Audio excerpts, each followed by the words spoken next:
I don't know how long we're gonna roll for today. It just depends. I have a few things I want to say. First of all, I want to make sure people can hear me because I don't know if this mic set up the way it needed to. God is so good. I just don't even know where to begin. Where's my phone? Where are my things? It's like, get yourself together. I'm all over the place because I'm not getting much sleep. It's like I'm an attorney. I'm everything. I've always said that though. Like people, that's why I need a team. It's like it's funny thinking back on how everything played out. I'm just ready for all this to come out at some point so people can see what it really was and what it was like and why God did it. All of it made sense. It's so crazy to me how this is playing out. Really. I mean, every time, Grand Rising, how are you, beautiful? Every time I think I know, I'm glad I didn't speak on it because it keeps getting bigger and bigger. And I think it's going to be better to just hit y'all one time with a big blow instead of breaking it up into like, girl, oh my, like, I don't want to do that. Not this time. This is too special a thing for me to do that. The only thing I shared was God wanted me to do what I did that last episode to see who would understand what I was saying and to see who would see that I was telling the truth. But again, I didn't come to convince nobody. Facts are just facts. So I don't really care what anyone think. Oh, he nuts, he does. Bitch, you've been saying that. So it really don't make a difference. Can y'all hear me, by the way, before I continue talking? And then y'all like, we can't hear you. You've been talking for an hour. This is my mom's scarf, by the way. So we're representing mommy today. Representing mommy. Loud and clear? Okay, perfect. Yeah, so for me, I'm just coming to y'all straight. I'm sorry, y'all. By the way, my allergies were crazy the other day. My ex came, we cut he cut the grass. Um, but then we had all four, he brought our other baby, the other dog, and anyway. It's ironic. As much as I love animals, that I would be this kind of way towards them as far as I can't help that, but anyway, ADHD. I digress. The point is, I came here this last time, and when I came, I came speaking the truth. I know people are gonna say, "Oh, like it's just funny how I know how people are gonna what they're gonna try to say, because I'm just that smart." Or you could call it smart, or you can call it divine. Because see, that's my problem. I knew about my power, and I don't mean it in the kooky. I'm talking about like I knew my strengths. But I didn't know, I guess I never tested them to full throttle. I don't even think I'm at full throttle now that I'm really thinking. Because after all of this, I'm really just like, wow, I can't believe that this happened to me. Not this happened to me like, oh my God. I mean, in the beginning, when it first started, it was like, I can't believe it, like negative. But now it's, I can't believe it positive. But in the beginning, when it first started, but see, I'm just thankful that I am respectfully the person that I am. Because if I would have listened to these bitches, the story would not have played out the way that it did. It would be looking real different right now. So it shows me I need to always and forever, until this body ascend, trust God and trust myself. Because these other bitches didn't know what they was talking about, none of them. And it goes to show you next time when the legend, C Blonde, give you an instruction, you need to follow instructions the first time, bitch. Because I'm not the one who lied to you. These girls lied to you. So I know you mad, and I get it, having been raised in a family, black sheep, okay, scapegoat. Now it's like everybody want to come to me like, oh, Quadere's the problem. No, bitch, I'm not. I'm the solution. You just didn't know. You just failed to recognize that I was always the source, bitch. You just didn't know. To an extent, I didn't know. It's like I knew, but I didn't know it was like this. But see, everything comes to you in stages. See, when you really think on it, God told you. Everybody going to be revealed to themselves in due time. So it's not just me. Everybody waking up, but everyone's not going to be me, though. Everyone's not going to have what I have. But what I'm saying is, whatever you do have, you're going to figure it out soon. That's if you one of the people who God like. Because God don't like everybody, bitch. God don't like ugly. So that shows you gotta have preference. Because so you can't pick and choose. Don't say I'm judging, bitch. God made the word. So I'm not judging you, bitch. You've been judged by God. So you could be mad about it, but cry to your mama, bitch. Because at the end of the day, you know, God already told you what he liked. And you're not what he liked. So, bitch, you're not even admitted. You don't even get admittance. Because, bitch, you don't even fit the bill. Miss Thing, you showed up, but it's like, okay, yeah, you came through, bitch, but you didn't come through correctly. So it's not just about, oh, she came. It's about, did she come and bring the order what we ordered? She coming with some Wong Tu Fong, bitch. I don't know what this shit is, bitch. It's not even on the menu. And it's not good. Now, I'm the kind of bitch that if it would have came through, maybe I could have rolled with her. Had the plate would have been what the plate should have been. Okay, yeah, it's not serving my sesame chicken what I wanted with my steamed white rice how I like.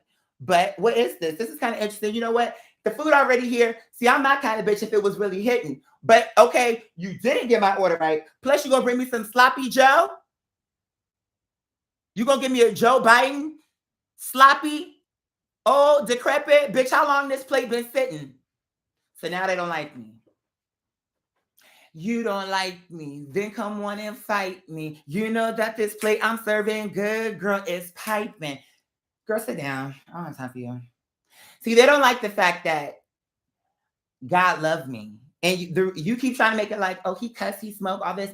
God don't care about that. That's the reason why you keep forgetting. God don't care about me cussing. That's what another human told you. But God don't care about that. You want to know what God cares about? Me protecting people. Me telling the truth, me having an integral heart, being honorable, doing for other people how you would want done for yourself. That's what God cares about. But you fake ass Christians, you fake Muslims, you fake Jews, all the bitches who want to be holy, but you're holier than thou, bitch. You think you're bigger than God, bitch. You think you get to judge. You can't even properly judge your own. You can't even assess your own situation to make a proper judgment. That's the reason why you fucked up now. But she looking at me. She looking at me where it's more like, oh, that's what you need to do. It should be TikTok, girl, fuck you, bitch. And guess what? I did it my way like Frank Sinatra and I won. At the end of all of this, what do you have to show for it? Because, bitch, you can't look at me and tell me what I've been through. You bitches only know because you've been here. But to a bitch who don't know me, when they find out my mom died, they'd be so shocked. How is that possible? The way you talk about her, you love her so much, I can't believe she passed away. Yeah, unfortunately. But she's still here in spirit. See, the reason why I can survive is because everything I said was true. My mom really is still here, and she about to whoop your ass too. She saw everything y'all did to me. She saw everything the girls who were being negative and were hating. She saw what y'all did. Just like right now, we got 54 girls in here, only 9 likes. Hateration. These bitches know they enjoying the show. That's why they still here. But at the same time, they're not gonna give me my dues. They're not gonna hand me my flowers. These bitches are fake. Fake, but it's not gonna matter because once everything come out, whether you support me or don't, the bitches who support me, believe me, I have my eye on you, and I know who you are, and I love you down. But let's be very clear. It's gonna come a time very soon where, bitch, I'm not gonna need no likes, I'm not gonna need no Cashapp, I'm not gonna need none of that. And bitch, you're not gonna even be able to touch me. And you gonna wish, damn, remember when we could just see here and be there in his face and we had all that time, and now this nigga's high rolling with bitches we can't even communicate with. Remember this day, because bitch, I warned you. You bitches are fake. You bitches been fake since the beginning. I was the only real bitch in the room, bitch. I don't give a fuck. I'm gonna tell you straight to your face, bitch. Oh, look how you talk to his fans. No, because the bitches who are my fans hit like. So I'm talking to all the fake ass bitches who want to continue to sit here in my face, don't sow a seed, want to sit up here and take all my light, because all you bitches do are your energy vampires. I don't give a motherfuck. I'm gonna tell you straight to your face. Oh, you don't like it? Well, then bounce. I don't care. Your feelings don't matter to me. You wanna know why? Because you fake. Oh, other YouTubers don't tell you that? Well, go there. Go to the bitch who's gonna tell you a lie. Because when I'm going based off what you bitches did, I'm the only real nigga in the room. You bitches been fake. You just wanted to be like me. That's all it was. You bitches wanted my confidence. You bitches wanted to talk like me. You bitches wanted to be like me. You bitches want me. Oh, my best friend in my head. If only I could read bitches like Quadir. I wish I could put him in my back pocket. He's like my best friend. You bitches are users. Because if I was your best friend, all you would do is use me. Because that's what the fuck you are, is a fucking user. Oh, you don't like it? Bounce. I'm going to keep talking to you bitches like a dog. Because only the real bitches going to be left standing. And that's all I want. So I don't give a fuck if it's only 3 bitches up in this motherfucker at the end. And if we just hightail it to the end, just the three of us. Because I'm telling you right here, right now, I'm not gonna need this shit for much longer. So you can believe it, don't believe it. Who cares what you think? Because you've been wrong all up until this point. And what God have shown me is keep talking your shit. Because when you talking your shit, when the shit play out how it's gonna play out, they're gonna see, damn, we really was on a losing side. And it ain't gonna be no conversation about it. Because you are a fucking loser, bitch. You're gonna always lose where I'm concerned. And that's just the way the fuck is, bitch. You don't like it? Oh well. Because that's how it is. The fuck you mean? I don't quite did. But now when I snap off and snatch your wig, now I'm wrong.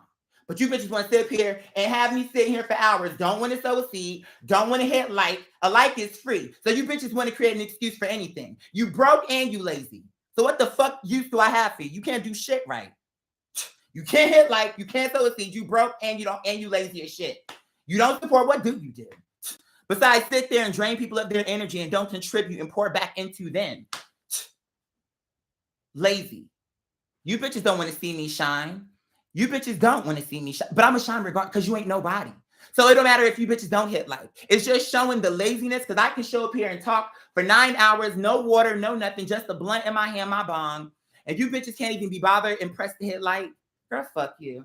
You ain't worth my time. And only for the bitches who organically do it because that's what they want to do. Those are the bitches I respect. Any bitch that I got to cuss out for her to do the right thing, fuck you. Because you ain't worth shit. What are you worth? A nigga got to cuss you out to coerce you to do the right thing? What type of nigga is that? A nigga that ain't worth my time. So yeah, thanks for hitting like, but bitch, you still ain't worth shit. Oh, she don't like it? Tough. What she gonna do? Oh, not hit like, hit dislike, be a fake ass bitch. What she been doing? Okay. Woo! Let me chill. Girl, fuck you. I got God on my side. And you wanna know what? God is sick of you bitches too. So now what? So now what you got to say? Because there's really no rebuttal to that. And I don't care who don't like it. Because I know that I'm a good person and I know that I'm authentic in what I'm saying. So when I don't get the proper support, all them bitches can go to hell. Because it's your fault too. But it's good that it happened like this because it's going to show that I really never needed you bitches.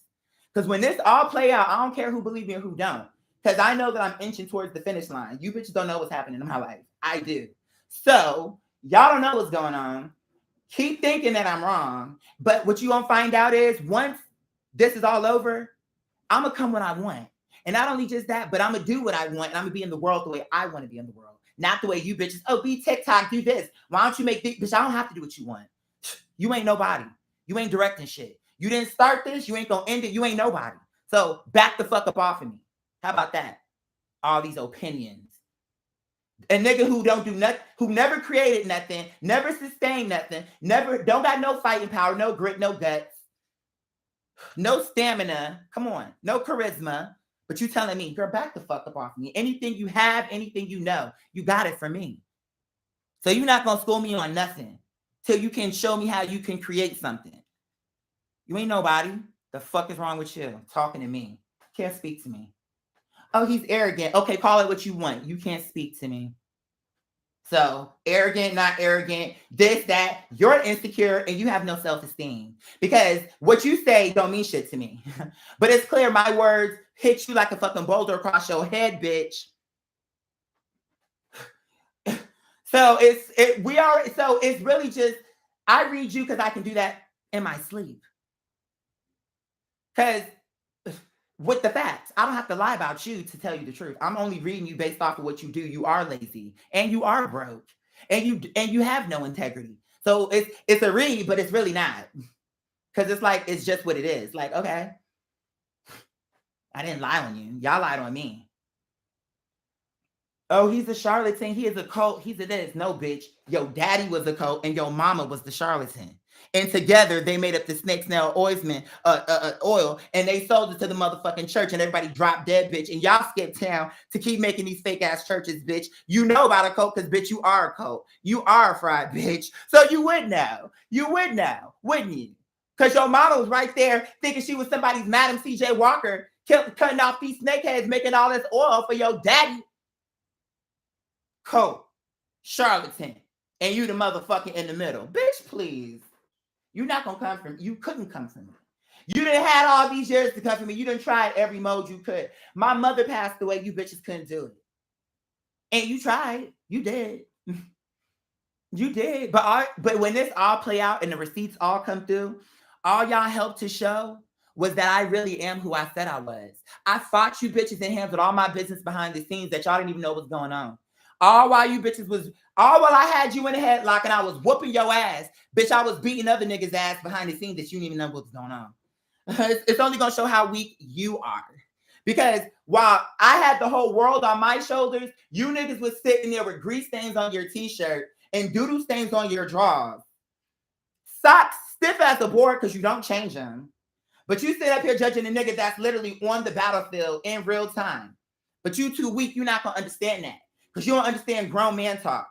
Oh, you think because I'm gay or because I'm feminine, that when I'm not a real man, that just goes to show how dumb you are and why you can't sit with me no how. Because guess what? The only niggas who sit with me are real niggas anyway. And guess what? All the niggas love me. See, you don't get to see how it is in real life for me. See, when I step out front my door, men, women, gay, straight, everybody loved me. You bitches tried to lie to me, but it never mattered because I always knew the truth. Everybody loved me. The ones who act like they don't is because of their own thing that they're dealing with, whether it be male or female. But everybody loved me, sweetheart, because God loved me. And if you show it the wrong way, then I'm going to block you. But I know deep down inside you love me. You do. And so I don't care what you say. So you can keep talking. But it's just filling up the room with hot gas. This house going to float away like a hot air balloon because this bitch breath is so motherfucking... The thermometer, do we have one at this point? It exploded. This bitch breath so fucking hot. Can you tone it down and shut it up? You talk too fucking much anyway. And when you talk, you don't be making no sense. And you just be talking. And that's the worst type of nigga who just talk. I'm sick of all this speaking. Why don't you fucking do something? Show me something. What have you done? Fuck out of here. It's just out of control. But anyway, I had to, you know what? Sometimes I feel like I have to go into my energy to channel all aspects of me because I'm who God made me to be. So I cannot suppress the warrior in me and then make people make me feel guilty about defending myself and defending God and defending my principles. I'm not going to do that. I'm not going to do that. I can be funny. I can be all these different things, but I'm not going to back down, in particular where God is concerned. And especially when I know what I'm saying is true, truthful, factual, and everything I'm saying is accurate. So it don't matter who like it. You don't have to like what I said. That's a different conversation. But I said it. I didn't mince words. I was very clear. God told me who's going to understand what you're saying and who's going to believe. Because those are the ones he's really looking for. Who's going to believe without... Because yeah, you're going to bring the receipts. But even if I don't know, God will know who believed me from the beginning. Who really never left my side. What they heart was really talking about. I don't care what you tell me. Because God is judged. If you don't ever get to see me again or touch me again, or you, for some reason, even if I don't know why, I trust God that there's a reason he kept you out of my space. I don't have to know. Because I've been through enough to understand and see. It always ends up coming out how these people are. Messy, two-faced. It ended up coming out to show me it's good that this person got away from me. It's good that that didn't keep going on.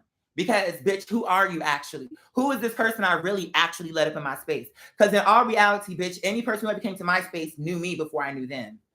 So it's like you can sit up and comb through all my material. Oh, this what's going to make him tick. This what he like. This what he like, to be manipulative.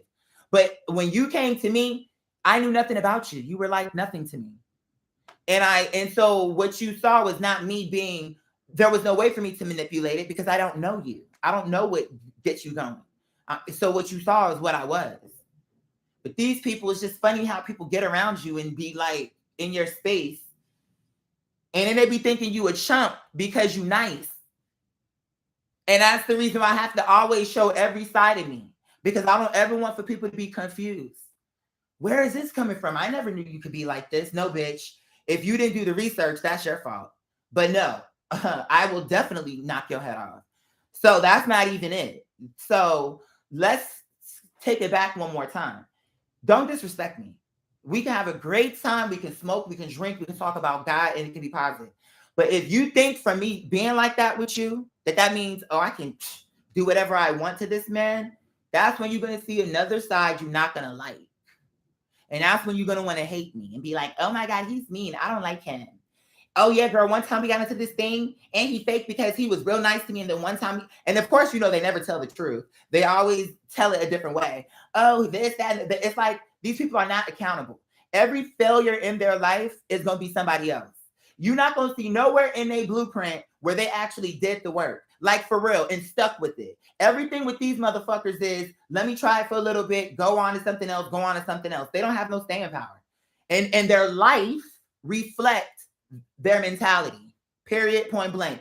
And I'm a fair judger or a fair assessor and make fair judgments on people. I don't just jump to conclusions like, oh, this, that, and the fourth. No, it's after I've been around you and having seen you with multiple people or in multiple crises or multiple situations. Because see, I'm looking at everything, not just when you're happy. I'm looking at, okay, now it's a crisis. What you gonna do? Because I know I have what it takes to handle a crisis. But I can't be around niggas that fall apart and don't know what to do. Don't have no solutions. Because now you're using me. And it's not fair that I have to literally figure my part out, your part out, everybody's part. No. Because then it shows me you don't need to be here. Because what do you contribute? Now, does that make me mean? To me, that's good leadership. Good leadership means, okay, yeah, we gave you a chance, but if the shit ain't fucking working, bitch, the shit ain't working. Now, it don't have to be negative. We could end this in a peaceful way. But if you want to be weird and walk around with an attitude and do all this weird shit or try to purposely get on my nerves to make me put you out, it can go however you want. But the point is, you're not going to be around me not doing nothing for me. That's just how that part goes. Now, how you want to handle your exit is a different conversation. But what I am saying, and the part of my energy is so powerful that bitches be knowing when it's their time to go. Because some of them remove themselves. Some of them want to challenge me so that they have an excuse to say why they left. Oh, he came for me. No, bitch, I never come for nobody. What it was is, bitch, you thought you was gonna pop fresh in my mama's house. And so, bitch, I had to put you in your motherfucking place. And any the motherfucking nigga, any bitch can be put in their place. So that's the part where you got fucked up. So because you thought, oh, he think, oh, I'm cute or this or that, whatever your thinking was. You came to me wrong. And you knew your heart was wrong. You knew that. Because you saw when you came to me how I was. And you saw that I was pure with you. You saw that. And so as a result, God protected me. And that's why every time these niggas get out my life, it always go in my favor. Because God is not going to let me go down over some bum who came to me and they knew they was fucked up. No. So it was like, no, because I'm too genuine. I don't care what a nigga say about me. I know who I am. So it's not going to change. It's not going to, well, people don't think that I'm this way, so therefore it's not true. You niggas don't know me. So you could either, first, and you also you're also stupid, and you have no discernment. Because when everything was playing out, a blind man could see these niggas was fraud, but you wanted to believe them. But what it really showed me was you want to believe the worst in me. Because deep down inside, you hate me. You love me, but you hate me because you want to be me. And you want my attributes. And you want to be like me. And the stories that I tell, you want to be able to tell a story like that or have a story like that where, oh my God, I walked into a room and it was all eyes on me and then this and that. But you walk into a room in your real life and no one gives a fuck. So now it's like you see a person like me and it's like it's just be frustration. It's like it's so many energies I be feeling. I'm like, get the fuck off of me. Because bitch, you want to be like me, but you don't want my pain. So back the fuck up. You bitches couldn't handle it. You want it, but you can't handle it. Why should he have all the talent? Why should he be able to do music and be funny and do? It's like I can feel the energy. Fuck you. The nerve. I had to suffer and go through things and lose so much before I even saw a little bit. And you bitches have the fucking nerve to sit upside your head and inside your heart. I can feel you. I can feel you through the screen. That's why I'm cussing you out now. Because I don't care. Because just because I can feel that through the screen shows me I don't care what you think. It's never gonna matter to me. Ever. Because I can already feel. So now, because you know I'm telling the truth, you're gonna try to create a reason. You're not gonna ever admit that I'm right about that. But what you will say is, no, that's not the reason. We don't care about that. It's the way he talked to his fans. It's the way he talked to us. You full of shit and you full of lies. And the truth ain't in you. And it never been in you. Because if that's true, then again, I have all the receipts. Every time throughout the history since I've been in you bitches' faces, Anytime all y'all do is keep making new excuses. Well, we want this. Well, we want that. Girl, I don't care what you want because you ain't nobody. You ain't paying, you broke. And on top of that, bitch, you lazy. You don't share, you don't like, you can't do nothing, you good for nothing. What can you do? So why should I cater to you? Give you what you want, bitch, please. It's not reciprocal, bitch. And I don't work with hoes like you. I don't work with leeches. I'll do what I want when I want. Talk how I want, exactly how I feel. And you're not going to stop me. You're not going to confront me. It's going to go how I want it to go. You don't like it, you have to be here. Cool. I would be cool if it was only 2 people in this motherfucker, 3 motherfuckers in here. I wouldn't care. Because they would show me you the real ones.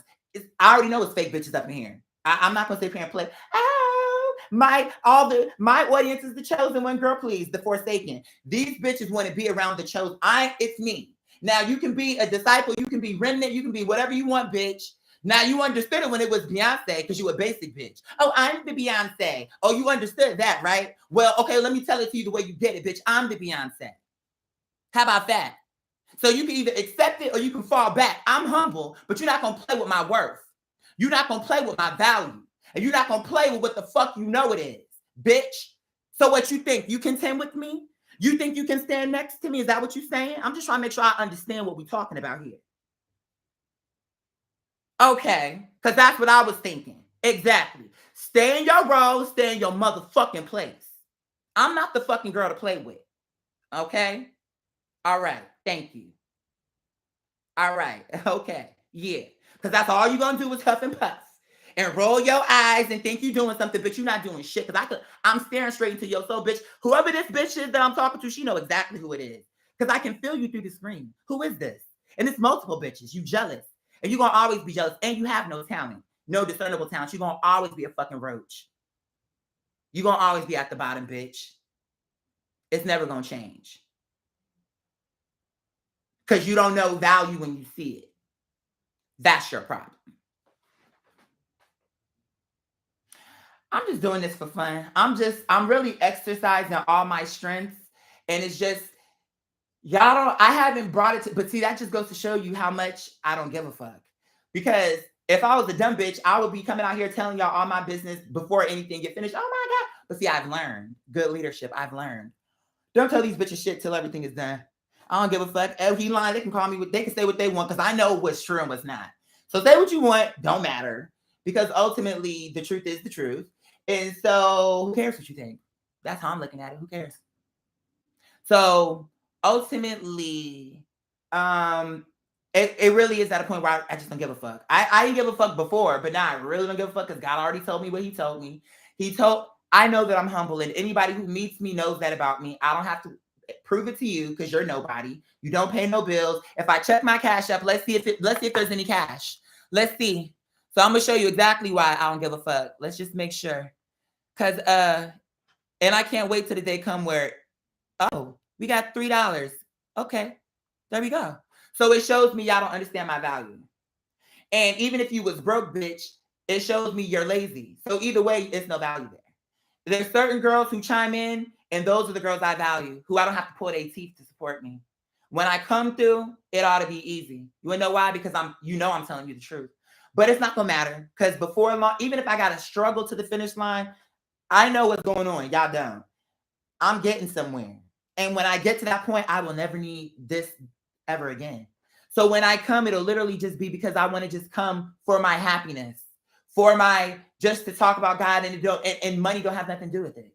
I mean, I still want to earn a living because I don't want to be lazy. So I don't think even if I have money, I don't want it to be a situation where it's like, oh, I don't have to work. I still want to work. And I think my mom would want that too. And not like work, like, oh, I work, I hate. What I've been doing, work that I love, but now I can not be struggling. The point is,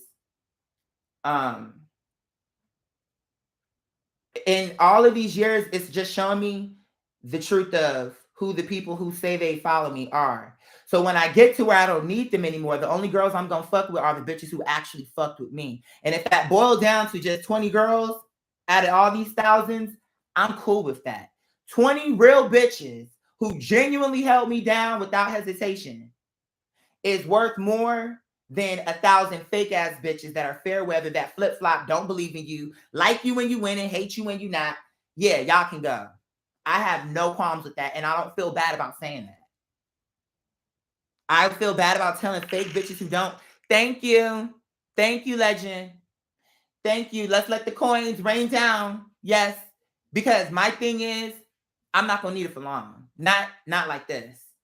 You're gonna see it. It's just funny to me how people really and here's what's also funny that I can feel is as people trying to figure out what am I talking about, they praying, please don't let him win. Please, I don't want to see him win. I can feel that. Isn't that weird how I can feel that? They literally out there praying, please don't let him win.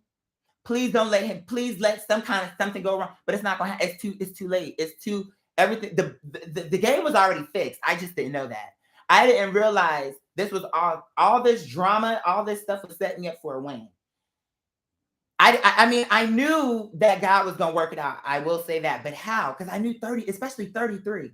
I'm like, no, this can't be 33 cannot be the worst year outside of my mom passing. It cannot be the worst year. No, I don't believe that. So for the fact how God spun this whole year around like 180, I mean, it was like 1 minute it was this way, and then the next minute it was. You've never seen nothing like this. I've never seen nothing like this, and I already talked about God all the time anyway. I'm never gonna shut up about it now because now it's like I have the ultimate proof that God will literally make everything in your life work together for His good, for His purpose. So beyond that, I don't give a fuck what a human says. Y'all can't say nothing to me. You can't do nothing with me. I'm too far along. You could have before I found out everything I found out about who I am, y'all might have, no, you wouldn't be able to stop me. You just would have been fighting me forever, but I never would have found out who I was. Because deep down inside, the fighter in me would have just never let me stop fighting you. But because I went through the wilderness, thank you so much, sweetheart. Thank you so much for but because I went through the wilderness and God revealed to me revelation. It's like every attribute of my personality makes sense. In fact, he told me to look up my entire name, Quadir Fahim Howard. My name literally translates into, and I was thinking maybe I should change Howard since that's not Arabic. But then God was like, no, even though I know you have your issues with your father, don't, because your name is literally who you are. Look it up, the whole name, not just the first name. Look up the entire name. My whole name, if you look up my whole name, literally translate into the capable, intelligent guardian.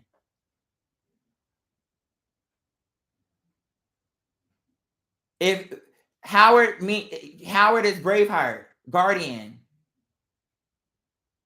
It's Norse. What is it?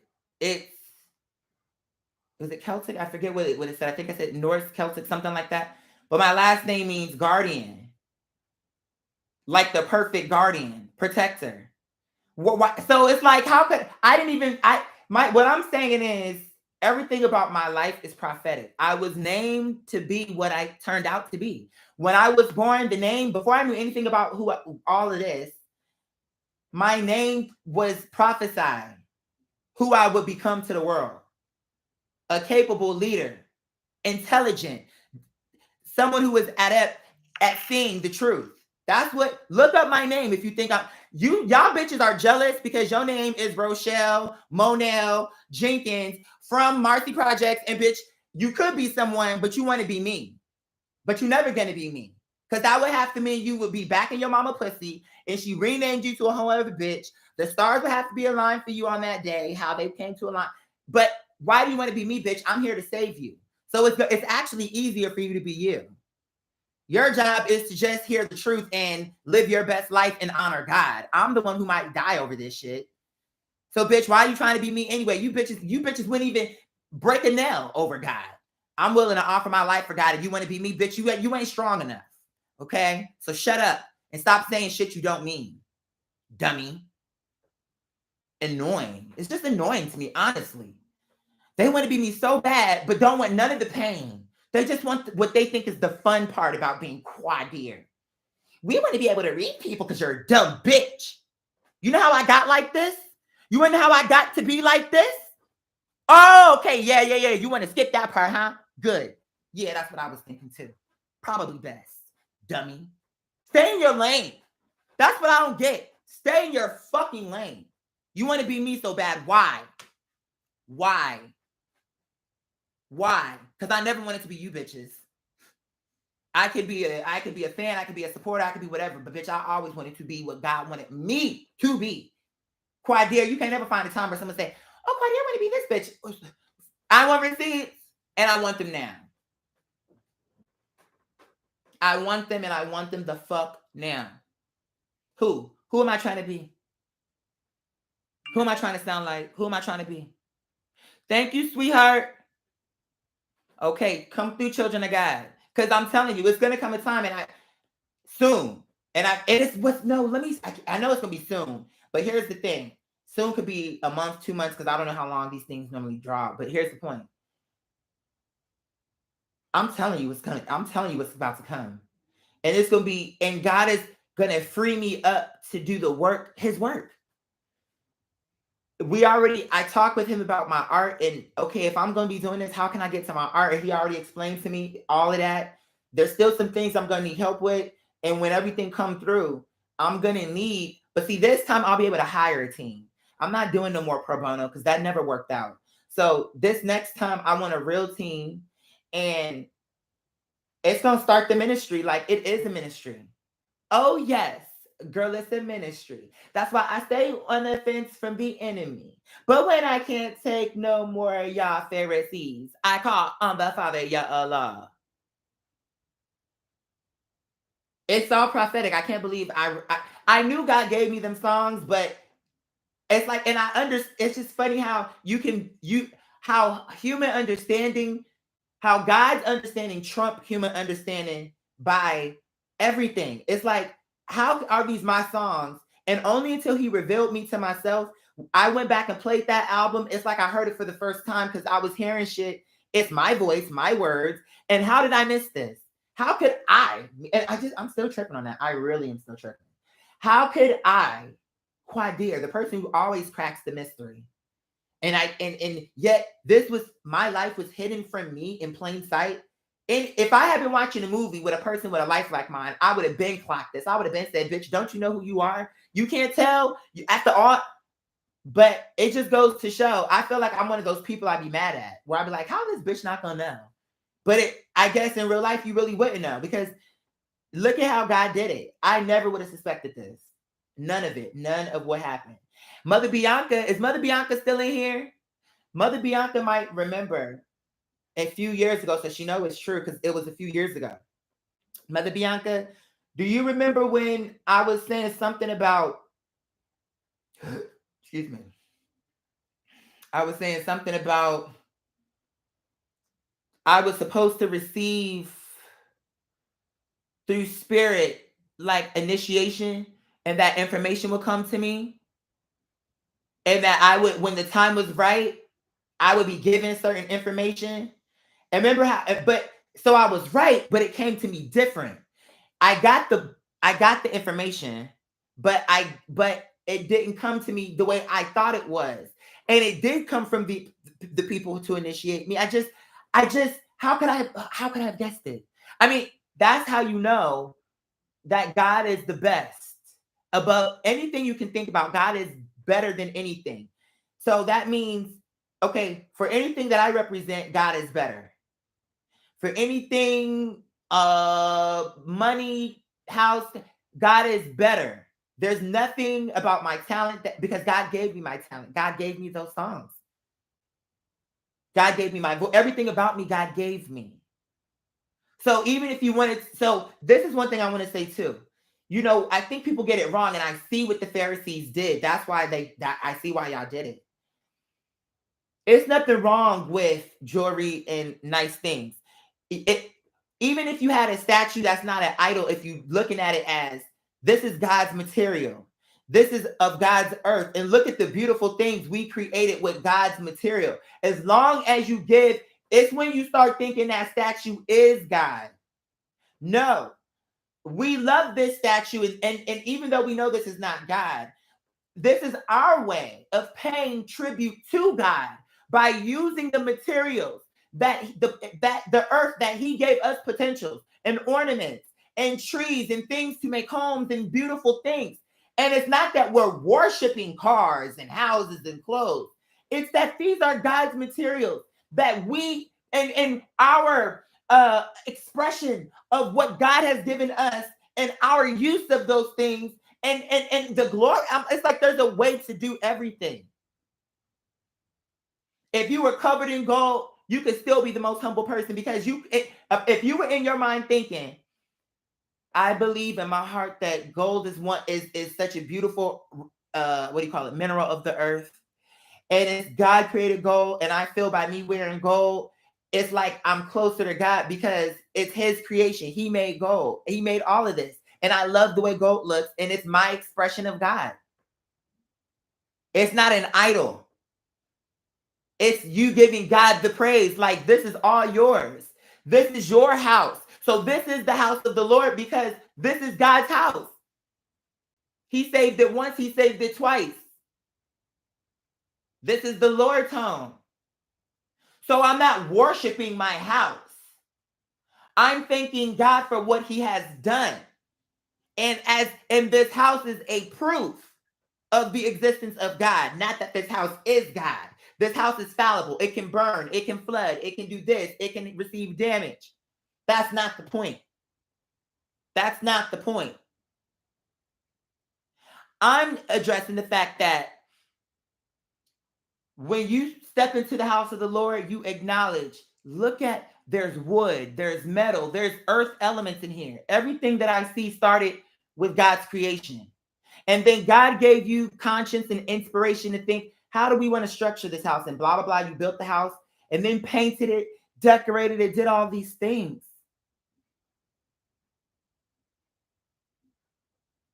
Isn't God good? That's what it is. It's right there. It's right there. It's not, oh, let me use my house to make my neighbor feel bad and make my niece feel bad because she's living in the YMCA. When she comes to me, you're evil. That's evil.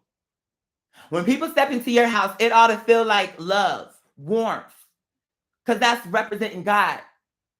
Your safe space. And when people come in, they ought to feel welcome, safe, jovial, hospitable.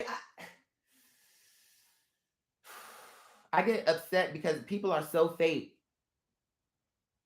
And I'm just wondering, when are we going to get back to the realness? When are we going to get back?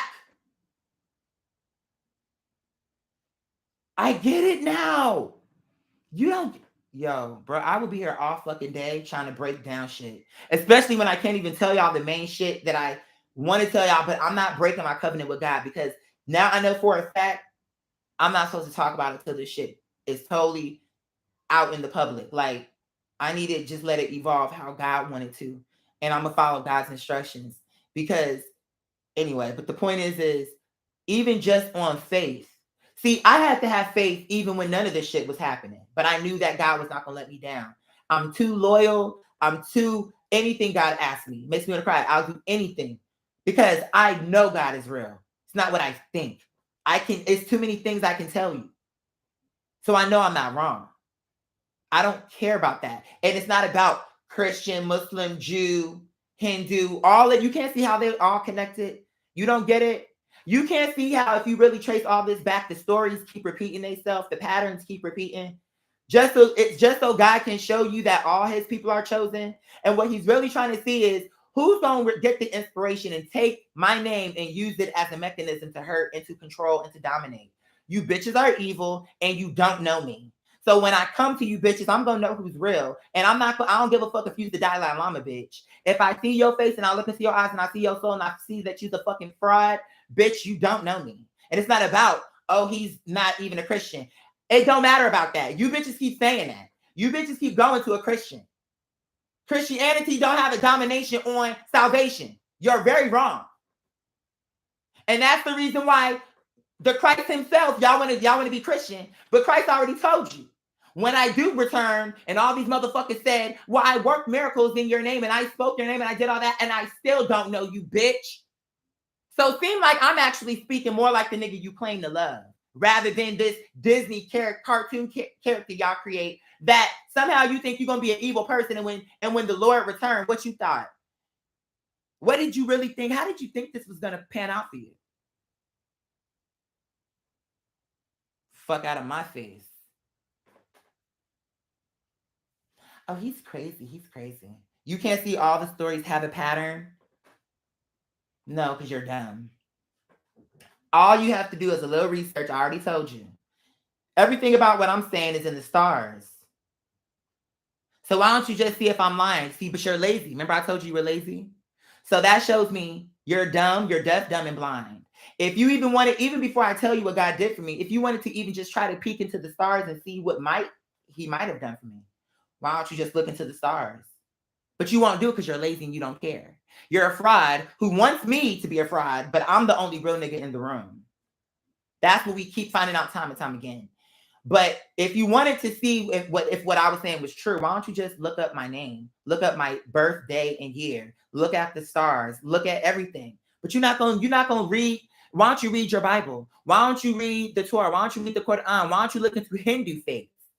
Because I guarantee you, all the niggas, I guarantee you, without me even having to look, that I bet you I am similar to all those niggas.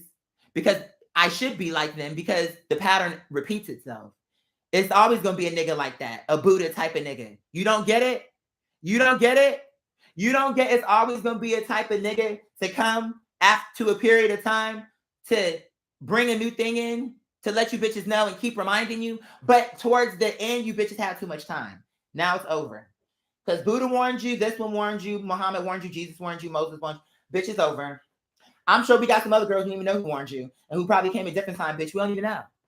Because there's still more that I don't know. I'm only telling y'all the parts that I do know. And God is telling me it's even bigger than that. So I don't know where this trail ends. I don't know where the rabbit hole ends. So people want me to tell you, I'm only telling you as it's coming to me. And the only reason why I do that is because I'm like, God, I know what you sent me here to do. I don't know how it's going to go. So I got to say it while you give it to me, because what if something happened and I don't have another chance? So I got to say it while you tell it to me so that at least no one can say I didn't say it. Now, when I'm gone off this planet and they try to hide my YouTube, because YouTube did delete my second channel. And that's the other part, because they know I'm telling the truth. So now they're trying to erase me off the net because they're afraid of me. And bitch, you should be afraid, because I'm coming for you next. And you will fall, because I'm coming for you next. And you know what you did to me, and you're going to answer for it. But again, it's one Goliath at a time. So they deleted my second channel, and they deleted all those videos and all the gaming videos. So that's the reason why I was wondering why those videos weren't working. It's because they're no longer there. YouTube deleted, it's my channel is there, but they deleted all my videos. There's no videos in my second channel. I privated my videos on that channel to make them as the apparatus for Patreon. My gaming, the video when I got fired and I was driving away, I'm pretty sure I put that on my second channel. So that video was gone. They deleted everything. Yeah, Brandzor. The channel is still there, but inside of when I go into the thing, they deleted everything. And I'm like, I see what you bitches doing. I'm about to get you. But right now I have bigger fish to fry. I don't have time to cry about that, because I have bigger things that are way more important. And I know that the devil sees what I'm doing, and he's trying to trigger me into different things. I'm like, bitch, if you knew what I knew, all of what you saying, nothing can hurt me, because I don't care. I don't care what you're saying. I don't care. So I'm focused on what God wants me to focus on. So I'll get to that when it's time. But I got this right here is so significant, nothing's going to deter me. Because God already told me. Now watch how all these, look how basic, watch how all these demons start coming out trying to get under your skin. That's why when I read, I do it for fun, because I realize it's really easy work. It's really easy work. And it blows off the warrior part of me. Like, it gets the steam off. Like, because that's my training, because I am a fighter. But it's like but I can't just fight for no reason. I got to be a worthy cause. So when a troll comes to me, it's like I'm in the training camp just slicing heads. Like, okay, that's a bitch you deserve, so I got to slice her head off. Because I cannot slice innocence. It got to be a demon slayer type shit. So anyway, that's just blow off some steam, but ultimately it honestly don't affect me. I don't know how it looks, but I'm telling you from my heart how it feels. I'm in the best place I've been in my entire life. Even if it is right now, it's one of those things where it's like he's saying he's in the best place, he's saying all these, but we don't see the difference. Sometimes a change will happen to a person and you don't see it at first. It's one of those type of things. You're not gonna see it for, I don't know how long it's gonna take, but one day you'll come on here and things will look totally different. All you have to do is believe. And the people who believe me from the beginning are the ones that I will love the most. Because the ones who doubt me the whole time, I don't need you, truthfully. I don't need you. I never gave you a reason to doubt me, but since you do, cool. I don't need you. That's not to be hurtful. That's just true. I don't. Sincerely. But to people who genuinely believe in me, like, I love this man, and I don't, yeah, he a little colorful, whatever, but I believe in him. I don't, because I feel like I know what he's saying. And even if at the time, so for example, now I have the receipts. When I was going through all this, I didn't have the receipts. I was just going on my faith, knowing that God wouldn't let me down like that. I knew it. So I'm like, God is going to get y'all. No, one day, like, I knew, if y'all go back to them old lives, I was saying stuff like that. Like, one day the truth's going to come out and y'all going to see how wrong all this was, what happened to me. And I can't believe I had to sit here and literally have to deal with all of this by myself. Y'all don't understand. I literally have nobody to talk to about any of this. The passing of my mom, the fact that I have no family, my father's out of my life, I have no friends, I have no therapist, I have nothing. It was literally just me and the homie God. My ex was in and out, but he had his own life, and I can't fault him for that.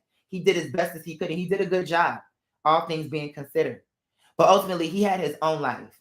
And I didn't come to him with a lot of things because now it's like he got to take care. If I fall short financially, he got to do that. Plus, it's too much. It was just too much. So ultimately, I was alone with God and my mom and like the angels. But I'm saying I didn't have a human, no other humans. And all that God did that for was to see. I didn't know it at the time. It was receipts. Because when all this come out and y'all see all what I had to do, it's only going to show who's the real leader, who's really leading the pack. These bitches want to be alpha, but they just barking. What fight, what wounds? Show me proof that you fought for your position. Because we're not handing out awards for participation. Either use the alpha or use not. Okay. So when all this come out, what I had to do on the spot in a crisis. So it shows you I'm the leader. Because no one helped me. No one can say, oh, his mom helped him because she wasn't here with me. No one can say nothing about, no one can take credit and say they did it for me. No one can take, it's God and me. And it started with God because it would have never happened without God. He orchestrated everything. But we worked together to pull this thing off. And the proof is I had to beat you bitches up online. I had to fight my family. I had to fight everybody. And I still won. Because it would have been impossible without God. Had the demon would have had his way, my head would have been in the lion's mouth. Had the devil would have had his way, I would be dead and on the street and destitute. Had the demon would have had his way. Yeah. But God.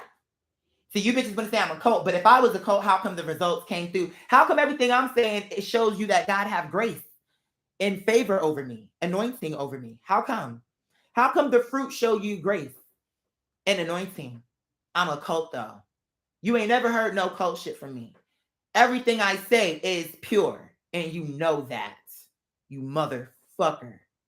That's what kills me with these bitches. Is when they really try to turn people against me, knowing that even if I would rather them think I'm crazy than for them to know that I'm not crazy and try to convince people that I'm crazy. That to me is worse. If they genuinely thought I was crazy, like, does this man really think he's who he's saying he is? Okay, I wouldn't be able to help that person, but at least it's not like they're a bad person. They just genuinely don't believe me. Like they think I'm nuts. Okay. But what about these people who in their heart know I'm saying some real shit? They can see how it played out. Like, how is this dude still standing? How is all his hair not white? How do he got all his teeth? Do he look like this? How is he staying in shape? How is he not like strung out on heroin, coke, something other than the best y'all can do is weed? It shows me I'm the one. And I know y'all hate it. We dug around. Maybe we found her one friend and she couldn't even lie on it. She told the truth. She said, yeah, I hung out with her. She's clean. I can't even lie on it. I can't even lie on the bitch. I don't even like him. But realistically speaking, the nigga is clean. Because I'm not gonna sit here like he didn't even know I was watching, and I saw him the whole party. And the nigga's clean. I mean, what you want me to say? So you, even my enemies vouch for me. I know for a fact. I guarantee you, where my enemies are concerned, I bet you they be fighting with each other over me. One bitch want to take it too far, and even the bitch who don't like me thinking, okay, you taking it too far. I think that's too far. Because that's too far. Like, you see what I'm saying? So I'm saying the season is coming to a point where even bitches who hated me are gonna realize they were on the wrong side. And even though I want to fuck with them, at least they came to their senses and came back to the winning side. You can't be on the high court, but you can come to the parade. You can't wave at me as I drive past you. You can. But you cannot be on my court. Any bitch that betrayed me, any bitch that I lost trust in, faith in, it didn't work out with, you can go to the parade if you come to your senses, and I will wave back to you. And it won't be no disrespect, but I'm not going to allow you. That part is closed. So that won't ever happen again, unfortunately. But I don't hold no hate.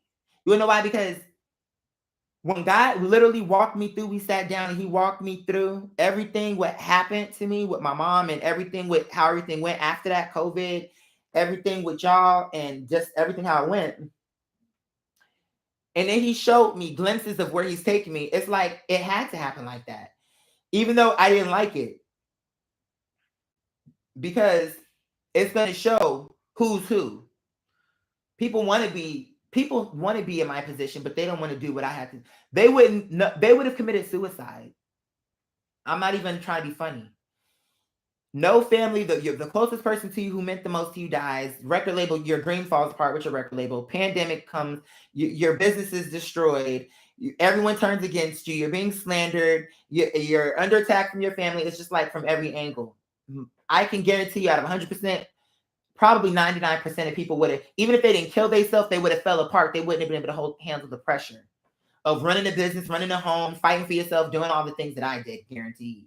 But God wanted me to survive that.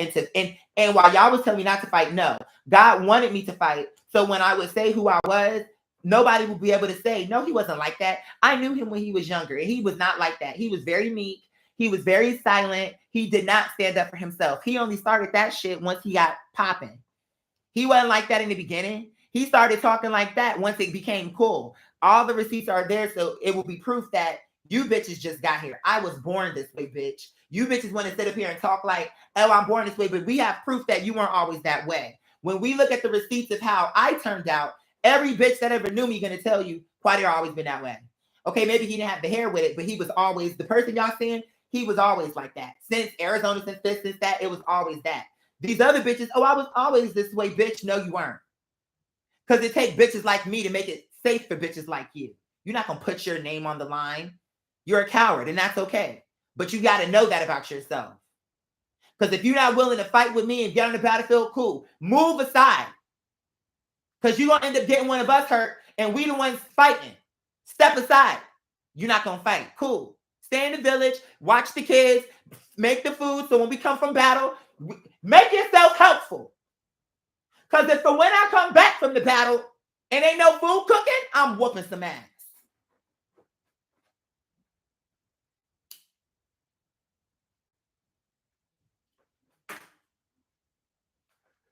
Let me come home from off the battlefield and the kids ain't been washed, the house ain't been clean, the town is in disarray, everybody partying and drinking while we out there losing blood, getting sliced up, fighting niggas, killing niggas, and these bitches up here partying.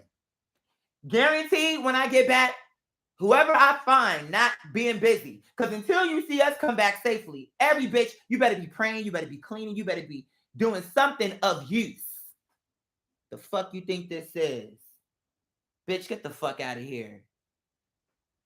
And then they're going to say, how you going to put us down? I thought you said you were our king.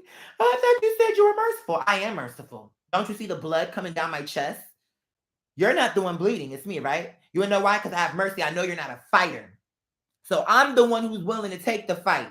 That's the mercy. But you're not going to take advantage of me either. You think what? I'm gonna draw blood and die for you and bleed for you, but you can't even fucking wash dishes, bitch. You can't fucking sweep. You can't put up no work. Bitch, fuck you.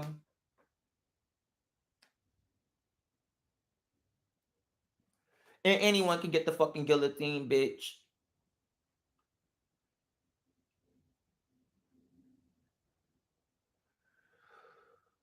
My weed man that stole from me came back to my house and asked me for forgiveness. And because I saw he was sincere, I forgave him. So he's my weed man again. And he ain't got wrong ever since. In fact, this last batch he gave me, it was such an incredible deal, bitch. It filled up one canister, and then I had a second batch of weed to fill up it twice. So I couldn't believe him. But I'm thankful that he found his way, because I know that was a disappointment to his grandmother, because when he stole from me, I called his grandmother. I said, your grandson ran off with my money. Because she's a woman of God. She read my cards one day, and I told her that. And she was so disappointed, because that's not how she believed in him. She's a white woman. He's her daughter is interracial. He is by proxy, like my mom is interracial, but I got an interracial mom with a black dad, so he's that. But the point is his grandma white, and anyway, but she's a sweet lady. She's a sweet lady, even though she brought up TD Jakes, which my thing is, no, I'm not gonna go there with you, because I love TD Jakes, and I'm not a person who's easily persuaded just because the court of public opinion is talking about Cora. First of all, even if Cora was doing something, let's just say, first of all, it's not what they're saying. And I don't care if it's a million people saying she stole that baby. I know that lady who's talking about, what's her name, Michelle, I don't care what she's saying. She can come online and scream, because, bitch, I'm not the one who's going to argue with that bitch. You're the one who gave your child. So you can argue with your mama or argue with the rest of them kids. But you're not going to argue with me. Because she never would. You can say what you want, postpartum, whatever you want. The bottom line is, you gave that child up and you put your name to the dotted line. You're not and at the end of the day, you may not like your choice, and you may feel you were manipulated, but it's what you did. That's the fact. Because she wouldn't have had that child if it didn't go that way. And all I'm seeing is this lady online yelling, screaming, cussing, and if anybody asks her a real question, she get defensive, which shows me, really, you mad at yourself. That's what it boils down to. You mad at yourself. Now, Cora could be as evil as you want to be, but at the end of the day, you mad at yourself. That's what this is. And what you ought to do is just focus on the kids, what you got. Because there's plenty of parents out here who regret giving their kids up, and they still got 3 kids left, but they always think about the one who they gave up. You got to get, and not because they get over it, I'm saying you got to heal from that. You got to work on that, because at this point, you're not getting that kid back. And that's how it is. And she can sit up here and argue till she's dead. And if that's what you want to choose to do, and take all your energy away from the kids you do have to make a spectacle of over the kids you don't have, cool. But you're not getting that kid back. And until I hear what Cora have to say, I want to, because it's not making sense. So I already know I'm not going to throw her under the bus just because. And here's another part about it. Everybody jumping on her, but I know how people are. Y'all want to jump on her because it's her season while you see her down. You bitches never was saying nothing about her until you heard about her husband. And guess what? When the stuff came out about her husband, she divorced him. She separated from him. So what more can she do?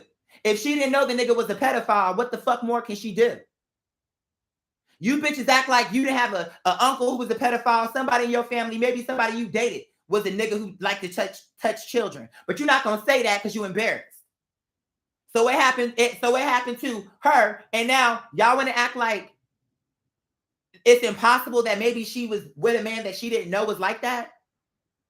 Niggas be raising whole serial killers and don't know till the nigga get busted. He's a murderer. He killed 30 people. But you don't want to think that a nigga can hide himself to make himself look one way to the public and make himself look a different way behind closed doors. You don't think that can be possible? I'm not saying she's innocent. I'm saying I need to hear, if I'm going to make a judgment, I'm going to make it based off of all the information, because something with this ain't adding up. Now, then they say, well, Cora had a nervous breakdown. Well, it would make sense to reason that she might have a nervous breakdown if she found out her husband was a pedophile. See, you have to connect dots. Well, she mental, this and the fourth. And you know, da-da-da-da-da, she had a nervous breakdown. She went to the hospital. Okay, well, that would make sense if she just found out something devastating to her family. She is not infallible.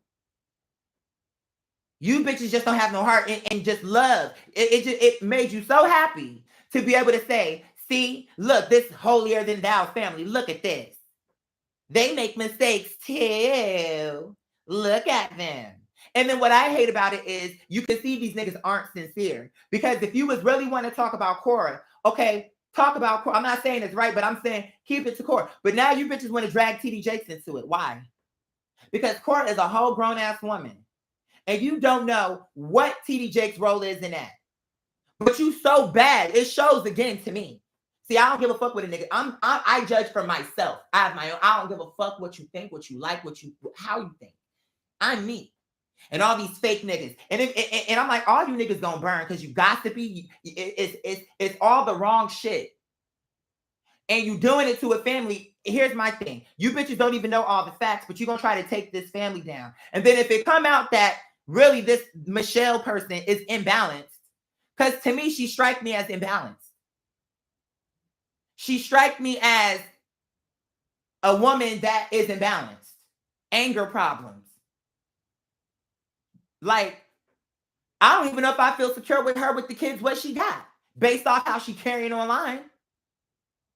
Because my thing is, if it's true what you're saying, why don't you shut the fuck up and go to court already? You done already got the GoFundMe money. It's like it's a game with this bitch. And so I'm like, you know what? She can scream, yell, cry. It don't matter. A nigga like me don't care about that. Because it's like I care on one level. But if you can't back that up with facts and not just, and then you can tell she's full of shit. Because for me, it's like, no, bitch, you keep giving information that's irrelevant. Oh, her womb don't work and this, that, and the fourth. Well, you knew her womb wasn't, whatever you gonna say, whatever you saying right now. See, she mad with me. And she can be mad with me. But any demon she saying ain't gonna work. You can say she can't have no kids, but she got your kid. So I guess that really don't matter, do it? Because ultimately, she can't have one of her own. Well, I guess it don't matter because she got yours. So since you want to read, that's what a real read sound like. Because if she want to see, I'm a defender of people. And she not going to come out and read you. Because that's only going to hurt her image. But I don't really give a fuck. Because I don't like bullies and I don't like bitches who make their bed but don't want to sleep in it. You gave that child up. You could say you were under duress, you were under pressure. Show me the receipts, show me the tape recording, show me anything. It's just your word. You have nothing to prove that someone put a gun to your head and said, give me the kid. The way it sounds like to me is you were under a lot of pressure and it wasn't that hard to get the baby away from you. Sound like you had maybe more than what you can handle going on. That's what it sounded like. And it sounds like maybe once you balanced out your life, you started feeling like, well, you know what? I think maybe I could have my kid back after you gave the kid up. That's not how adoption works. You don't get to adopt a kid to a family. And then after you had some time to think on it, think, well, I want my kid back and I'm going to take my kid back because I wasn't in the right state of mind. And I'm going to fight for my kid, even though now they're in a family that it don't work like that. And I don't care what these dumb niggas in the comments who don't know shit. I don't care how much. That's wrong. She took her baby and she ran off with her baby. And okay, all right. And you gonna say that. And so say that to all the mothers who had buyer's remorse, not buyer's remorse, seller's remorse, or whatever word you want to say. At the end, they want to get their baby back. She ain't the first mama who felt that way. So what makes her different? What makes her different? And y'all keep calling it human trafficking. And by the end of it, the Jakes really should sue y'all. Y'all keep calling her a human trafficker. And that's slander. Actually, so while y'all keep trying to read her, she gonna end up reading y'all and having a last laugh, just like Cardi B did against Tasha fucking K bitch. Y'all keep talking about this woman, and especially when she get her little case together and she pull her mind right and she pulls it together and she come out. I hope she goes against these people, because my thing is, why are y'all getting so much joy from a family being destroyed like this? And instead of you letting the chips fall, you trying to make more confusion into it, inflame it more. Devastation. So now the husband's a pedophile. Now her child's trying to rip her kid away from her. It's like it's trauma, and y'all like it. I'm starting to learn a lot about people and their mindset, how they think. Because even if you really did think Cora did take the baby, you shouldn't be so happy about it. And you gonna act like, no, I'm not happy. Yes, the fuck you are, bitch. Lie to your mama. Stop lying to me. You are very happy about it. Look at the comments. Look at the joy. Oh, I always knew it was something with the Jakes. I always knew. I've been waiting on this. I've been waiting to see what. No family that's perfect. So again, what's your point? What it is you bitches are jealous.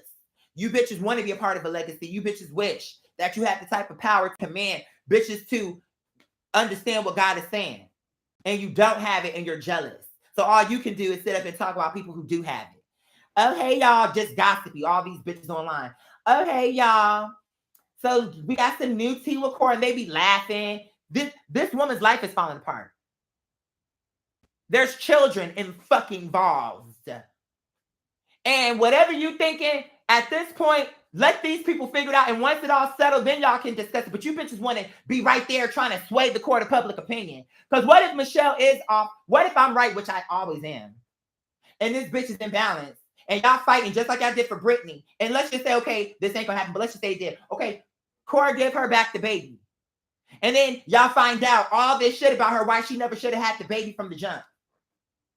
What y'all gonna say? Y'all sat up here politicking and trying to sway the court of public opinion for something y'all weren't there for. Y'all don't know nothing about Michelle. Y'all just know what this bitch is telling you. And something with her is off. I'm like, no, I don't believe it. It's not that I don't believe it. It's that I know it's not how she's saying it. Someone can't just come and take your baby away. It's not how that shit works. The fuck are you talking about? And everybody, oh my God, I can't believe that woman would steal her baby. Y'all about to get sued because by y'all saying she stole the baby, it's saying that she trafficked the baby. Human trafficking. That's kidnapping. That's illegal. Y'all saying this woman is a human trafficker. That's damaging to her reputation, to her mindset. You can sue these motherfuckers for real. For real. That's what I would do. I wish a nigga would say some stupid off the wall shit. If I ever adopted a child, oh, I want my baby back. And then they started saying I kidnapped the baby, bitch. I'll fight, bitch. Not only will, bitch, I'll burn your ass so bad, I'll make you wish you never even gave birth to that baby. So this case never even existed. You just want the shit to be over so bad that you wish you never even had the baby.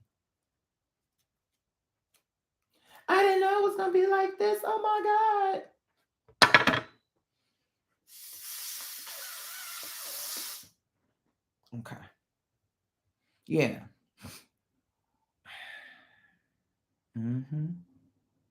Well, this is still a little bit long. I can hit it and then I'll put it in my bowl. Yeah. And I'm not saying, let's be very clear. I'm not saying that Cora is innocent. I'm not saying she's guilty. I'm saying I never had any suspicions of her. I did have suspicions of her. If I'm being honest, I had suspicions of her husband the first time I saw him. I didn't know he was a pedophile, but I sensed he was off. But I sense other people are off too. But I'm not going to speak on that. But him, I sensed he was off. I didn't know he would be a pedophile, but I knew he was off. But I never had a suspicion of Cora. I felt, at least from what I saw, a few of her things before any of this even happened, a few of her sermons, I thought, you know what? I'm glad it seemed like she's taking her father's legacy serious and that she wants to uphold that in her own way. And me, with my mom, I can respect that. Like, I get as a child, knowing the greatness of your parent and wanting to carry that to another thing. But I never got no alarm from her like, oh, she a thief. She want to steal someone's kid or anything ominous with her. I could see, okay, yeah, she may have had, oh, yeah, throughout my life I had some mental things, whatever. But that don't make her a bad person.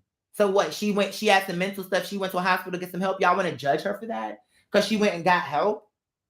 So it shows y'all are the frauds. Y'all are taking, maybe had Michelle would have went to the hospital, she wouldn't have adopted off her baby. So y'all judging Cora for getting help. Michelle was the one who sat up there and said she was depressed, she was all these things and didn't do nothing about it. She just gave her baby up. And then everything she's saying are just things that she's saying. So what do I mean? She could be telling the truth, but it could be exaggerated. She talked about, oh, they were doing rituals around me and all that other stuff. I'm like, maybe they did do a ritual around her, but maybe I don't think it's what she's saying, where it's like some ominous blood, goat, devil, like what? Because that's what she's implying. That's the part I don't like. I don't like that she's implying that they're these religious people that are into this devil stuff. Because that's how it comes across to me. It comes across to me like she's trying to say that they brought this person to pray. And it was like, what are you trying to say? It was a witch doctor and that it was a sorcerer and that they were praying curses on you. And they were so you see what I'm saying? It's like, so just by her doing that shows me no, because I like people who are fair and balanced. Just tell the truth. Say how it went. And then at the end, but no, just that you gotta dress it up like that shows me Because first of all, it's easy I see why you said that though, because it's a religious family. So it will be a lie. I'm not saying, or it will be something you could exaggerate that it will be easy to exaggerate. And the implication of it will be one that would easily take off because once you put it down, we can easily pick it up. Okay, so why wouldn't the family, this is the evil thing to do. A family stole this child's baby away from her. That's evil. So now when we think back on it and all the little rituals and all the little prayers and all the little things that they was bringing this woman in, now we know those were not godly prayers. Those were of the devil. So it's the implication of it. And I'm saying that to me alone is enough for me to shut her down because I'm like, no, bitch, you want to make them out to be devil worshipers just because you gave up your baby? I don't agree with that. And I'm never going to, I don't care how she could scream to her fucking voice box, squeak the fuck out of her throat, bitch, and it's not going to change nothing. You, at the end, you have to be accountable. You don't like it, but you have 4 beautiful children left in your custody that you can do right by them. That's just how it is. If it's too painful for you to be in the same state, pack them kids up and move cross country. So you don't even have to be near it and to be tempted like that. But it was a choice you made, and you can say postpartum, but guess what? If you would have killed your child with postpartum, you would still go to prison. They wouldn't let you off the hook because you was on postpartum. Because guess what? They would understand, damn, she had postpartum, but it wouldn't alleviate you from the choice, what you made. And that's the part that this young lady keeps forgetting. She keeps thinking, well, I wasn't in my right state of mind. So who cares? I think you're neglecting to be in full capsulation of the facts. Your state of mind plays a very small role in this because if you wanted to play a role, it's actually going to show us why we don't need to give the baby back to you, because it shows that you're the type of mother that makes brash decisions that would give her child up and not think about it. So the more you want us to focus on your state of mind, the more it's going to show us why we shouldn't give the baby back to you. So no matter what you say, it's going to go into why we shouldn't give you the baby. Because, okay, it shows you don't know how to keep your shit together. You don't know how to operate through a crisis. You don't know how to operate under pressure. You don't know how, you can't do the general things that a mother of sound mind would do a mother who truly wanted her kid.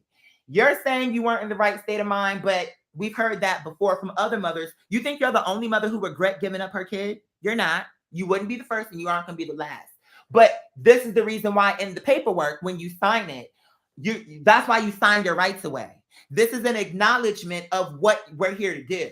So you can say you were under duress, but your signature is on the paper. And unless you can provide receipts of a gun or somebody emails where they said, if you don't do this, we will kill you or we will hurt your children, then as far as this court, not these niggas on YouTube who have no power, as far as this court is concerned, this is a legally binding document, whether you like it or not. The way it goes. You don't like it? Okay. Well, we'll see how it goes then. The only way she would get that kid back is if Cora wanted to give it back, but I don't think that's going to happen. And so that means she's never going to get the baby back. And I'm not trying to be cold. It's just because she feels that lady, I feel a part of her is genuine, but then another part is disingenuous. And it's just something about her that don't sit right with me.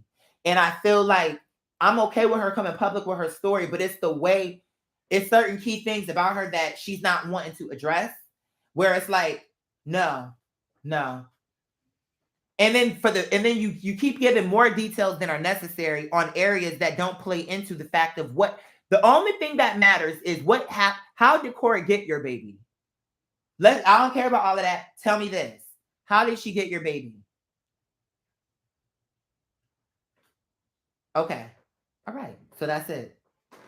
You can say she manipulated me. She prayed over me and did this. She used to be my friend.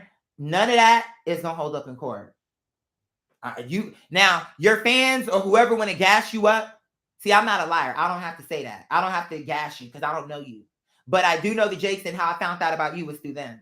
Like, it's because I follow that family. So it was disturbing to me because I felt like, look at how quick people are to turn against a family on something where, right, y'all don't know who's right on this. Maybe Cora could be everything that lady said. Maybe that lady is a liar. We don't know because she don't want to handle it properly. She keeps saying she's going to go through the courts, but it seemed like she just be on YouTube. At least like doing Tasha K, and then Tasha K. When she did that, I said, nope, I already have questions with her. But just that she went to Tasha K tells me clout. I don't like it. And then, of course, it's going to say TD Jake's daughter. See what I'm saying? Clout chasing. Why are y'all trying to bring TD Jakes into it? Yeah, that's his daughter, but that's not right. He don't got nothing. You can say, oh, TD Jakes, it was his influence, all this other stuff. Okay, that's what you think. Do you know that? Slander. You would think Tasha got sick of getting sued. Because to me, if I was TD Jakes, I would sue her for putting my name in there. And I would sue, as Cora Jakes, I would sue her, especially if I'm right in my thinking that there's more to this story. You know?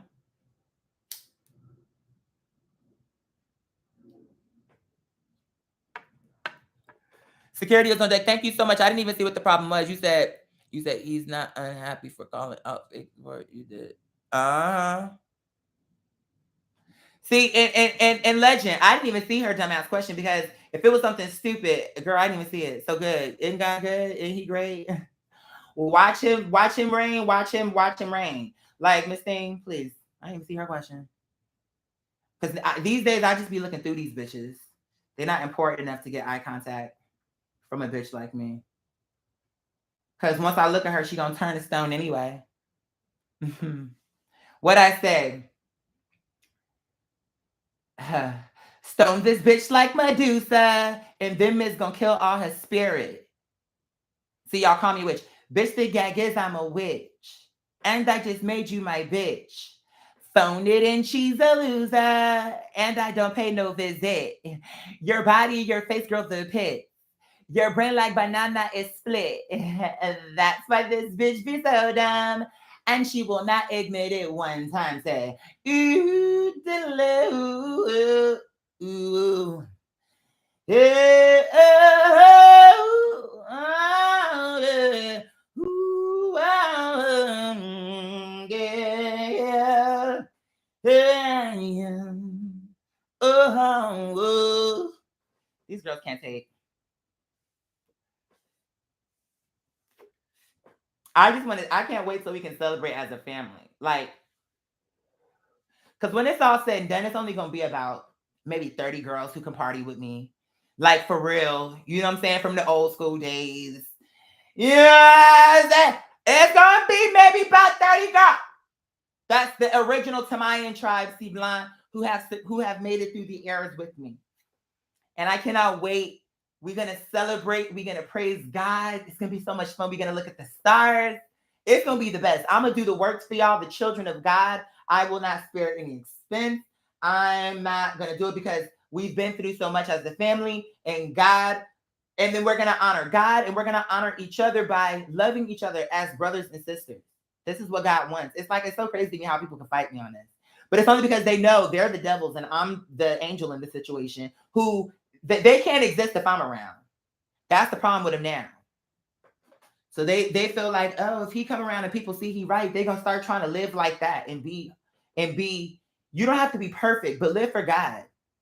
If you know you living for God, for real, I don't care if you Hindu, Muslim, Christian, Jew, God is not paying attention to that. He's trying to collect souls for the kingdom, not religions for the kingdom. All of these religions belong to him. Any person that, I don't care if it's in India, I don't care if it's in South America, if it's in Israel, if it's in Africa, if it's in America. Anything you know, everything that is competent. If it makes sense, it's God. And if it makes sense, you're not gonna tell me this good. Oh, because what they didn't accept Christ the way you wanted. That's the reason why Jesus told his own disciples that even they would burn, honestly. But the Vatican ain't gonna tell you that part, huh? See, I don't want to. I already knew I was right about this. But then once God showed me who I was, he brought me into more information to show me why I've always been so aggressive like this. Not aggressive all throughout, but when I need to be, I can be this way. But y'all keep trying to make Jesus out to be like so nice. But at the end of the day, he would laugh in these niggas' faces and tell them how stupid they were to their face. Just like me. Isn't that funny? But y'all keep trying to tell me I'm wrong. I'm not wrong.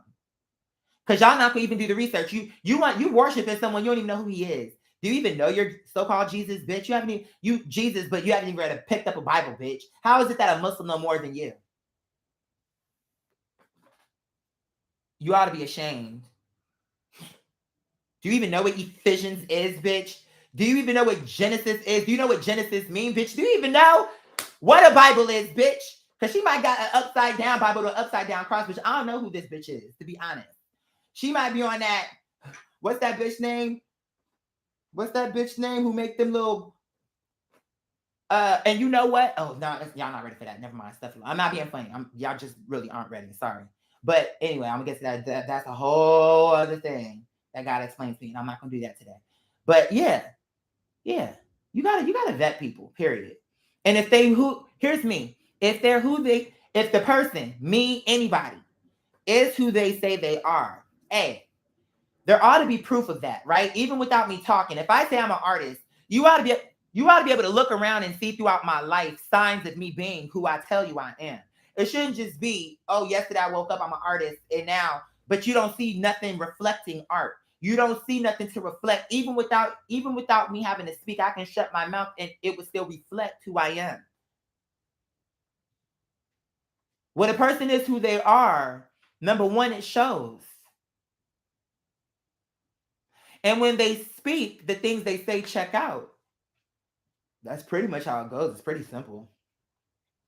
Do I see any fruit? Like, okay, that's what God means. You'll know them by their fruit. In other words, you'll know them by what they can produce.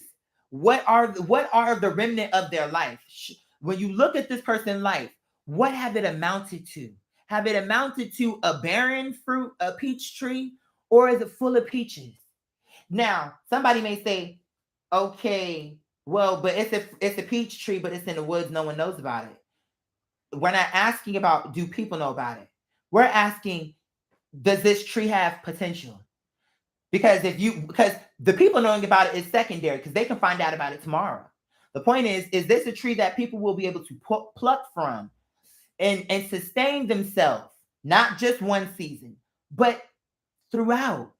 That means after I go, that tree should still stand for my family and for the community.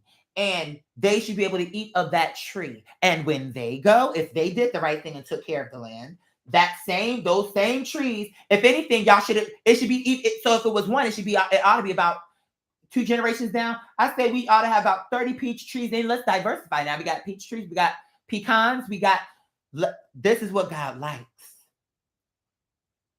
This makes me want to cry because I'm like, I know I'm right. And it's just, I can't believe people, but it shows me why I'm right. Because am I right? And the human side of me says, what person would fight me on this? Everything I'm saying is good because it's coming straight from God. Who would fight me on this? But then I have to remember who I am, who he told me. So through the prophecy, I was already warned people were going to deny me and people were going to tell me no and say I was crazy. So technically, it's like I've been training my whole life to be called crazy. Because it's not going to matter because the truth is going to stand in the end. Is it perfect pride? Annihilation, running all the nation. All it's going to take is my time and my patience. Wow, that's crazy. It's almost like I was talking. How could I not hear that? When God gave me that song and I did it, I remember what I was thinking. I remember how I brought it to God. This is what I'm thinking. I brought it to God. God brought it back to me. Boom. And I know what I was thinking. But how is it that I did all that song and didn't actually understand what God was trying to get me to hear? It's almost like he said, I'm gonna take your idea, but I'm gonna put what you want, but then I'm gonna put my seed in it and I'm gonna water it. You're not gonna know everything I'm trying to tell you, but you gotta wait. Which is why I said in the lyric, all it's gonna take is my time, sacrifice, and my patience. You gotta give the seed some time to grow.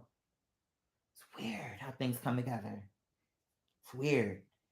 And I had started saying a few months ago, you know what? I was listening to one of my old albums, and what's odd is it's like it's almost like when God had me write a song, it's predicting an event years later. Whether it's my life, the world, something. You said no.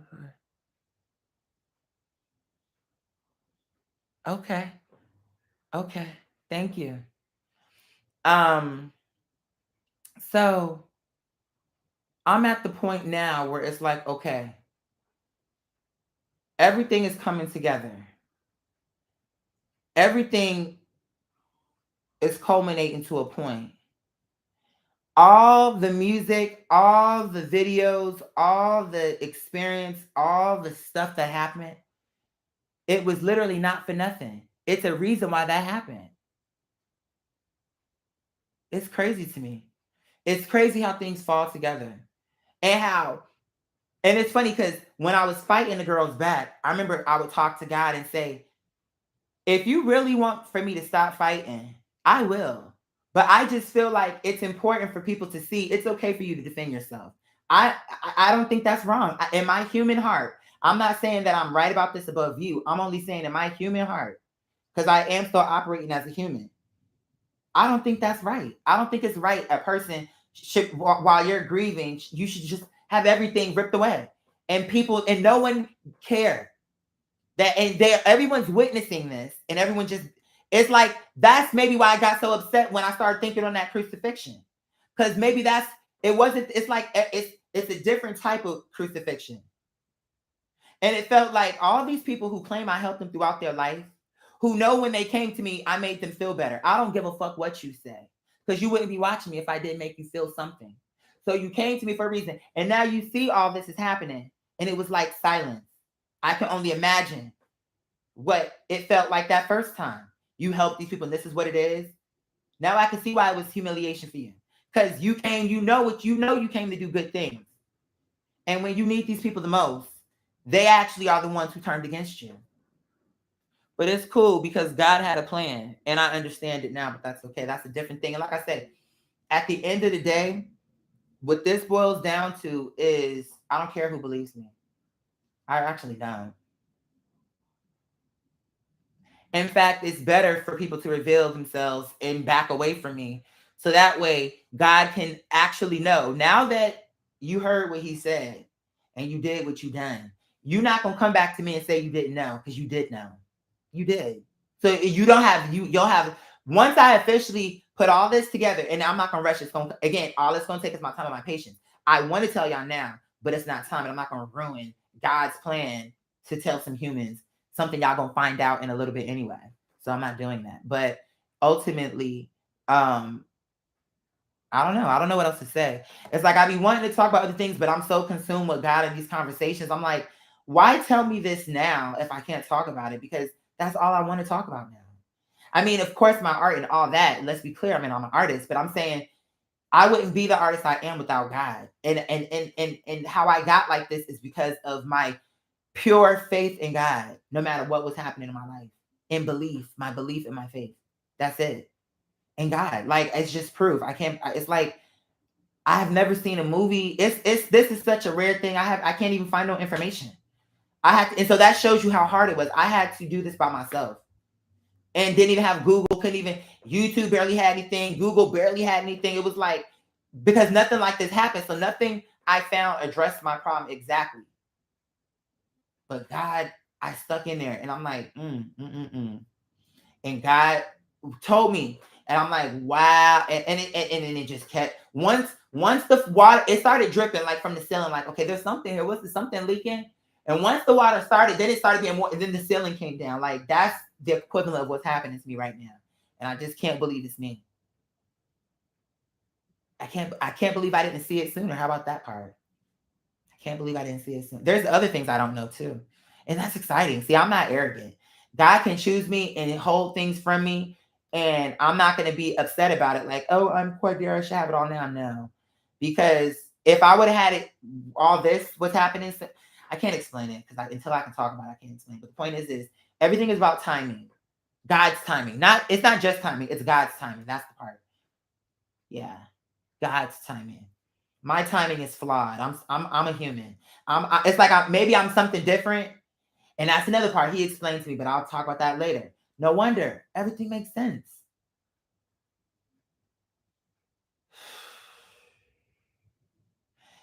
My neighbor was saying something to me about, like I said, she did try to, I think she is understanding that I'm serious. But anyway, she wrote me something. You know, my journey is different. And I know with your journey, there's a lot of isolation. It's like, I feel like she's trying to come to terms with it. I don't know what to tell her. I don't know what to say to make it easier for her. I could trust, I'm the one who have to live it. So, but I think now she's thinking, oh my God, I was at the table with him and I laughed in his face and didn't really hear him in the beginning. And now I'm thinking, what if it's true? Like I can tell that's what that text was about. And I told her then, I still love you. I'm not upset. I knew this was probably what the reaction was going to be. So I was just running it as a test to see if God wants me to say this publicly.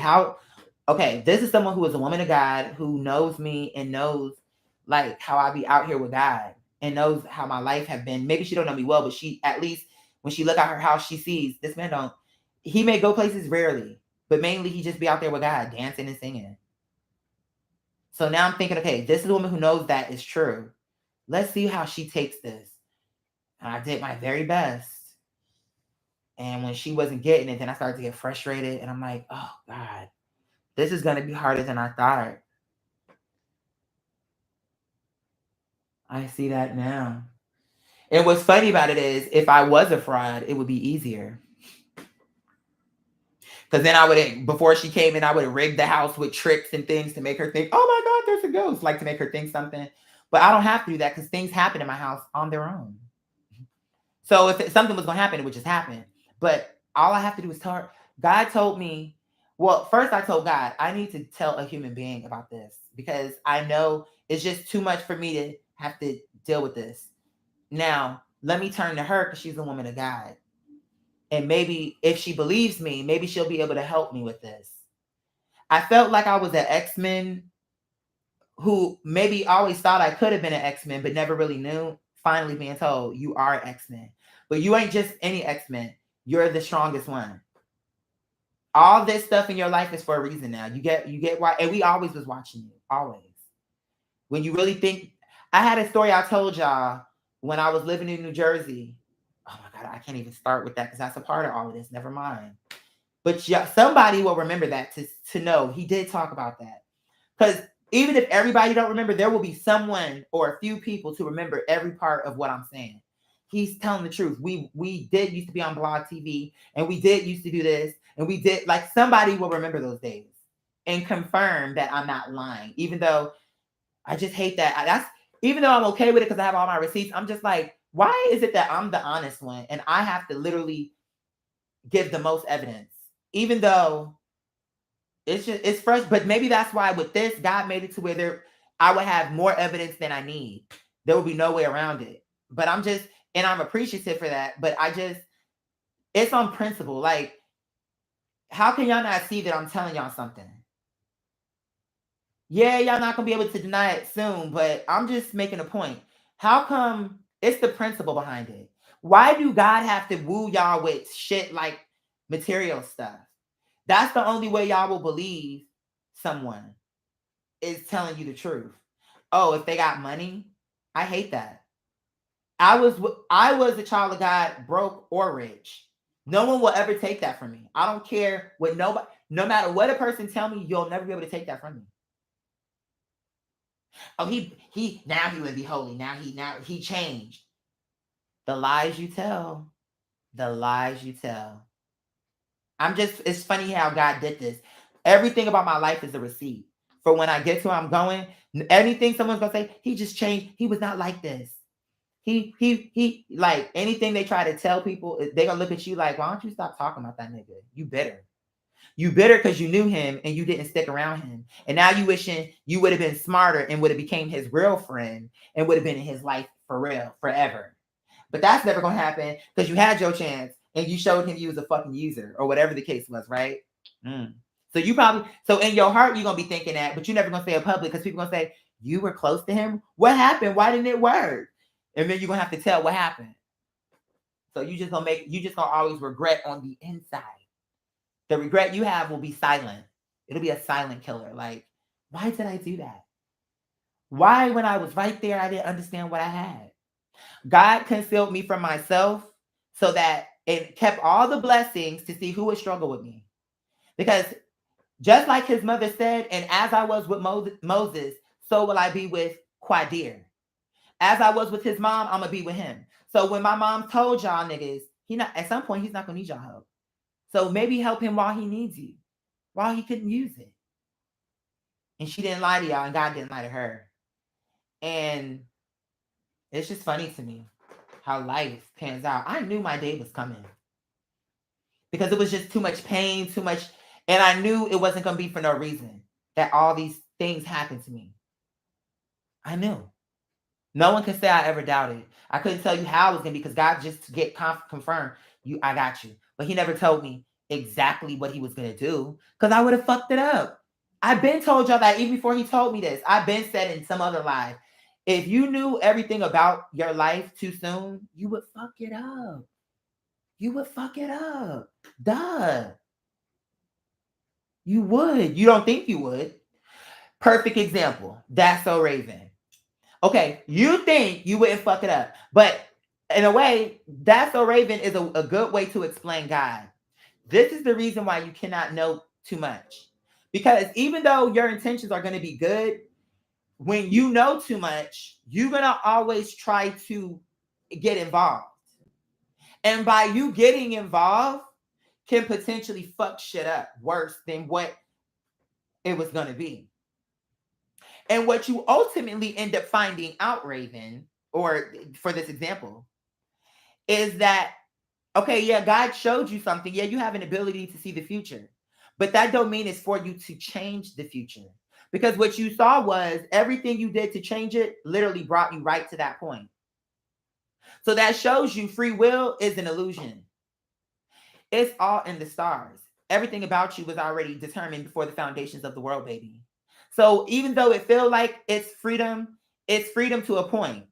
It's freedom to see if you worth the kingdom, to see if you will choose to be a good person or if you will see. The reason why God can't show you it's the kingdom is because it's going to show your heart. What do I mean? There will be those genuine people who are like, oh my God, I love it. And even if they never saw it, they would believe you on your word. But you won't know that because you showed them up front. But so that's why you have to not show them to see how they'll do it. So it's like, okay, if you show them up front the kingdom, then that means that now they know for a fact it's there. So it don't require faith because they saw it. So it don't require anything of them because they saw it. So now they know, okay, let's behave so that we can get there. Faith. God means it's number one, faith is a choice. So you were told something, do you believe it? Okay, that's the first part. Now, the second part is, what are your intentions? Are you just being nice so that you can sit with the king? See, that's the part that these girls gonna get hung up on.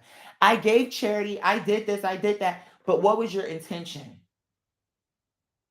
Because in the kingdom, money is not even gonna be an issue. We looking for hearts, souls. Who are you? And what can you contribute to the kingdom? Are you a visionary? Are you a builder? Are you a nurturer? Are you a soother? Are you an artist? Someone who we can relax. Okay, so we're in the kingdom building for God, doing all these great things, using his heavenly materials to make the kingdom, to build on what he did, because he loves collaboration. He tells you all throughout everything, collaboration. And so when we finish working the best heavenly foods, I even saw a vision. I'm going to tell y'all, I went outside, I let the mosquitoes eat me. because I finally understood why they were there. They're there. I get it. And it's funny to me how God explained the mosquitoes, the roaches, ants, all the different reasons. But it's like, because I'm like, okay, so I understand the animals. What about certain insects? And he already knew it. And then he even gave me a parable. I need to just write it down. He gave me everything to explain it. And I'm like, is this a testament? Why are you telling me all this? The spider, the mosquito. So when I finally understood the point of the mosquito, I did let them eat me. Now I let them eat me all the time. The spiders, I do have to kill them when they infringe on the spiritual law. But otherwise I do let them live. But if they infringe on spiritual law, I do have to kill them. But the point in the nutshell is this. I saw that mosquitoes would be covered in gold. And that seemed like, why would a mosquito be covered in gold? It's because there aren't the same laws. They can fly, they're weightless. And they're beautiful looking. But you can still see it's a mosquito, but you understand now he was the spiritual tax man. You can't pay God with human dollars. You got to pay him in blood. And you're going to pay for as long as you live. Some kind of way we're going to draw blood from you. Okay? And that's your payment. Yeah, it's a nuisance. Great. That's your payment. You understand? Everything works together for God's good. You're going to pay up. And guess what? It's going to be a little nuisance to you. It is going to be a nuisance. Why did God got to make mosquitoes so you can pay? Because even if you think you're going to be rich, you're going to still be, even if it's a small nuisance, bitch, and it's a payment that didn't affect you, you're still going to draw blood.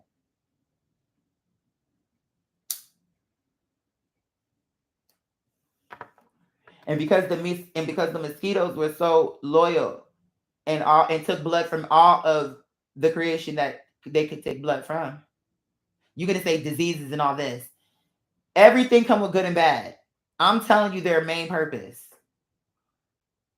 As far as spiritually, they are the tax people. Any bloodsucker is a tax thing. It could be a demon too. But either way, God is going to take that blood. The blood belongs to God, not the devil. So even if it's a leech or a parasite, the blood that's being taken is going to God. Now, if when you make your payment, you can stay here on this planet. Like, okay, you paid your rent. You can stay in that apartment. What you do in that apartment is your business. Because I got my blood. I got my rent. So you get to stay here for another month and show me how you don't got no class once again.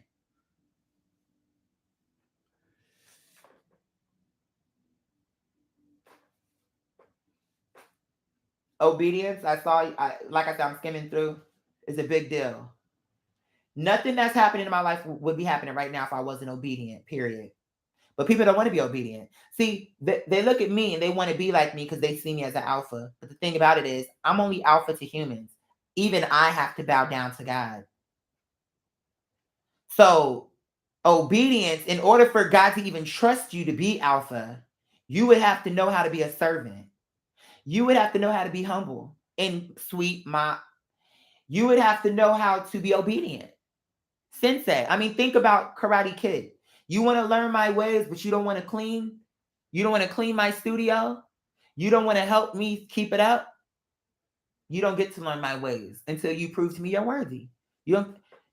If we're created in the ways of God, you know the ways of God because they're moral. No one is saying you have to be perfect. No one's saying every thought you have is going to be a good thought. But where it comes down to is the choices that you make. Where you command power over your vessel and say, no, I don't like that. If you're jealous of someone, I don't like that. I don't like that. I'm feeling like that. And then you go and then you figure out why you are feeling like that. Not try to make it the other person's issue. If you can't do that, you're not even worthy to be alpha. You're not worthy of being held in that way. If you can't even see where you're flawed. I know where I'm flawed. I would always talk about my flaws. Oh, I'm disorganized and I need a team and I need this and I need that. What it was is y'all couldn't take that my flaws were things that could easily be fixed. And whereas here you are an embezzler. If only you needed an assistant, that was all you needed. Bitch, here you are running from the law, you an embezzler. No, you on a lamb, asking for lamb chop, singing lamb songs, sing-alongs, bitch. It's just too much lamb. It's just, you didn't, clearly nigga ordered the whole rack. It's too much. Like, it's overkill, truly. But she want to come to me, Quatir, girl, you could even speak to me. Oh, what, she got $3 million? Remember my friend, back in the day, I don't talk to them, but I remember I had a friend. Anyway, cut long story short, it was this. That's what I'm saying. All the gay girls lived for her. She was a little scammer, and she was rich because she done scammed up about what $3, $4, $5 million. And I guess the government was already looking at her. They had their eye on her because they saw what she was doing, the money. And so I think she had a little shell company, maybe she had a little fake business she was doing. And so what happened was my friend, everybody was looking for her because she was on her Instagram with her firm and she pull up. Confirmation, she pull up in her little Maybach, whatever she was riding with. Cut long story short, she ended up getting busted. Like she was on the lam. My friend coming to me telling me, Miss Quadir, oh my gosh, the feds are after her, she on the run. And I'm thinking finally she been exposed. People gonna understand why you get it honest. When you get it honest, then you can be the girl. Not just look like the girl. See, that's an imposter. See, that's why y'all don't like me, because I'm an appraiser of people, bitch. I know what's going on. See, I would have never been impressed by her. She could have had $10 million. I've been around a billionaire, bitch. So what's a million, bitch? So, and guess what? I didn't fall over myself around him. And he had billions to his name. So who is some dirt queen, nomadic, vagabond? Bitch, you are a vagabond. Bitch, you can't even speak with me.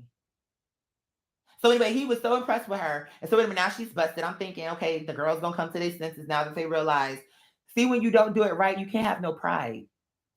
You can't have no pride in yourself. Because you know you a scam. You know you did it wrong. You know that. You know you didn't suffer for this.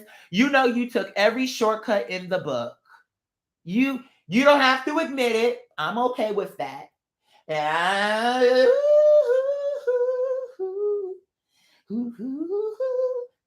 Save it for your mama, because she's the only one who still believes. It's not just the face a mama could love. It's only a lie a mama could believe.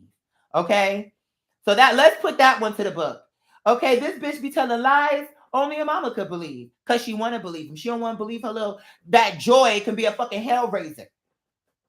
Not my joy. No. Joy. She brings so much joy to my life. I had this child. She was my unshot. She ain't no way up here burning people ponytails off, devilish, stealing people motherfucking lunch, flushing people's heads down the motherfucking toilet. Now her mama she done went in the cardiac arrest. Joy? Who child you talking about? Yours, Miss Smith? What she do? She done passed out at her job, child. She didn't even come to pick the child up. She's in the hospital. She got to have her auntie come. And now you're going to get your ass whooped because the demon has been revealed. Joy, you got to, and if your mama don't beat your ass, then the curse going to continue because she didn't correct you. Because if that would have been my child, and I would have been giving my child the trust, respect, and love, and she turned up to school and was bullying another child, the thing I hate most, to be a bully,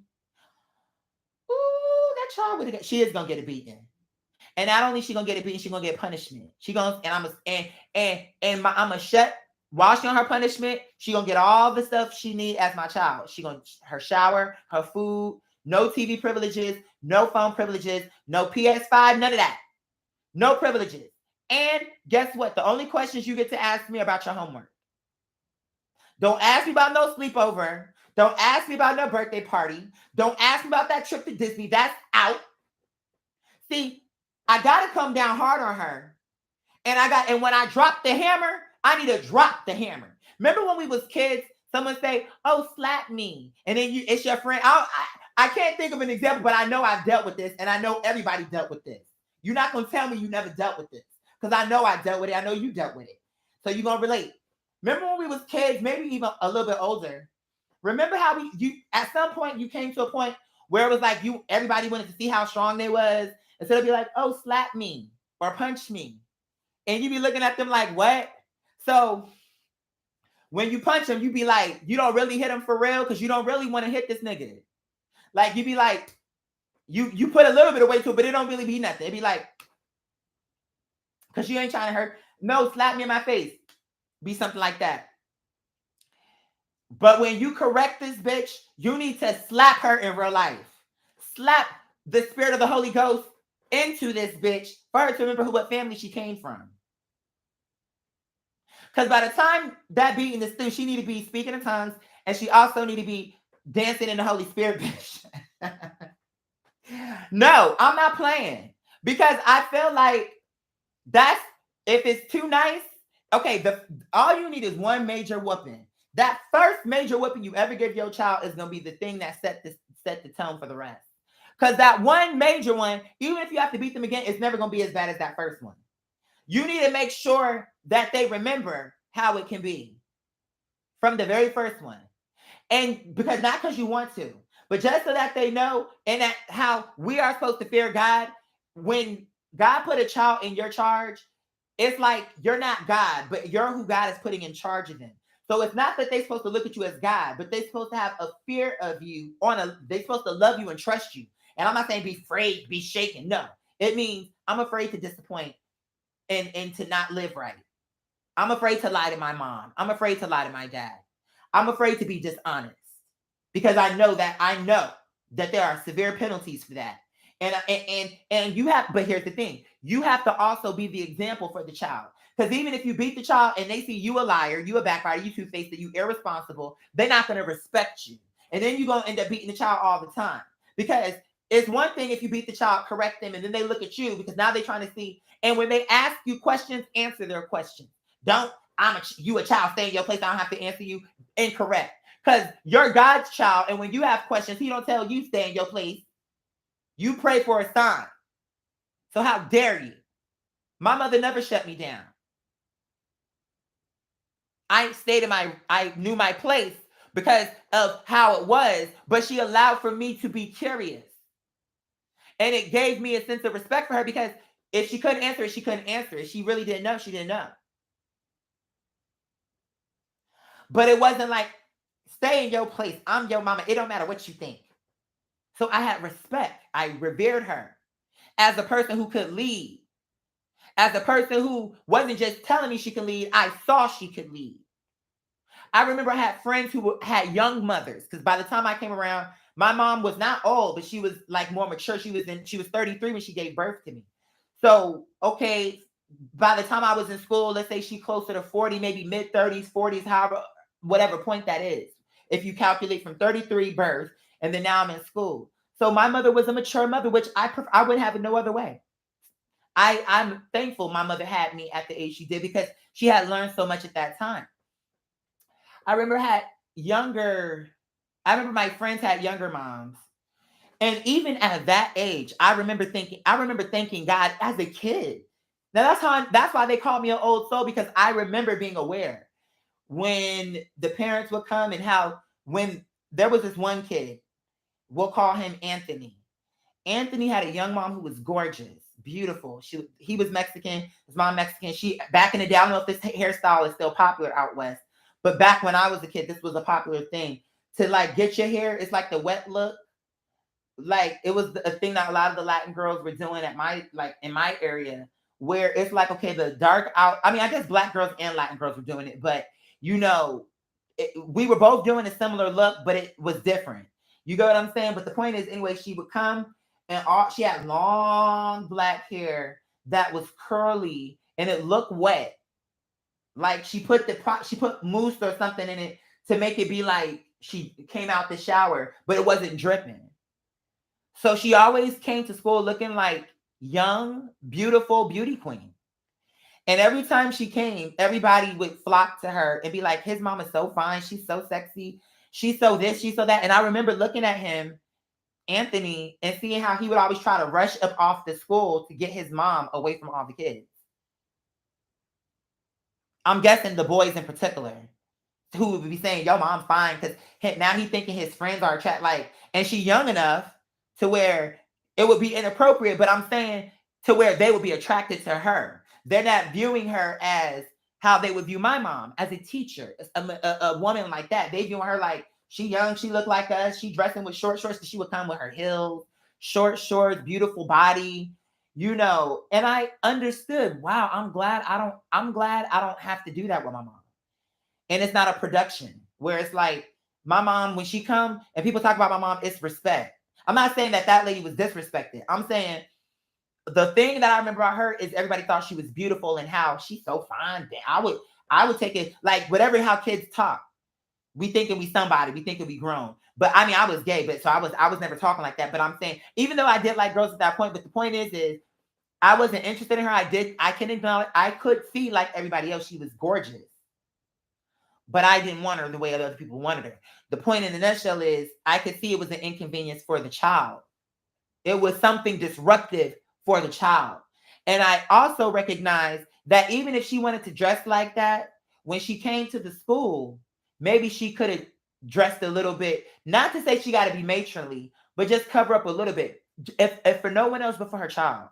Just because you know you're a beautiful woman and you know you're going to draw attention and you know your kid goes to this school and then he got to deal with people saying, oh, your mom fine, I'm going to end up dating your mom. Like saying stupid kid shit to him. Protect your kids in every way that you can think possible. But again, she was young. Maybe she didn't think of it. But my mother, on the other hand, was a seasoned mother, had other kids, you know what I'm saying, had done this. So by the time I came around, it was like,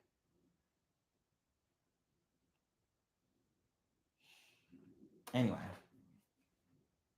I've always been grateful of the age difference between my mother and myself. There was never a point where I ever thought, oh my God, I wish I had a young mom. I never thought that, ever. I'm not saying it's bad because my mom was a young mom, but she was a young mom at the start of her having kids. But when she had me, she was seasoned. So I'm saying it's nothing wrong with being a young mom because my mother was a young mom. I'm saying I'm thankful that I came at the time that I did. I'm thankful that I came last because I got to see the woman she was after a culmination of her life experience came through on me. Everything she learned through everybody else and everything she learned throughout her life, it vacuumed into me. And I'm grateful because my mother was very wise, very smart woman in every way. My mother, what I'm saying, recently I found out through going through some of the files, I think I talked, maybe I told y'all, maybe I didn't. But anyway, my mother was Miss Teen New Jersey, 1970, whatever it was. But anyway, she made a dress herself. She made the pattern. She dyed it herself, made all, like, my mother was skilled. She walked away from that because she wanted to be a teacher. It's like my mother, and that's the reason why she was an artist, but her passion was teaching. That was her main dream in life, was to be an educator. So although she could have been a fashion designer, although she could have even just worked for a fashion designer as their seamstress, easily my mother could have did that. And then she could have said, look, with the dress that I made from scratch, I even dyed the what do you call it? What do you call that? The tool, or no, that's not tool. The what is that? I can't believe it. Here go another spider. Hold on. Sorry, sweetheart. I'm sorry, baby. Sorry, sweetheart. I'm sorry. For real. Because when my ex cut the grass the other day, he was like, can you hurt? Because I was like, I got to clear these spider webs so you can be safe. You out here doing me a favor. I want you to be safe. So he was like, but hurry up. I'm like, you can't rush safety. If I rush this and you walk into a spider web and you don't, and then even if you wipe it away from you, what if the spider is in your hair and then it bites you? All because I rushed it? No, your safety comes first. This grass, God would prefer for me to make sure you were safe. Like, what are we talking about? But he's just very, him being how he is, he like to get things done, but yeah, and it will get done safely. Well, anyway, I'm trying to make sure he's safe from the spiders. And what ended up happening is I ended up getting bit 3 times by a spider. But it was like God wanted me to get bitten because, and it was funny because when it first bit me, and I was like, what the fuck? It was in my shirt and I could feel it.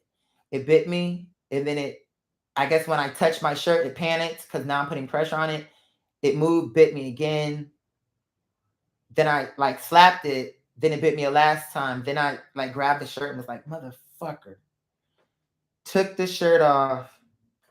When I threw the shirt down, like the spider fell out and died. But he got me. And what's funny is when he got me, I wasn't scared.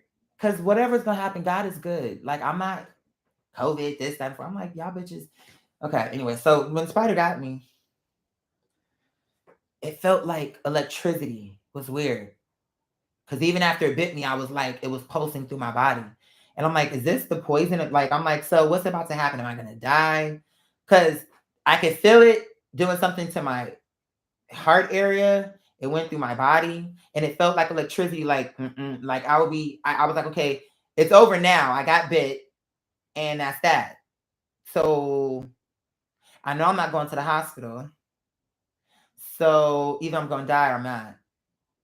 And if I don't die, then I may as well make these burgers because I grew up that day. So he was cutting the grass. And I know, and I'm like, God, if God want to keep me, now there will be a time where I may have to go to the hospital. Like when I had to get that ring cut off my finger. But I'm saying for something like that, it was telling me, God was telling me, this is not something that you need to go for. Because somehow I feel like he wanted me to get bitten by that spider. I don't know why yet. But, and I'm not thinking no Spider-Man shit. I don't think it has nothing to do with that. But then again, you never know. I mean, I've been wrong about, it's like I've been right about everything, but I keep saying a movie, Harry Potter, and I keep saying these things, and then, well, y'all not ready for that. Never mind. I keep saying certain things, and then it's like maybe we will live to see that, because every time I think the rabbit hole ends, God keeps showing me, there's more. I'm like, how much more can this get?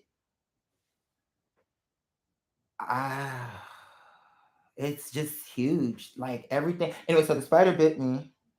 And when it bit me, my ex was cutting the grass. And anytime he do that, I like to cook or grill because it's what I can do. You know what I'm saying? It's like, okay, I don't have the money to help you the way you help the family out, but I can cook for you. And I know you love my cooking and send you back home with a lot of food. And he also lets me keep some of the food too, which I appreciate. But still, I want to make sure he goes back with a lot of food. So he brings over the different meats, what he like, and we go ahead and we get that grilled up. But the point is, so I'm like, okay, I'm not gonna sit here panicking over this spider bite because I got meat to season. I gotta wash this chicken breast. I gotta wash these chicken wings, and I don't got all day. So I was just like, Miss Thing, I just gotta move on. I mean, I'm not going to, oh my God. I'm not, it's just, I'm in such a different point in my life. I don't have time for small shit. Oh my God, a spider bit me. Because when I came outside, I guess the mosquito bites look different than a spider bite. So after some time, it started to look like what it was. When I came out, what was the reason I was checking on him to give him water? Some reason. He saw my chest because at that point I had taken the shirt off because of the spider. And I washed the area, whatever. And at that point, I'm like, that's as good as I can do. I washed it. I'm letting the air hit it. And now I got to season this meat.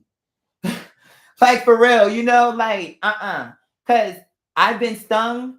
A lot of things have happened. So I'm like, I believe the poison going to go through my body and it's going to get ate up. And then I'm going to just get back to my life, God willing. So, okay, whatever. Let's get to the season. So I season the chicken. I season the chicken wings, chicken breast. I season lamb, I season steak, and I season burgers. And then I made peppers, I made mac and cheese. But the point of it is I have things to do. So I have to move on. And just like God told me, look, I'm still here. Because my ex like, are you okay? I'm like, no, I promise you I'm okay. He was like, are you sure? Because it was 3 bites on me. And even now, it's like, it's just crazy to me how now it's totally gone. It's like I can kind of, when I rub my finger over it, I can feel that it's still like where it was is still there. But it's like God, the swelling went down. And it's almost like I was never bit. These are the things that have always happened to me, but now I'm starting to understand why things like that happen. I'm still gonna die, and I can still die. But I'm seeing how why when I get stung by a wasp or a bee or bit by spiders, why anyway, I don't care. I don't it's God. I don't care. Like I'm not that person. God, it's like okay, certain things I do like explanations, but certain other things, it's the mechanical work. It's how it's what they say, it's what the sausage made of. I don't need to know. I don't care why it seems certain things about this. Like, I don't know. Cool. Nothing happened. And that was a real spider. And it bit me 3 times. And it did feel like electricity in the beginning. And it would be like as I was seasoning the chicken, that's what I was gonna say. So I washed the area and I was seasoning. But in the middle of me washing, it would be like like a shock of electricity. I would feel like in my neck, electricity. Then I would feel like it was just passing through. And I didn't panic. See again, that's why I'm alpha. I wasn't feeling like, oh my God. And I was high as shit. So if I was gonna flip out, that would have been the time. Oh my God, a spider bit me. I'm gonna die. Nigga, please. However I'm gonna go, it's gonna be with grace. And I'm not gonna sit up here looking crazy. Oh my God. No. If it's gonna happen, I'm gonna go. And guess what? You're gonna come here and find me on the ground. This chicken is seasoned, all the meats are seasoned, just throw them on the grill, bitch. If I'm dead, you already know the plans. If I'm living, shoot me to the hospital, grill up all of our foods for when I come back, we can have some dinner. I'm tired of bitches who always just want to be afraid of everything. There are things that I don't like flying and blah, blah, blah. Although I don't have the same fear I did, but still, there are things I don't like. But nothing's going to keep me from doing the things I need to do. The only thing that's going to keep me is God. So if God say drop dead, I'm okay with that because God has a reason. And it won't be no demon doing it. If whenever I go, it'll be because it was time for God to collect me. And I will be okay with the Father because God is the best. He has proven to me time and time again, nobody can plan better than the Father. Me, nobody. You, nobody you can think of, nobody from the past, nobody, no one. So you may as well give up and humble yourself. I don't get it. I don't understand what the question is.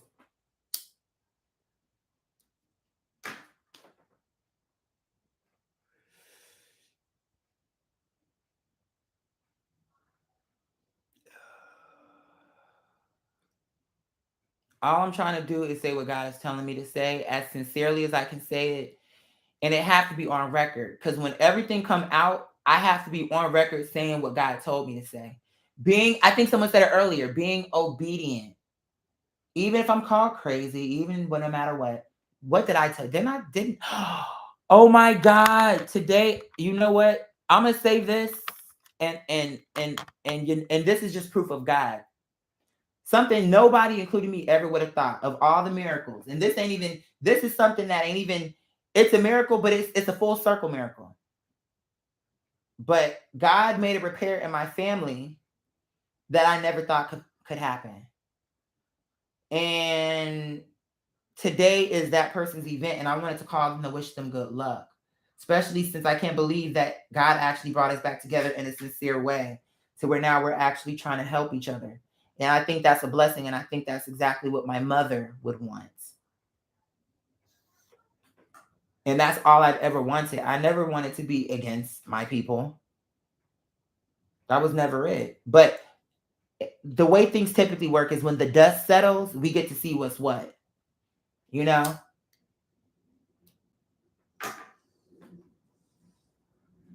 But for me, I'm not even stressing nothing because I'm keeping my eye out for the ops because I know these niggas, they jealous, they hate, and they mad.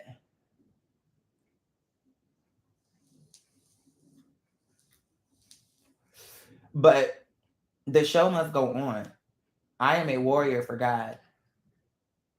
My art is my passion in the flesh and material. But my overall passion is God, even above my art. So that should explain to you, even above my mom, because my mom, I wouldn't have my queen if not for God. God is my greatest love because God saw that I was worthy for this storyline and blessed me with Sabrina. Something that just because everybody got to die, me too. So what? So so the only way for me to love God is if he would have never took my mom. That's an unfair request because it's not a part of the contract. Everybody have to go. Everybody. And it's not a scary thing. And that's why he made me a Scorpio. So that I would show people the truth about death and free you. Y'all scared, but when y'all know the things I know, you're gonna understand. And once this all come out, God has given me permission to share many things with y'all that you're gonna know are true. Because first you gotta know, because I'm gonna give you what humans need, which is physical proof. They need to see, oh, God chose him. They need to see stuff. So God is so even though I'm not rolling my eyes because I'm not grateful to God. Let's be very clear, I'm extremely appreciative for what God's about to do and what God has already done. But I believed him before he did that. So it's different. Because when I celebrate, it's because it's like you did the promise, you did exactly. I didn't know how, but I knew you were going to do it. I never doubted you. I knew you were going to do it. I just didn't know how. You see what I'm saying there? It's been a lot to take in. It's been a lot.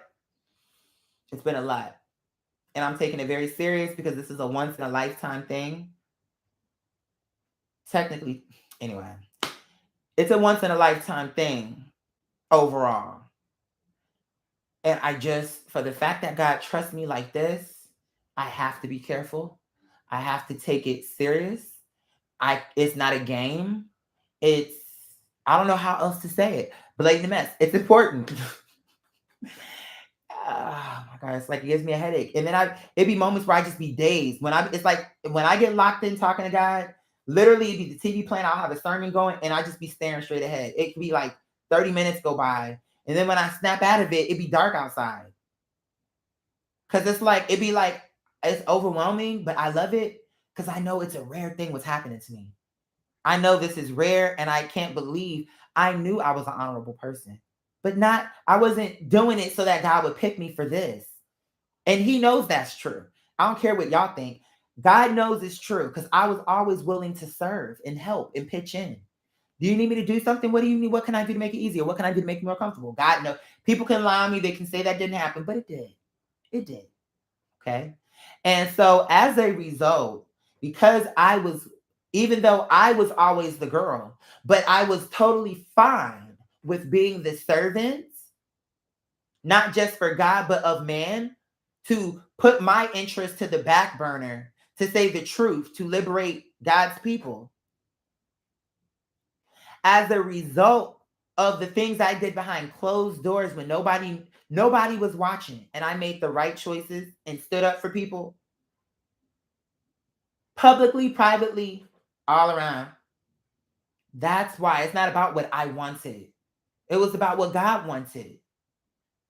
So that's where people get it fucked up. They're thinking that I'm choosing this. The only thing I chose consciously, at least, but even that was probably God. The only thing I can say where I feel like I knew was that I was an artist and that I was going to change the world some kind of way through God. But you don't have to be the role that he's giving me to do that. You could be a nurse and do that. You could be anybody. I didn't know it was going to be this big, is what I'm saying. But like I said, everything's in due season. I'm just in shock that it's me. And you know it's weird. Before here's what's funny about all of this.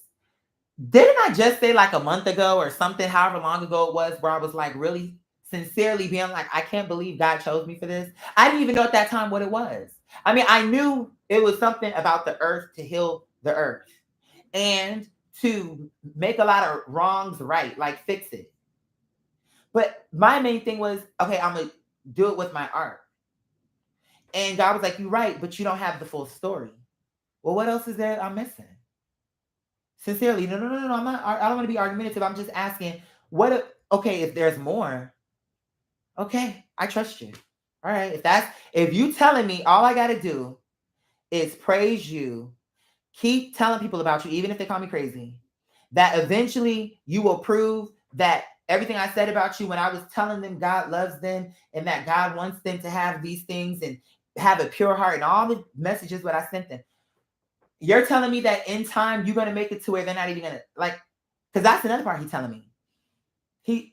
My human heart, based off what I got from my neighbor, and I even reached out to my weed man's grandma. That's why I brought her up. I reached out to her because even though she's not a pastor, she's a spiritual woman. So I figured, okay, I got a religious woman. Let me get a spiritual woman. She believed me more. She brought in a friend of hers to do some research. Like she was at least taking me serious.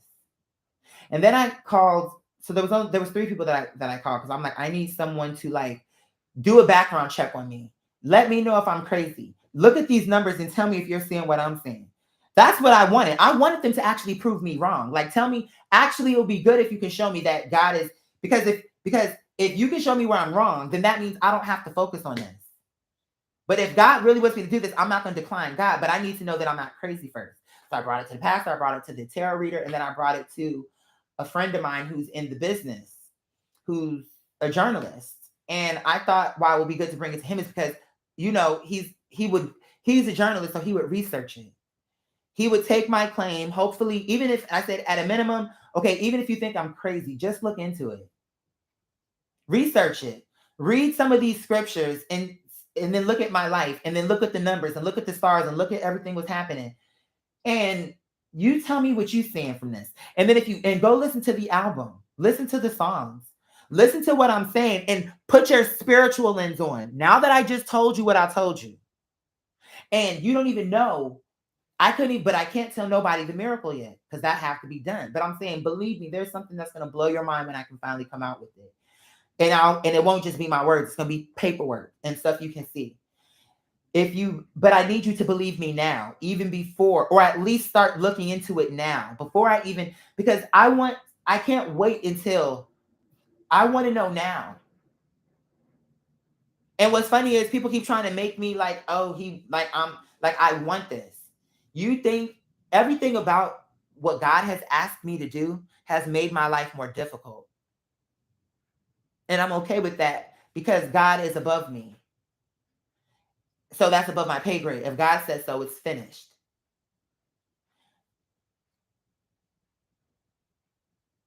Why would I take this on? I'm trying to explain this away.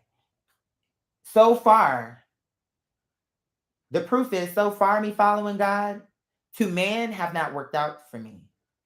But what he wants y'all to see how when he followed my instructions and had integrity and walked away from the things I want him to walk away from, how when I chose, I needed this one person. Other people are going to have different things. But with this one person, I need y'all to see.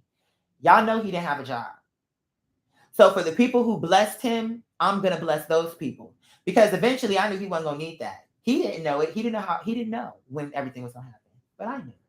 It was literally a timer on this. Literally. So I want to see who's going to really be looking out for my chosen, for the person I'm actually sending to help these people. And it shows me they still don't get it. Isn't that a shame? I'm telling you what it is. I'm thinking, should we roll one more blunt and then bounce up out of here? Maybe I'll buy some weed.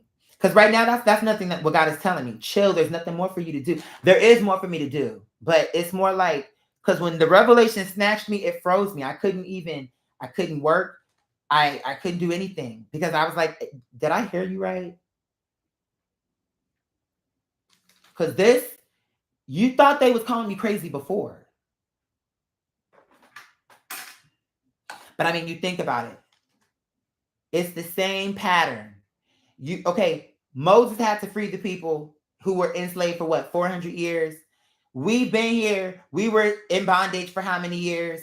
It's like the same story playing out just in a different region. That's how you know when it's God, because he's going to make the same shit play out all over. To show you what happened when you disenfranchise a people.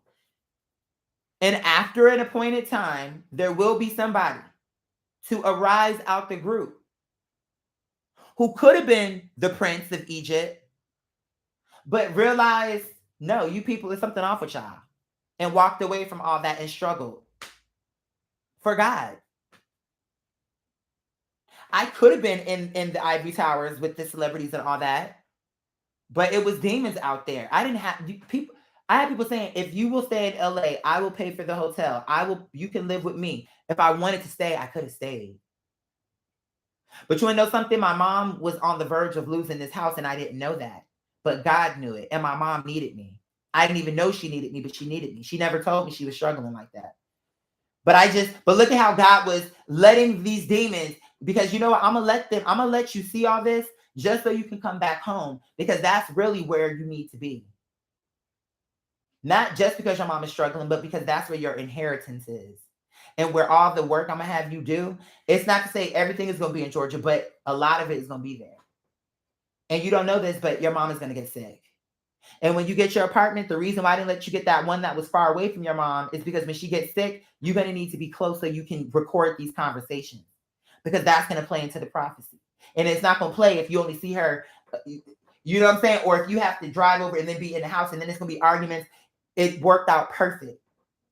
You're just close enough. You don't like to drive. I know that about you. So I moved you closer to your mother. That's why I denied that first apartment. I moved you closer to your mother because I knew she was going to get sick and there was going to be a lot of work for you to do. And the type of person you are, you can do it, but you need to be focused. You can't have, oh, I'm driving across town plus this. Just the drive to my mom was too much, knowing that I'm driving to see her sick. So it was good that it was a short drive, because even if I didn't want to or do the drive, I could pay an Uber and that would still be cheap.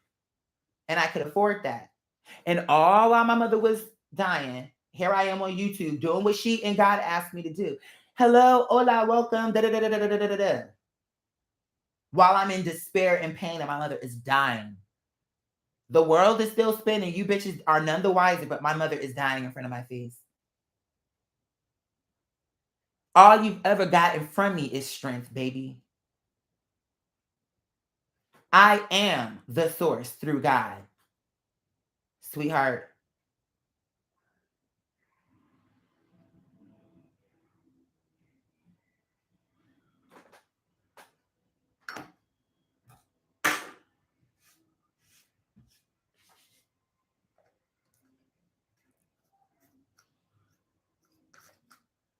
It just be cracking me up. Now I see why it was so hard that first time. And all the other times, because, by the way, that wasn't the first time.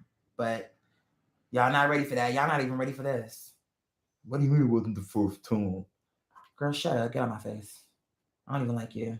You don't want to be saved. I'm tired of trying to save bitches. I don't want to be saved. I actually am. You don't want to be saved? Cool. Stay where you are. Thanks for letting me know.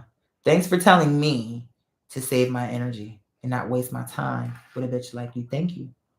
Thank you. Because I was actually going to sit there and waste my time with you. That's what I was going to do. Because I thought, oh, who am I to judge if this is God's child as well? And if she or he came to me, I'm going to help, see if I can help.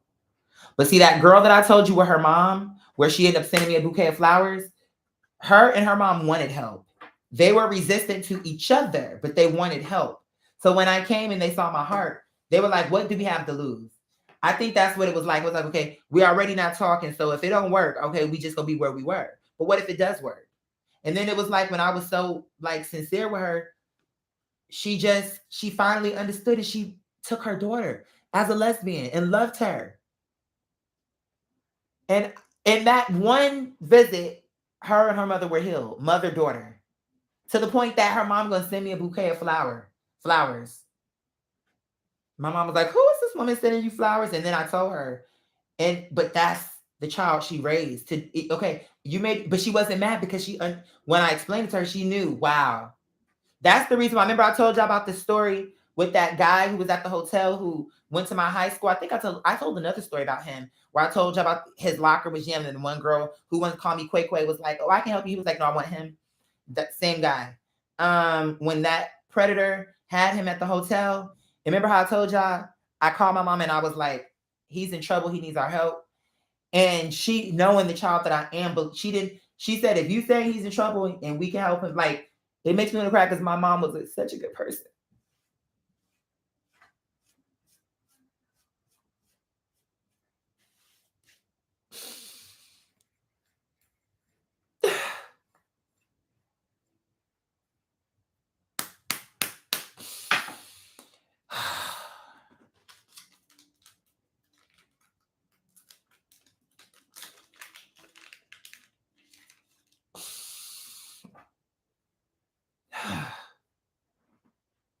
And that's how I get to be like this. Because she didn't punish me. You broke my rules. Because when I told her, and she knew I was telling her the truth, because she was like, who is sending you flowers? Because I was never even going to tell her about that. Because I knew that girl wasn't supposed to be there. I didn't know that lady was going to send me flowers, though. So it's like, damn, I guess the cat's out the bag. So I'm not going to lie to my mom. Yeah, I wasn't going to tell her, but so that was bad enough. But if she finds out now, I'm going to tell her because I'm not going to lie. So I told her the truth and I explained to her, she was going to be on the street. She, she's a woman. She was going to be on the street. She don't know nothing. We're kids.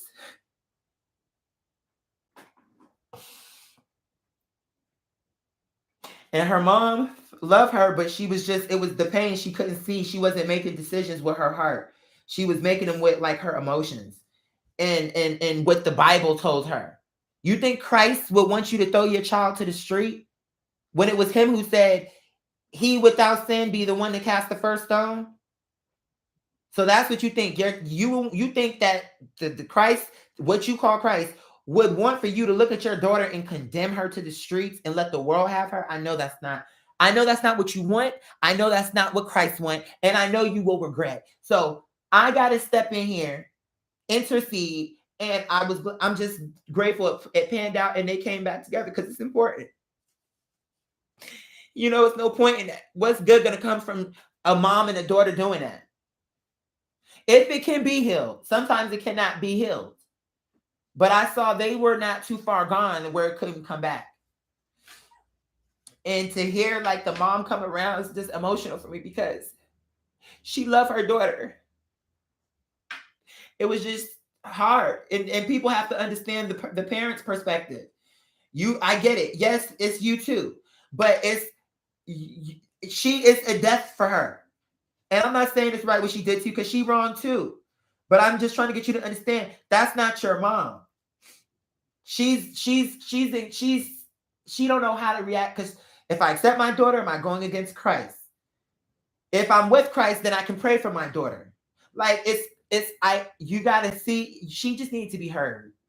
I understood it. And I felt like I was looking at her how I would look at my mom.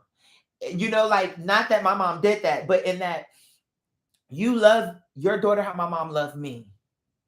My mom is different from you, but I know in your heart, you do not want to see your daughter on the street. I know that.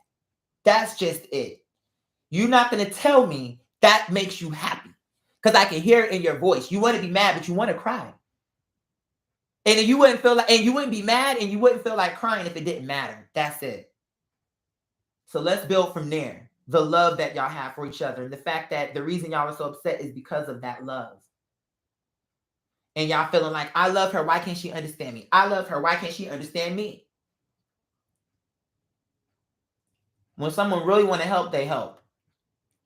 Some people love family drama and they get in there and shit get worse. When someone want to help, they help. And I don't care. You want to know how I know? Because I've done it. That's why. I know what it looks like. You niggas, oh, it's tough love. No, you just like to be able to shit on a nigga because you think you better than them. So you think now she down and out. Oh, it's tough love. No, it make you feel good to condemn her. Girl, I had to get a job and I was 16. I don't give a motherfuck what you had to motherfucking do. Bitch, it ain't about shit. Now what? That's your problem now, bitch.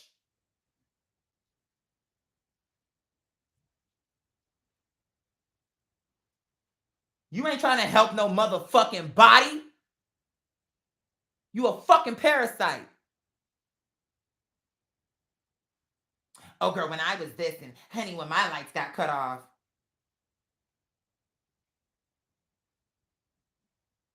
So your way of helping her is to make her feel worse about her situation? Because when you went through it, you overcame it and didn't have to ask for help? Get out of my house before I place you out my house.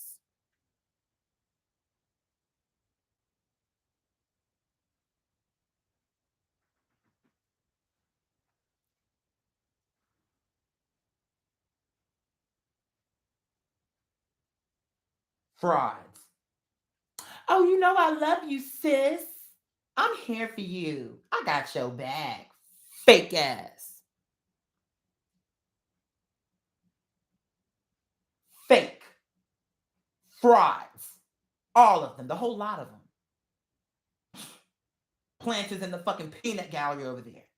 Yeah. Yeah. Uh-huh. I don't give a fuck. Because I know what it looks like. Okay? If you wanted to heal, we would see, again, show me the fruit.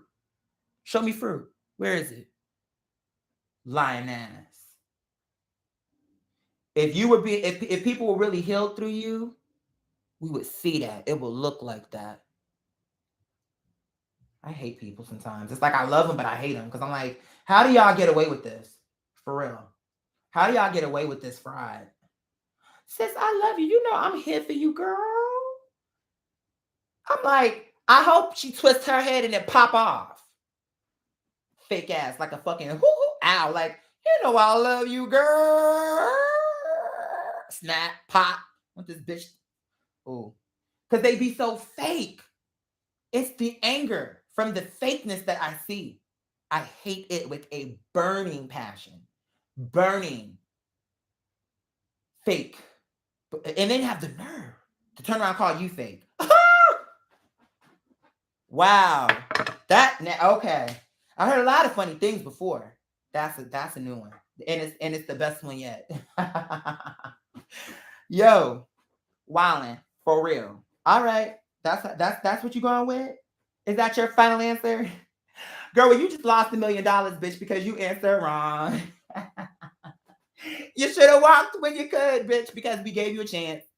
The money gone. Mm-hmm. Exactly, legend. Exactly, Alan. Daquan, I see the legends are in the house. Y'all gotta forgive me. As I get closer to the situation, I'm responding less, not because I want to per se. It's more so I can focus on what God is having me say and just go with the energy, honestly. I trust God so much. I don't know what the reason, how exactly what I'm doing now is going to the future, but at this point, I don't need to know because everything he connected everything up to this point for me. So even without him doing that, I would trust him. But by him doing it, it's like, okay, all right. So I don't need to know why you want me to do this, but I'm here. And whatever you ask, I'll do.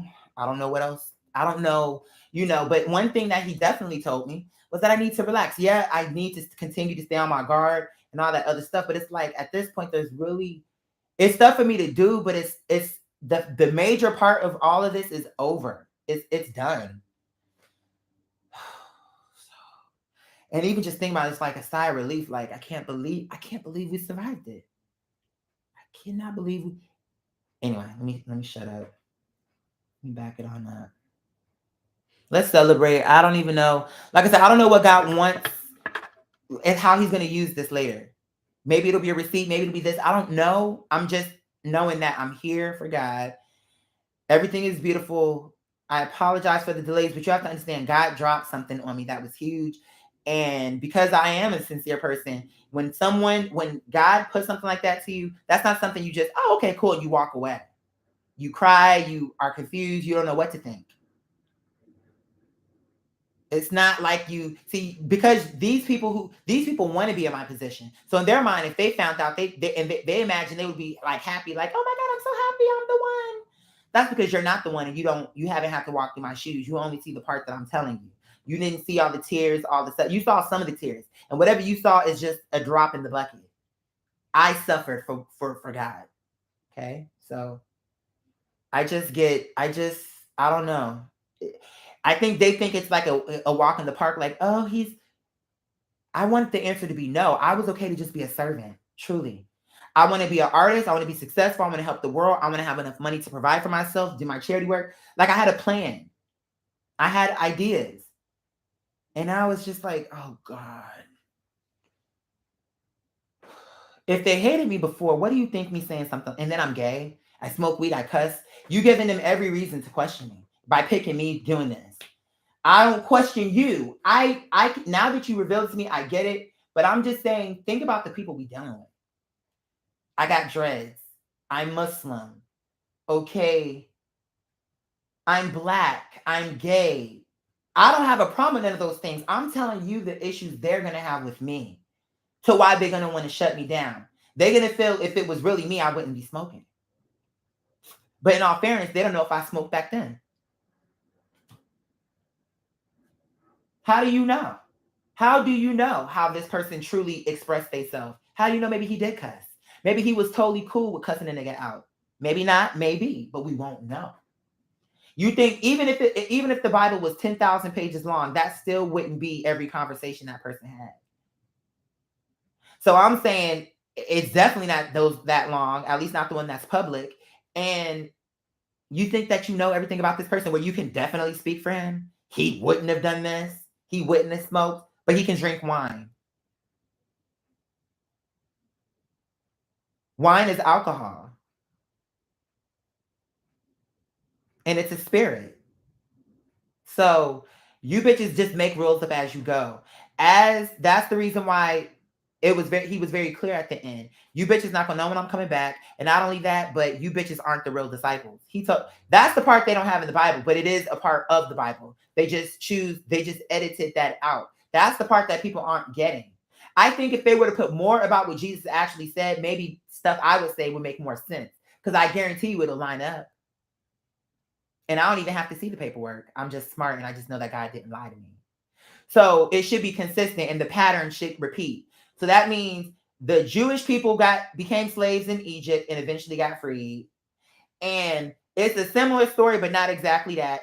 The Africans became slaves for that about the same amount of time and were transported to a foreign land. And eventually will have the choice to stay, leave, do whatever they want, but there will be a liberation. It's not just about that. It was way bigger than that. But I'm just saying, it's a pattern. What don't you get? So the pattern is now it's time for the people to be free. And and anyone who tries to talk people against being free, and when I say free, I don't mean debaucherous. See, there you go. I don't know who I'm talking to. Get about the gutter, bitch. Free comes with responsibility and accountability. Not be a hellraiser out in the streets causing problems. Be free, be well. Do good works. And you know what I'm saying. So if you show you can't handle it, that's when you get the penalty. And your freedoms get restricted. Because you show that you're an irresponsible person.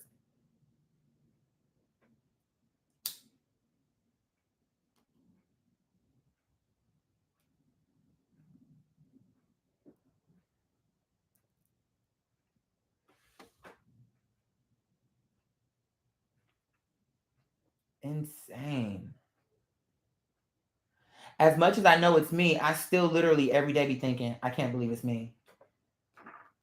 It's like I've won the spiritual lottery.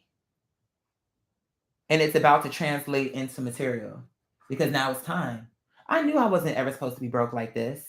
Like I knew I wasn't supposed to be like this. But I was okay to struggle because I'm like, if I'm a real artist, then what makes me think I don't have to struggle for my art? I'm not saying I'm going to do it forever because I believe once you put in your dues, you are entitled an opportunity, especially when you show up and you believe in yourself, etc.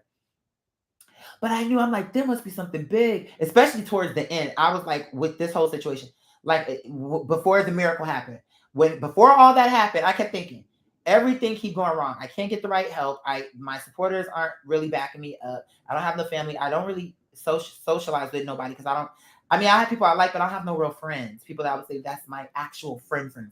Yeah, I like that person a lot, and we're very friendly, and maybe we are friends, but we're not like what you would say a friend is. So I essentially, you know what I'm saying, was alone. And I remember talking to God, like, this can't be it. I'm like, if I go down, even if I go down fighting, it's going to break the spirit of so many people. Do you like, I know you can see that. And I'm only but your servant, but I'm telling you, and I love you, so please forgive me. Like, this is, you got to be honest with God and just say the truth. He knows the truth. Like, he knows you're telling the truth, but you just got to say the words. So I'm like, if I go down, especially being me, you know everything I'm saying is true. What will that do for your kingdom? All it's going to show is, look at this man. He sacrificed everything for God. Everything God told him he did, and he ended up, we took everything from him. We embarrassed him. We humiliated him by trying to make it like he was doing drugs, or he was not eating, or don't go to his concert, trying to ruin his business.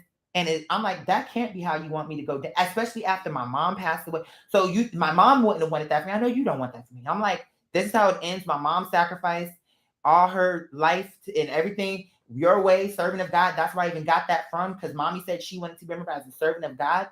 And now I've done everything.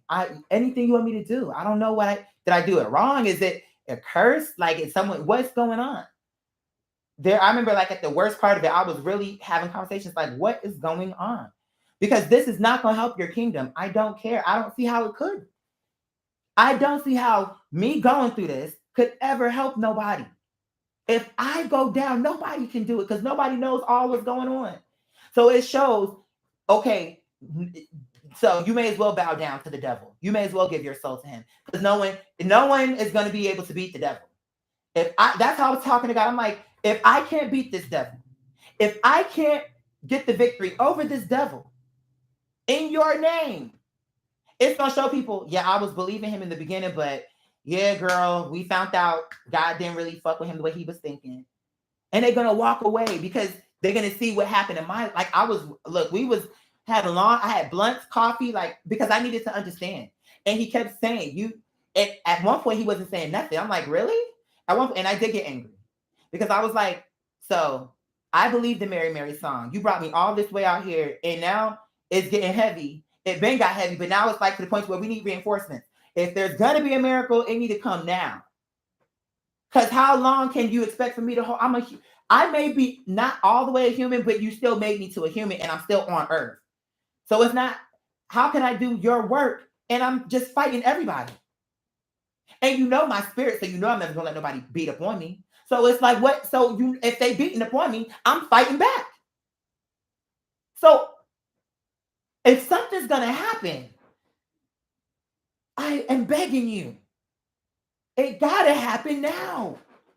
I'm trying to rush it along, not realizing there's a timer on this thing, a literal timer. Not knowing God got the whole thing worked. It's crazy. I can't. God got the whole thing worked out, and I'm up here. Why they're gonna not realizing the reason I was going through that was to show the truth.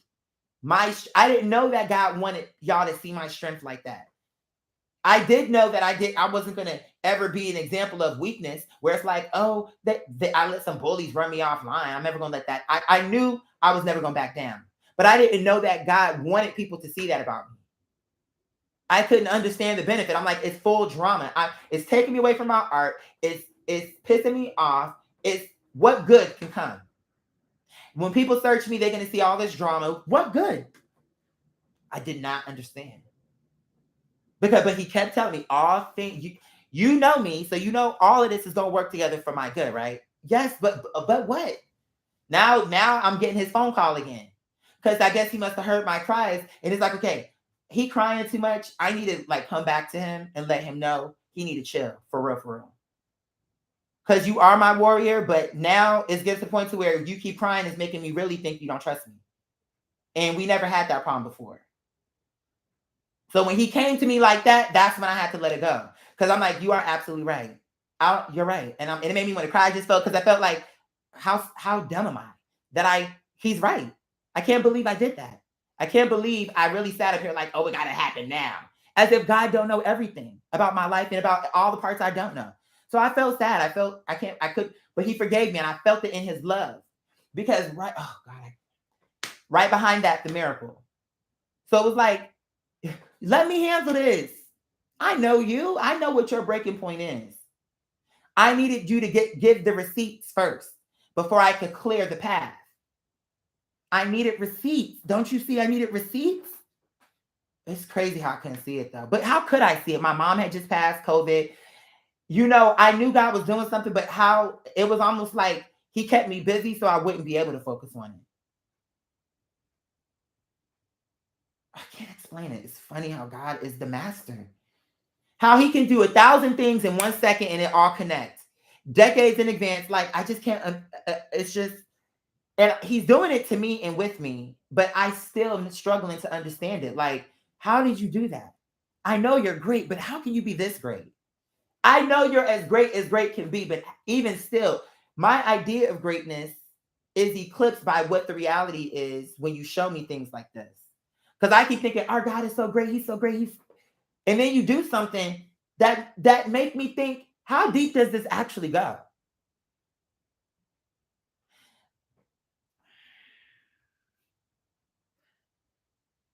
Okay, let me shut up because the devil is wanting me to slip up, and I feel him, and that's the reason I'm not gonna fuck with you. Because he's like, see, yeah, go ahead and say it. Go ahead and say it. Nigga, please. That's the shit I don't be liking. See, y'all don't believe in shit like that. Some of y'all, but it's real. And it's funny how I'm so good at it now. It's like I be knowing these demons are so scared of me. They are so afraid. I'm talking about even not the flesh bag, the human. I'm talking about the demon, the spirit. It's like they be staring me right in the face, but I can't see him, but I can feel him. And you know, like you be watching a movie and it be a blind person, and then they be like looking around and the nigga be right in their face, but since they blind, they don't know. It's like that, but I can see. I'm trying to explain it. So when I look them in their face and I keep staring, it's like I feel them go away because it's like, did this nigga really see me? Do he really like? Yes, I see you. Or it's like I don't see you, but I feel you, so I know where to look because I know your heat impression. So if I'm looking over here and I know I know what an angel, I know what a demon is. So if I'm looking over here and I'm feeling something, the demon thinking no other person does this with us, can follow us around. Like, can he see us? No, I can't. But I can do something better. I can feel you. Your eyes can lie to you. What you feel can't. Energy or physical. What I see, you can look like whatever, bitch, and be somebody totally different. So what's up?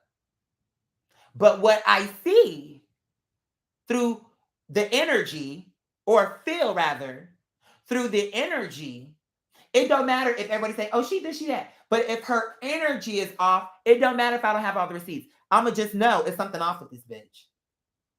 No matter what I saw, it's what I felt. It's how she made me feel. Okay.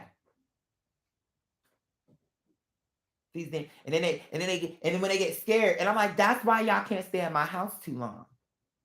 Because these demons, they can't be seen. But if a human come to my house that is in agreement with a demon, and she come with a demon on her back, his or her back, they're not gonna stick around for me too long because I am a demon killer. And spiritually, they just know to get away from me because we are not on the same path of enlightenment as far as what we trying to do and what we see. I had one person who lived with me, the very last person who lived with me, young man. Young man, 25, 26, however old that is. But on recommendation from someone who was supposed to be an investor. So this was someone who was supposed to be and I didn't want it to be a fan. I wanted it to just be a stranger. So it wouldn't be something where they was looking for me to be somebody, just so I can just be me, who I am, and not them thinking that I gotta make them last 24/7 or something like that. Well, anyway, he put me in contact with this dude. Come to find out, he knows me. He's a fan. Oh my God. Miss Claudia and all this, I shut that down right away. I'm like, look, I appreciate you supporting me, but right now what we discussing is business. And if we can get through the business part, cool. And if you support me, I'm thankful about that. But I've had bad experiences with living with fans or working with fans. Oh no, King, I totally respect that. Bah, bah, bah, bah, bah. He was totally on board. Fast forward, let's just fast forward because this is a whole other different situation where it deserves its own story, but just because it ties into this, what I'm saying right now. So he told me from the beginning, you're a god. I forget what he called me, Dharma, Karma. I don't know what he called me. He said, when I see you dancing, I feel like I'm seeing gods floating around you. I'm seeing Dharma, Karma, or all these Indian gods. He was like, and he was, but see, he saw the truth about me. But because that's what he want for himself, that's what made him go against me. Because then where the fallout came was one day we were having a conversation, and cut a long story short, he felt like I was talking about my sister, who was a Leo. He was a Leo. So he made it into, oh, I felt when you were talking about your sister, you were really talking about me. And God told me that you are trying to do something to persuade my spirit or something like that. And I'm saying, you know what? You got to get the fuck out my house. Because now you're showing me you a fucking nutcase. All right? Because I've been nothing but gentle with you, nothing but kind. In any way I can help you, I've helped you. And now you coming to me, and of all things, you're going to say that God told you this. That's when I knew you was fucking full of shit. Because God didn't tell you motherfucking shit. God didn't tell you nothing about me coming for you, because I know that I didn't come for you. So I know God wouldn't tell you that. And if you did hear it, maybe you need to check the source, bitch. Maybe it was a fucking demon. Maybe it's a bitch who see that you in an energy that could help you and want to keep you fucked up. And now want to create an issue with you, with me. And now, and you let it happen. And guess what? You can go. I didn't give a fuck. And I don't, because once you start coming to me with stupid shit, I'm going to cut it off at the head. Because you're not going to use God against me, of all people. That's just not going to happen. And once you start talking like that, you sound crazy to me. Because one minute I'm a God and you can see that. And he didn't lie. I just didn't see it in my, because I was so willing to be the servant. When people, and he's not the first. My South African neighbor told me that. Who's my friend? She was like, King, like, I mean, so I've heard this throughout my life. I just never took it literal. You're a God, you're a king, you're this, I never took it literal. But when he came, he was being literal with me. We would do little ceremonies and stuff because he was into Indian culture, and he was saying how, oh my God, you represent this Dharma, this guy, this dancing God. And as he was explaining it, it sounded a lot like Jesus to me. He would explain things to me, but it was showing me, I felt like God wanted me to see. Do you see how they keep trying to separate everything, but everything is similar for a reason? So y'all can see y'all one people. Even if it came, these people made it sound one way with the music. These people made it sound one way with their culture and their music. But if you really boil it down, it's all the same. And I keep sending people. So anyway, he kept saying to me, oh, this is you, this one. And he kept pulling up different guys. He'll pull the music and we would do little dances. I don't know where I learned them dances from because no one taught. I don't know where them dances came from. Like when the music came on, I did know how to do those dances. But it's like when I say I don't know, I say that in the flesh. I know where it came from. God, obviously, duh.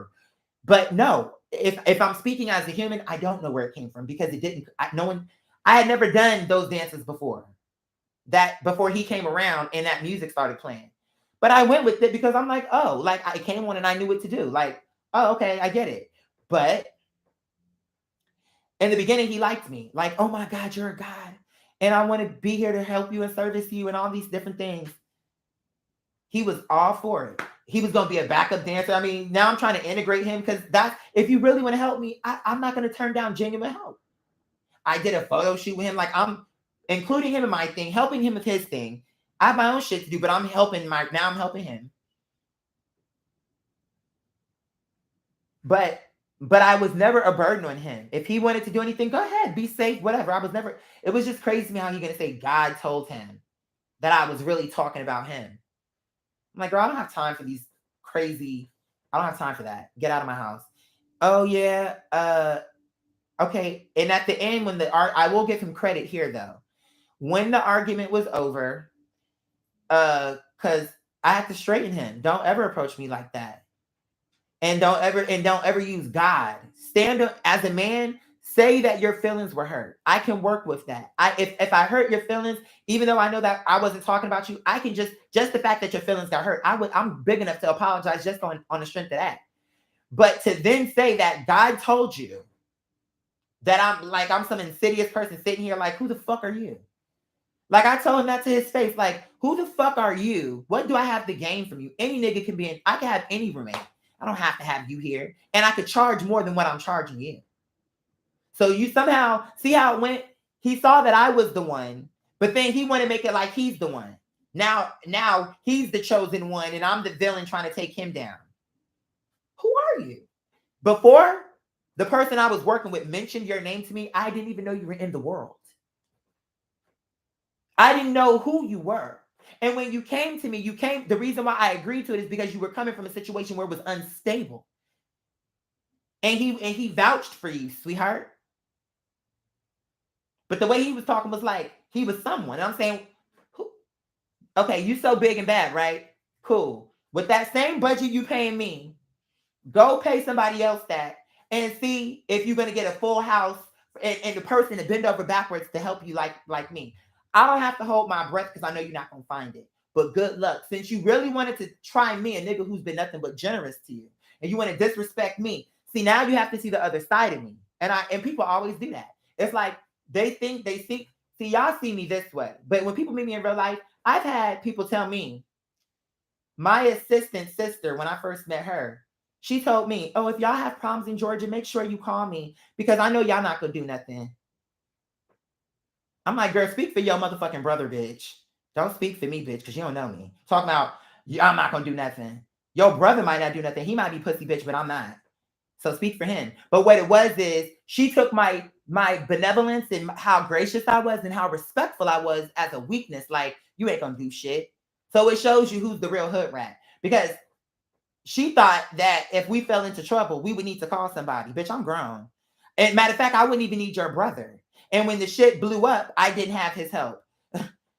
That's the one thing the trolls got right. He didn't help because he was scared and fine. Everyone's not a fighter. And I didn't bring him here to fight. So I held it down on my own. Let's be very clear about it. I was the one who created the hoopla and got us to get through and made it to where it was the situation how it went. I didn't have no help with that. So when she was speaking, she was really talking about her brother, not me. You know what I'm saying? Like, oh, she's talking about something. Oh, if y'all ever get into trouble, call me because I know y'all not gonna do nothing. So y'all gonna. She kept going on about how we gonna need her help. I'm like, I know, and I even told her this real nice. I said, look, I know you can't imagine this right now because right now I'm really nice, right? She was like, uh-huh. I was like, and my assistant, her brother, started laughing because he already knew what time it was. But I'm like, but don't let this fool you, sweetheart. Believe me. If anything, I'll be protecting your brother. And we won't be calling you for anything, respectfully. And she was kind of like, okay, Shantae, whatever her dumbass reaction was. But the point I'm saying is my natural disposition is nice. And what happens is people take advantage of me and then they have to see another side. And they get to see what it's like when I'm not pleasant, when I take my energy back from you. And then we get to, because what it was is you thought that you were doing something for me and you weren't. So then you started feeling yourself and smelling yourself and you started feeling like, oh, girl, I'll read that later. Yeah. People underestimate me, but it's good. Because then when you get the fear, you're not going to see it coming. Because, honey, I can, the same way how I loved you, when I see you aren't that person, I can literally look at you just like you just the average bitch and not think twice. Not lose no sleep, not be like, what went wrong? You went wrong because I know that I'm a good person. So anyone who can't get along with me is just a hard to get along with person.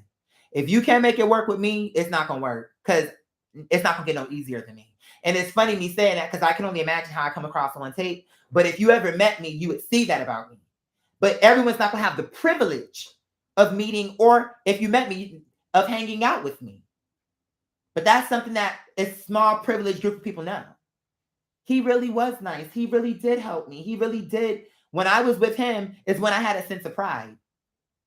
Because, bitch, you never felt like you was a part of something this ground up, this groundbreaking, that had this much potential. And you're never going to be a part of nothing like that again.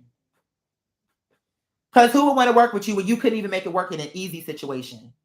All it would have took was hard work. That's it. But nobody wants to do hard work but me. Nobody wants to take no hits but me.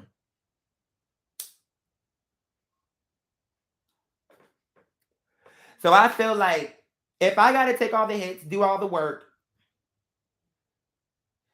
put everything together, put all the statements together, do everything, You know what? Y'all dead weight. Good. Either you can leave or I can put you out. But either way, I don't need you around. Because tell me what I'm losing. Tell me what I lost when you left. That's how we can make it easy. Because my ex can shoot anything I need to be shot on video. It's just I want independence from him. But if I really needed to be shot, believe me, my ex can shoot anything I need to be shot. And he'd be more than happy to do it. Next. So holding the camera ain't shit because my ex shoots me the best. Which is the reason why he shoots me the most. But regardless of that, so okay, what else? What else you got? Because I'm saying, what did I lose? Life moved on. In fact, life got better. So that's what shows me God wanted those people gone. Because what if those people would have been here when all the good shit would have, what if they would have been here when the miracle would have happened? Then they would have been fake, but they would have known, oh, this nigga about to come into something, so I'm gonna stick around, be fake with him. God wanted them to think I was never gonna come up, that it wasn't worth it to stick around, to see who they really were, if they would put in work or if they would leave. And had between everybody who ever lived here, if they all would have been who they said they were, I'm an integral man, they would all still be here. And not only that, life would have just got, if they would have just held on, all of it, nobody who lived here put in 1 year. If all of them would have stuck around at least 1 year, they would have been around long enough to see this miracle and they would have been a part of it. But I'm thankful that they walked when they did, because now I'm like, thinking about sharing anything good from my life with those people makes me want to throw up. Knowing who they are, knowing how they came into my life and didn't contribute shit. When I think on it, I'm like, I'm glad they left. Even though people keep acting like, oh, it's so, I'm like, bitch, you didn't have to live. You don't know these people, bitch. So you keep acting like it was a loss for me, but it really wasn't. And I don't really care what you think. Oh, he can't. Okay, great. So, okay, it didn't work out. Next. Assistants get fired every day. Managers get fired every day. Next. Because I'm like, you bitches acting like it. Oh, so just because they became my manager, mean I got to stick with this person? If I'm not happy, I can go. They can go. Anyone can go. It's an open door. And that just means, for me, when you walk out, though, it's shut and you're not coming back. Because especially not now. And if you want to apologize or anything like that, cool, but you just can't be in my life. Because what I'm saying is, you left me when you thought it would hurt me. You know what you did. And I laughed in your face because it didn't bother me. Because any person who ever left me, when I thought, or if I put them out, I've been thinking I want you gone. So all you doing is reacting to something I already put a prayer in for. Oh, you want to go? Perfect. All right, no problem. Whatever you say. Bitch, I already want you gone. Because I'm realizing you're dead weight. So thank you for making my job easy, because I don't have to approach you about this. Because you just offered. You know, I'm thinking I'm going to get my own thing. Cool. Oh, well, you know what? I wish you the best. But I know in their heart, they be feeling like they hurting me. That's what's funny to me. I'm like, you really, when you left, I got my house back. I get to walk around freely, naked, how I want, do what I want, how I want, talk to God, cry. I don't have to be thinking I'm infringing on your time. I don't have to ask, is it too late for me to rehearse, sing, do anything? Bitch, I have complete and total freedom. All the people who left me probably moved into a situation where they had to follow other people's rules.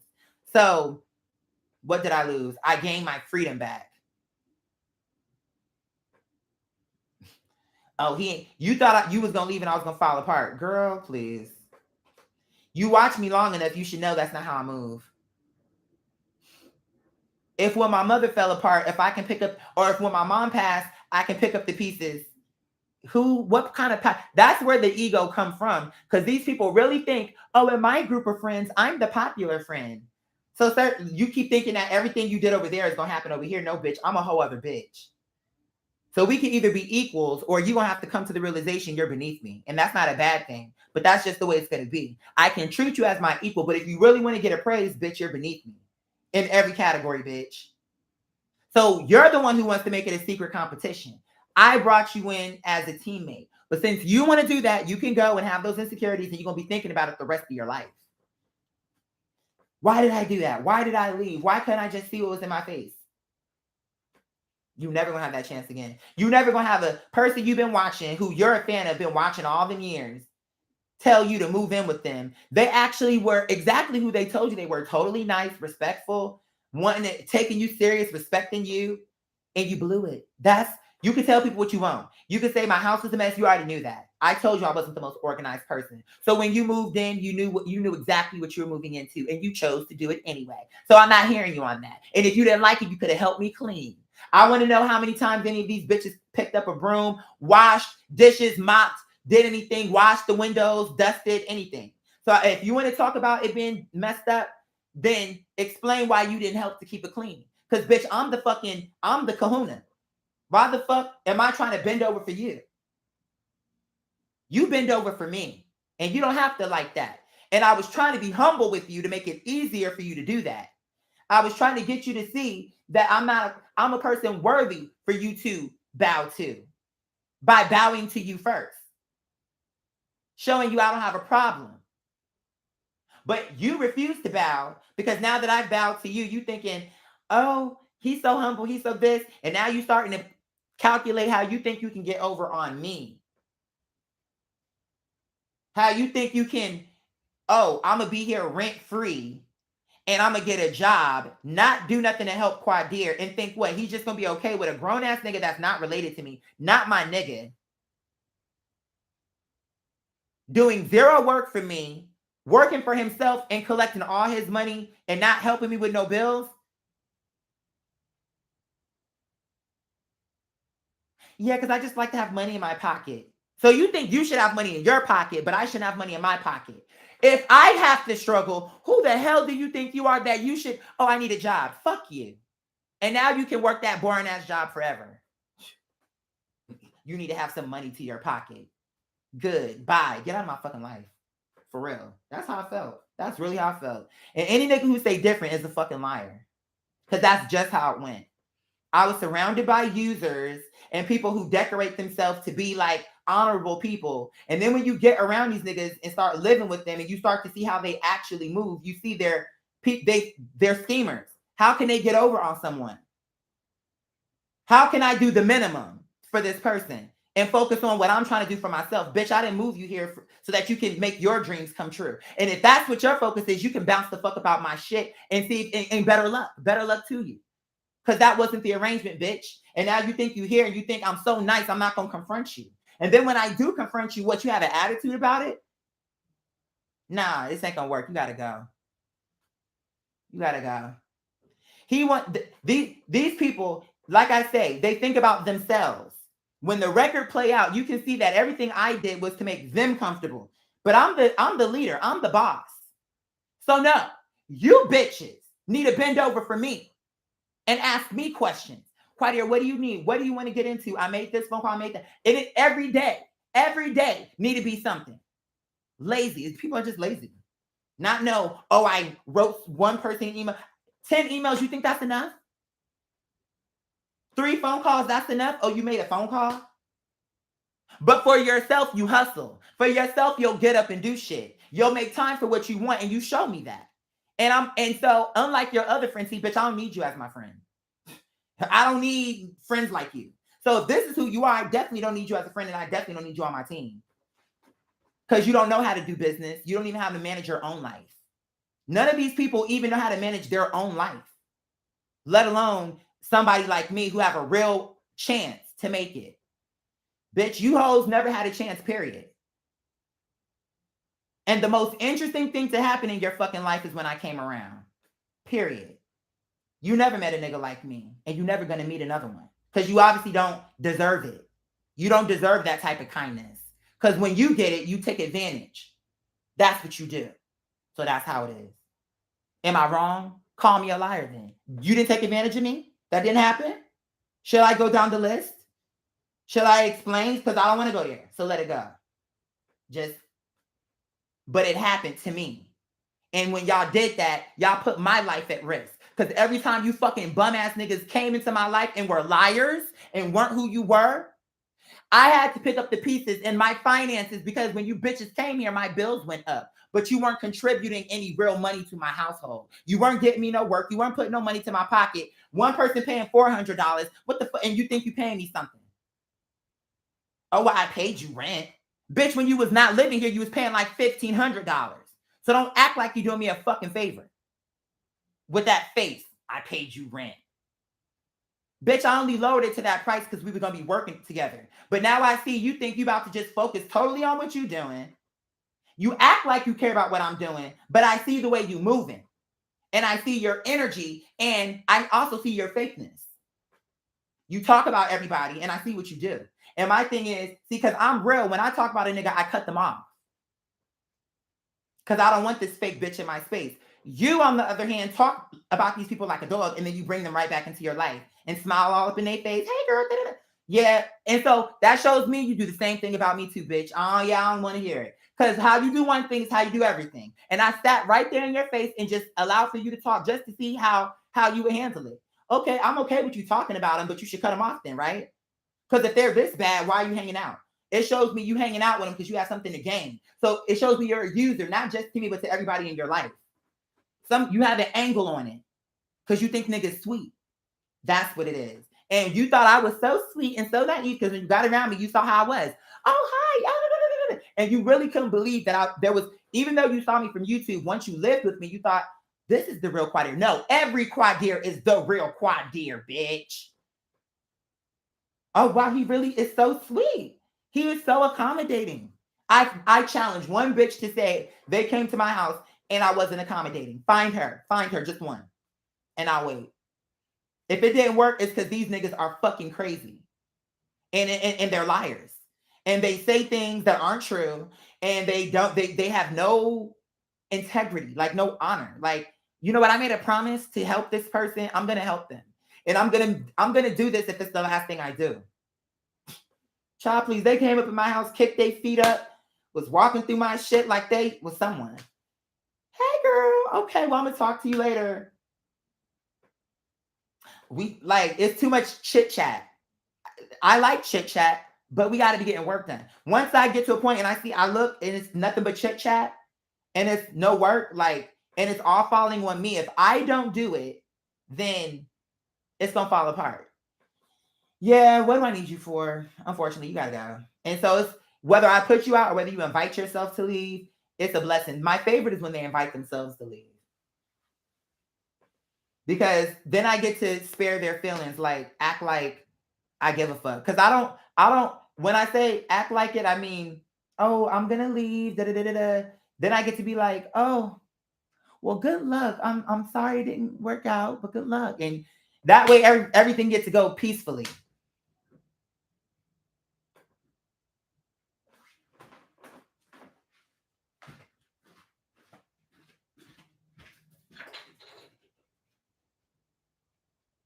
What was that, a fucking squirrel? Not the stray bitch. Mm-hmm.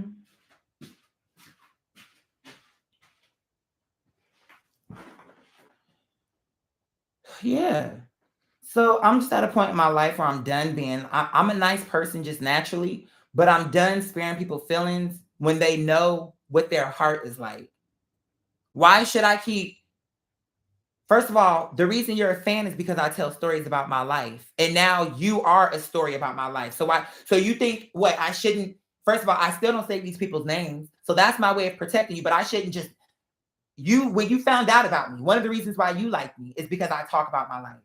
So, but now that you were a part of my life and you did some fucked up shit, you want to be spared? No, and that's nothing. One of these bitches I was gonna spare, but then I found out that this stupid hoe was talking to the person who I was gonna do the show with, and don't realize the bitch told me that you were talking shit. Oh, I don't know. I left this out of girl. Please, you got put out. You thought you was gonna confront me. You thought you was the big man in charge because I was so nice to you. And then you confronted me and you got your feelings hurt, bitch. And you almost peed on your pants. That's what happened. So you can go around if that's what you got to say to spare yourself. But I'm glad I never came out and said you left for family emergencies. And I'm glad I didn't I'm glad I didn't make up a lie for you because you're not a man of integrity. So I'm glad that God told me to wait on that, because if I would have said first that you went to a family emergency and then later on you would have came out and said all these things, then I would have looked like the liar trying to protect the nigga who don't even deserve my protection. Oh, instead of saying what really happened, oh, he went, it was a family emergency. I'm glad I never did that. Because you're the fake, phony, fraudulent nigga anyway. Who, after you sat in my face, after I cussed you out, and told you how it was really going to be, and you decided you want to leave, cool. At the end of that, I know I came to you, and you know that I came to you and said, listen, I don't want it to leave on bad terms. I'm not going to address this, so forth and so on. You know you really want to be in Puerto Rico. Really? I said it to him nice. I'm like, you know you really never wanted to come here. You really want to be in Puerto Rico, so you may as well go. And he was like, yeah, that's true. He admitted it. Well, anyway, we left on good terms, even though I cussed him out first. But I felt like, okay, you going, ain't no point me hanging on to anger because I got my home back, so I don't really care no more. So I'm not gonna be angry about this, because that just goes to show you I can move past it. These bitches want to act like I'm holding on to shit. No. After I cussed him out and he packed his bags for the red eye, not literally because he was driving, but the point is when he packed them bags, I let it go because I got what I wanted. I wanted him gone. Even before he confronted me about that, because I saw how lazy he was and how fake he was and how much he talked shit about me behind my back to a person who did nothing but speak highly of him and defend him publicly and privately. And so when it all started to come out, I'm like, girl, this fraud. Like, and once I know the truth, I don't care about your feelings. And that's the part he didn't account for. He thought I was still gonna be like, oh, his feelings. By the time I knew what I knew, I couldn't give a fuck. His feelings. What about my feelings? I keep this nigga is fucking stranger in my home, sitting up here gossiping. Oh my God, I know this. Like, who are you? You're just a nobody who I gave a chance to. I don't care if I don't have no money, bitch. I still gave you an opportunity and believed in your dumb ass, even with no credentials. Because again, I'm not a hypocrite. The same way I want people to take a chance on me, I take a chance on people. So see how it works out? I'm a person who takes chances on people. So a person eventually is going to take a chance on me and it's going to work as far as my team. Although next time it's going to be all paid though, because I don't want no more free workers. Because if it's paid, then it's clear I'm your boss. I don't want you. We might develop into friends, but I don't want no more of that. I don't want no more friends thinking they doing me a favor. No. I want people getting paid their rightful salary, whatever it's supposed to be, and then understand who's in what position. Don't question me. And not don't question me. Don't think that you're going to push me when I make clear what my stance is. Let it go. You gave me your concern and I heard you. But I'm telling you, based on the evidence, I'm sticking with this. I need that kind of team that's not going to be arguing with me all night. Who's going to help me to see things clearly, who want to bring issues to a resolution, who don't want drama, who want to be happy and go out and dance and do God's work and live and spread the gospel, bitch. I don't have time for nothing else, period. I don't. I just don't. If you come to me, you lie. But, bitch, I'm not going to deal with you for too long. And that's what people, unfortunately, have to keep finding out because they keep thinking that I'm going to be a pushover. I don't know what they're thinking, honestly. I don't know. What are you actually thinking? Here's my thing. No, I wouldn't say they had credentials. I don't need credentials. Well, I'll see moving forward. I will, but where I was at that time is I don't need credentials. What I need is passion, consistency, loyalty. I need people who aren't expecting an overnight success. If I'm okay with lack of experience, you can learn how to be some of these roles. I have faith in people the way I want people to have faith in me. So even if you don't know it all the way, I'm okay for you to learn. But you do eventually have to learn and not just learn, but also apply. So I'm saying it's like, no, they didn't have the credentials, but that's not why they failed. There are plenty of people who, my first artist I got was at this club and I had never done it before. And then that was my first success. Or it took me a few, like, you know what I'm saying? You got to start somewhere. So I'm okay if you don't have a full book, but if you a hustler, someone who's going to get on the phone and say, hey, I got a client, like, fight for me. I'm telling you I want to perform, so fight for me. Don't, you going to let them tell you no? So I don't want you on my team. I don't want people on my team who get told no. I need a person who's going to fight for me till they get what they want, a yes. Hey, Mr. Charles, yes, me again. Look. You're going to regret it. I'm telling you right now, you are going to regret this. If you don't have Quadir Ilamun, Isla Ilamun, you're going to, if you don't have her on Misty Blanc, you're going to regret for the rest of your life. You can't sell me. You don't want to sell me because I can be easily sold to the people because they want me anyway. They just don't know they want me. And so you bitches just don't want me to make it, is how it's translating. Because it was too easy for you to make me win. If you really wanted to help me, I could have easily won. But then it was too much ego. Oh, I don't want this person to help because I don't want him to be the one to get the credit for helping you. Or I don't want him to be able to say he helped me to help you. That's the type of shit you thinking? I didn't say nothing, but in my mind, I'm like, okay, I get it. But like, okay, so fine. If you don't want him to help because you don't want him to get credit, then that means you got to step up. So you don't want to step up, but then you also don't want him to get no credit. Like I don't have time for ego. To me, that's all ego. If I'm your client, do whatever you got to do to get me where I need to be with integrity. Who cares who's, oh, well, it's a good thing that you have a person that's what a manager should have, connections. I don't get it. You should have connections. So you don't want to use one of your connections because you don't want them to be able to say that they helped you. Like, what are you saying? But again, this is what I was dealing with. So you gonna hold me up just because you don't want him to be able to say that he helped you, help me. So you would rather not help me with this than to give him that. And then for the people you do keep reaching out to, you're not getting the answer. So now move on to a new bitch until you get a yes. But it's like, okay, I reached out to these ones. It was just too much. I feel like when someone tell me no, I do it anyway. And nobody around me got that energy. They don't have no real fight where it's like, you gonna do this, put your weight on it. You gonna do this. Like, if you got any influence over these people and they're your friends, why don't you put your influence on it? Or maybe you don't have no influence. Maybe that's what it really came down to. Because I'm like, then what do I need you here for? It was just too much. It was just too much. And it was stressful. And each time a person left up out of my life, my finances were in shambles. That's the part they don't know. But I had God on my side. So I always brought it back together. And when these people left, initially, I didn't right away come out and address it because it was unimportant. I was actually glad they left.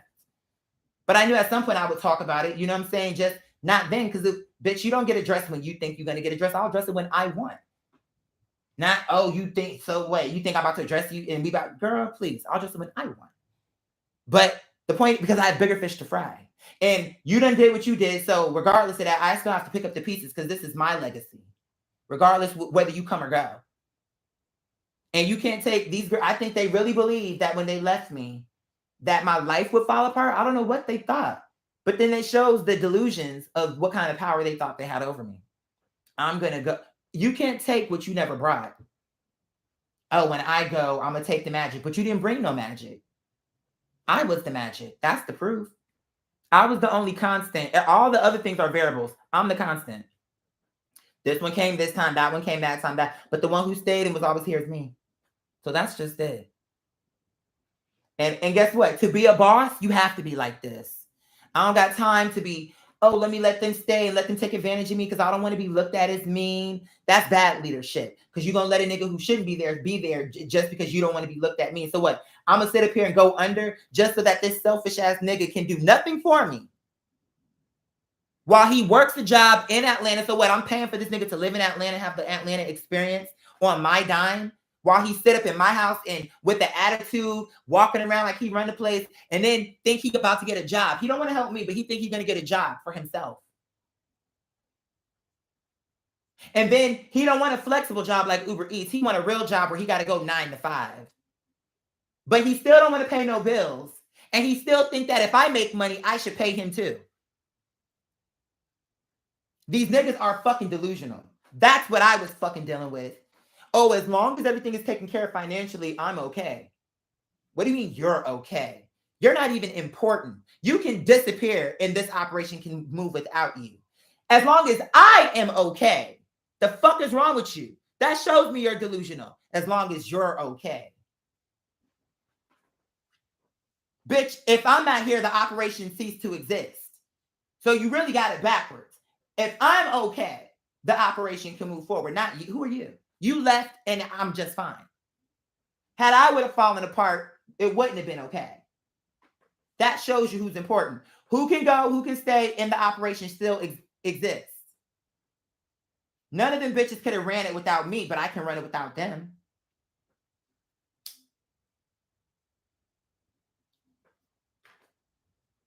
It's the audacity for him to really think that that made sense. You are here to help me. You ain't doing shit. The only time you do it is for the camera, and I'm picking up on that. And even when people come for you, I defend you. Because at that time I wasn't done with my assessment. I'm like, well, let me see if it's true. Because I am picking up on that, but I don't want to believe it, because why would he come all the way from over here to be fake? Why would he even try? Like, I don't believe, but it was true. And I can see that he thought he started to respect me less because you see that I'm human?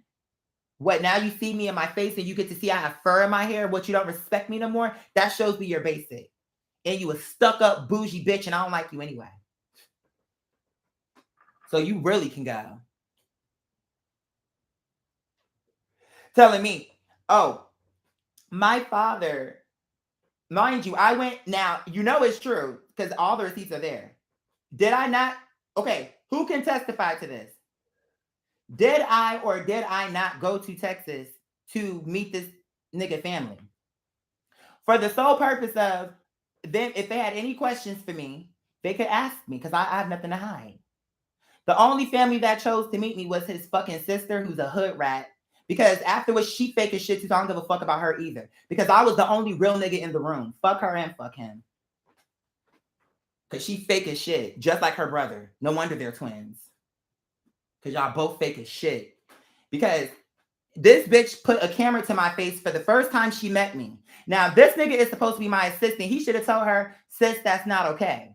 Because I'm trying to make a good impression on her, and I don't want to like set it off by telling her to get that fucking camera out my face. But I figured, you know what? It's the least I can do. You about to help me. I'm thinking this nigga real, so I'm thinking you about to help me in my life. The least I can do is help your sister who you love. This bitch made me a plate of food, put the camera to my face. Oh, what do you think about the food for an advertisement?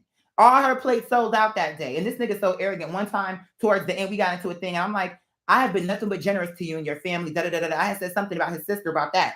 And he was like, okay, they sold out that one day, but they didn't keep selling out. That's the type of mindset this nigga has. Well, they only sold out that day. So, okay, well, you're missing the point, bitch. First of all, that shows me you're selfish. You're entitled. You who are you? Telling me, well, okay, yeah, you did promote. And then he was like, well, you didn't have to do that. Okay, I don't know this bitch. That's your sister. You were the one who was supposed to clock her because she's your family. So you telling me you would have wanted me to step in and get your sister together? Is that what you wanted? Because it was awkward. And I was trying that wasn't the reason me coming was to do a promotion. I was coming if she had any questions about what our endeavor was going to be in Georgia. But she was a fucking hood rat. And then you got the nerve to say Atlanta is ghetto. Bitch, you first of all, you're boring. You're like Sarah Lee White bread. And your sister is a fucking ghetto hood rat. Since y'all want to gossip about me, fuck both of you. Yeah, because that's what really happened. That's why it went left. I never did nothing to that man. Ever. I'm up here, when I was going to do my concert before the trolls did all what they did, for the caterer, I was going to offer it to his sister. Well, let's get your sister. And he was funny acting with that. I'm like, well, what's the problem? Well, all these excuses. Every excuse he had, I found a solution. Can we get a babysitter for this? Can we do this? Can we do that? And then eventually he just told the truth and was like, oh, she don't think she can handle a crowd of 200. It might be overwhelming for her. Nigga, you could have said that from day one. But what it really was is she didn't want to do it. Because what I found out later, y'all messy. I'm taking all these shots. My name is on the line. My legacy is on the line. And you knowing that I'm a good person because you live with me, you gonna sit up on your fucking phone and gossip about me? A person who is defending you right while I'm defending you. No wonder you didn't want to be around me when I was live, because you was up there talking your shit. You're a lying ass bitch. Fake fraud ass bitch. And I had no problem telling that to his face before he left, because I wanted him to know that I knew who he was, especially once he thought he was going to correct me after all what he had done. No, fuck you. You can go. Especially when he threatened me to leave, like, oh, if that's the case, I can leave. I was like, bye. I couldn't have said bye quicker. Adios. Go. I couldn't have said it no quicker. Soon as he said, oh, well, then I can leave. Bye. You saying, what did you? Good. That's what I actually wanted. Bye. The fuck is wrong with niggas? Like, that's hurting me. A grown ass man, ain't my man. And you also aren't even my friend, because you fake and you admitted it even though my manager was a hot mess too, she knows that we recorded that conversation. Because I'm like, he's a liar. We need to record these conversations because this nigga lied. So she have the proof of that. Because she recorded it on her. I should have recorded it on mine though. But she recorded that. And the truth is, I was the only real nigga in the room. That's how it is. Now, you ain't gonna release those tapes because it's gonna show how it was. And I have a tape of my own as far as when I cussed him out and when I put his ass to the curb and was nice about it. So no one can say that I'm lying because he's not gonna say, oh, he never did that. Yes, I did. And I told you to your face, and it was one-on-one. So you're not gonna act like I bullied you and it was a bunch of people around. I embarrassed you now. It was me and you one-on-one, and the electricity blew up so big my animals ran away from me because they knew what was about to happen, and so did you, and you backed the fuck up off of me.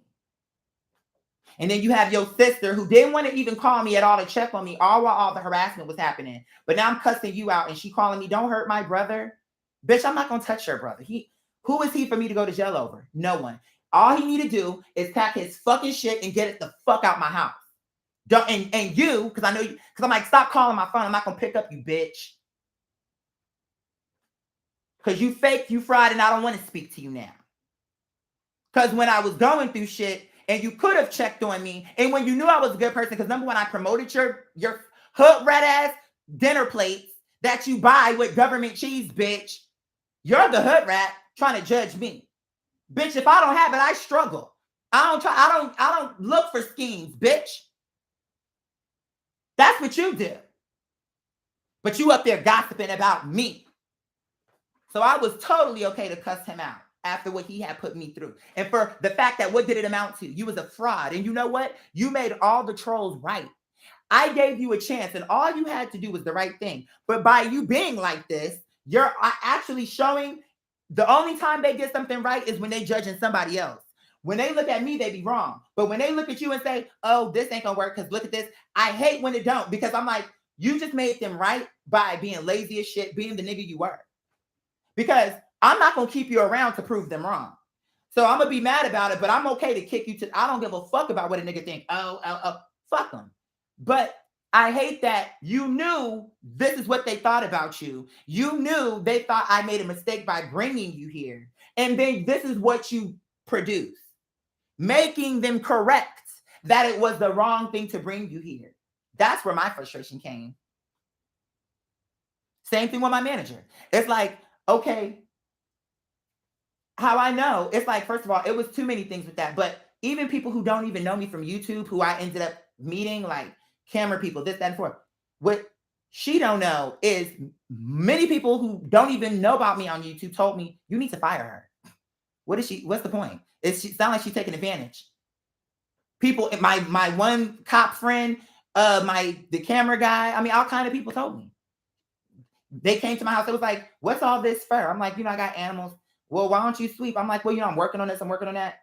Well, didn't you say you live with your manager? Why can't she do it? Well, she out doing this. That's not going to work. You need to fire her. So it's not a troll. It's just what people saw. But the truth of it was, it made me feel bad because I was already thinking that, but I wanted to be wrong. So then when now you have strangers coming to me telling me, fire her, tells me this is what I can't take. Because it's making me look stupid for keep giving people chances who people keep telling me, why do you keep bringing fans into your life? And I keep trying to show that people deserve chances. And every time I do, you show me why I shouldn't have done it. Why I shouldn't have considered what you were going through, and why I shouldn't have thought about it.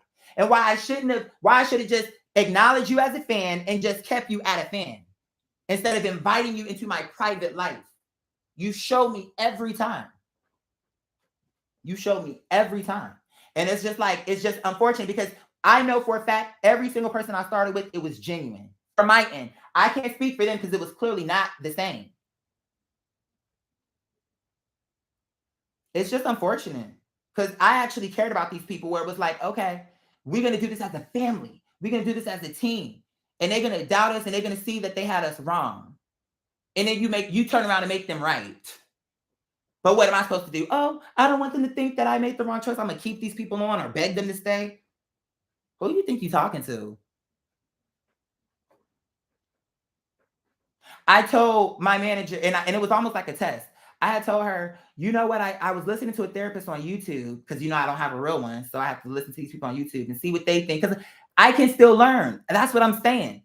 I'm smart because I'm open to learning and hearing other things. So okay. And I'm like, I think I'm listening to what they're saying. I think I may have some kind of form of abandonment issues. And I think she took that as like, okay, a person with abandonment issues would do what they have to do to keep the person around. So I think when she offered me to leave, she thought I was going to be like, no, please. And she did that right behind me telling her that. So the way that hit my mind tells me you did that because you thought I was going to beg you to stay. You didn't really think I was going to be so easy to let you leave. But what you don't know is people had already told me to fire you prior to that. And on my own, because like I do, that I confronted you one time because you're a woman. I'm not going to argue with you. And not only just that, but on top of that, I'm going to address you once. And we had a conversation and you kind of copped the attitude that you had. And right then I saw. So it's fake because I'm your boss. And you're not going to get an attitude with me for correcting you on something you should be corrected on. So right from there, it made me feel uncomfortable. Like she was a person I could not address. Like if I say something that she don't like that is not positive, then it's negative. Like what you mean and why this and like all of that neck popping and all of this, what you gearing up to do, save that for someone who will work on. Because all it's going to do for me is when I shut down, the operation is shut down. And that means you're going to have to go. And I was already in my head like this, because all it takes is one time for you to show me that. Because someone can confront me, and as long as they're sincere and respectful, I will hear them out. But I know that I was generous and kind, but you made a mistake, and I'm telling you what it was. And it was all this attitude like this and this and this and this. And I'm like, all right. So anyway, I left it alone. But then it was other things that would happen, little statements, little energy, little movements, different things like, okay, you just things. And that I didn't address, but put it in my mind like fake, disingenuous, lacking integrity. What's the motive behind? Like it started to show red flags. So after that, I just took my energy back. And then it was shortly after that where it was like, I think I'm going to leave. And it was nice or whatever. It was no argument. You know what I'm saying? Even though when they came back to my house, they came back looking like some fucking thugs. And I'm like, is that supposed to scare me? I don't know what that is. You come in and I save everything on tape. So I have that footage. You know what I'm saying? Like in case you niggas want to do something stupid. But if that's how you trying to take it, bitch, I ain't afraid of no human. And now you done been around me, so you know how I move. So what is all of this? You are the one who, in fact, picked the date you wanted to leave. So now you want to make different changes. Oh, I got to come back on this day. No, this is the move out day. You need to be gone on this day. So now you don't like it because now I'm not giving you any wiggle room. Well, I don't have to give you wiggle room. We're no longer working together. You're working out. You gave me the date you wanted to leave. Everything you said, okay, that's fine with me. I didn't argue you down. You picked the date. I agreed with you. So now that date has come, I have other plans when you go. So no, you don't get to just hold on to my key and come back or whatever you think this is going to be. And I was just very clear about that. And I feel that upset the person. And I'm okay with that because how do you think I feel? That you wasted my time and had me move all my room around and all this other shit and move from upstairs to downstairs and all these different things. And it didn't work out. So bitch, you mad, I'm mad. Okay, oh well, we moving on, move on. That's how I felt. And it was very much that. And what? Hey, I'm live right now. Is everything okay? Yeah, I'm live right now. So if everything's good, I'm gonna call you back, all right? Wait, one more time? Okay, well, you be safe out there. All right, I love you too. Bye-bye. Okay. What was we talking about? I lost my train of thought.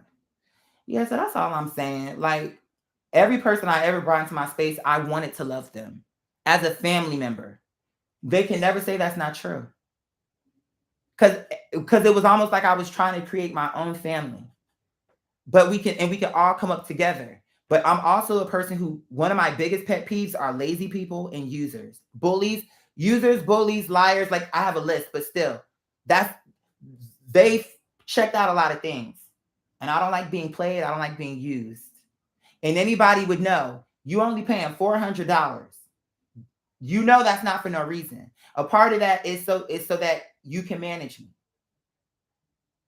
Because you're not gonna live in no house for $400 plus you got animals.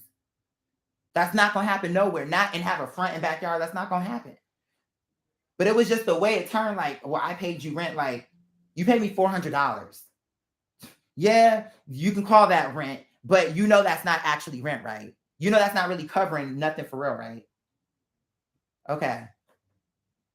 It's just the energy that I just can't do it with people. Like, stay away from me. Because I'm the only sincere person in the room. I'm tired of always being the only real nigga in the room.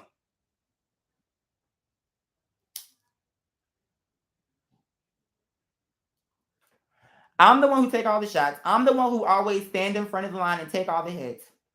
I'm the one who always got to clean it up. I'm the one. It's like I get tired of having to take everything. But then again, maybe not. Because actually, now that I know who I am, now I see, I actually kind of like it now. Because now I see there's a reason why God gave me the power. Because he knows I'm generous. I'm not a bully. Oh, it's my house. You going to be in the basement. No, you can take the master suite. I'll go in the basement. No. Take the master suite. No problem. Whatever you need. Who else would do that for you? But they don't see that as, wow, this person is generous. They see that as weakness. You what stupid fag fuck face nigga gonna give up the master suite with a bathroom connected ensuite bathroom to move into a basement to a bitch that haven't even proved nothing to him really yet. He's like, instead of seeing it as a blessing, it turned to he weak. I'm telling you how these people take me. He weak. But they know I'm not weak. That's what's crazy about it. Because they don't get too close to me. By God's grace. I'm on my business. Stay away from me. I don't even be wrong. I don't deal with all of that shit y'all deal with. So it's probably, y'all probably never gonna see me again because the chances of you seeing me and me being in a place you go to is nil. And then if I ever did go, I'm gonna be going with other bitches who probably would go there. And when I go there, I'm gonna be with them. And when I see you, I'm just gonna pay you because, bitch, I don't want. It's not like that. Or if you wave, I'll wave at a max. I'm not, like I said, I'm not a dickhead. But we don't have to be, it don't have to be nothing more than that. I'm cool with that, really. Because for me, I can't unknow what I know. And I remember how I was treated and how it went. And how even when I got into it with my assistant, my manager was like, oh, I think what Quadir's issue is he was looking at you as a brother and you just look at him as an employer. It was like so much stuff was coming out on that meeting where she recorded the conversation. Like, you can see I'm the only real nigga here. Because I'm the only one talking about family, community, and all of that. And I'm the only one who stands on that. You niggas talk, but where is it? Oh, he looking at you as a brother. Well, I looked at you as a sister and you took advantage of me too. It's like y'all both used me in different ways. In different ways, y'all both dropped the ball with me.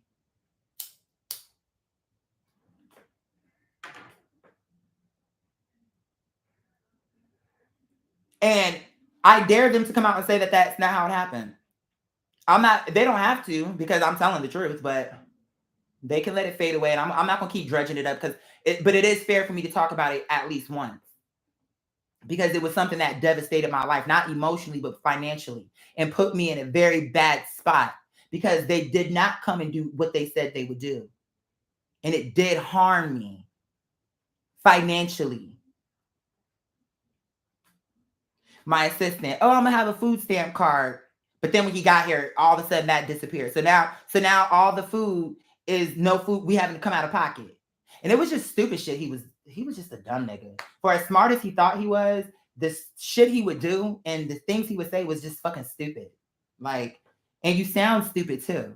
That's the reason why you have a basic ass job, bitch, because it don't require you to think too much. Dummy. I mean, I'm just really sitting there like, I can't believe here I couldn't have been any nicer to this guy. Here it is. I'm the one who's under attack and he up there crying. Now I got to I'm the one, I'm a drug addict. I'm this, I'm that. I'm a cult leader. I'm all these things. I'm under full siege. And now I have to console him, a grown ass man who let him tell it in that meeting. He don't need my protection.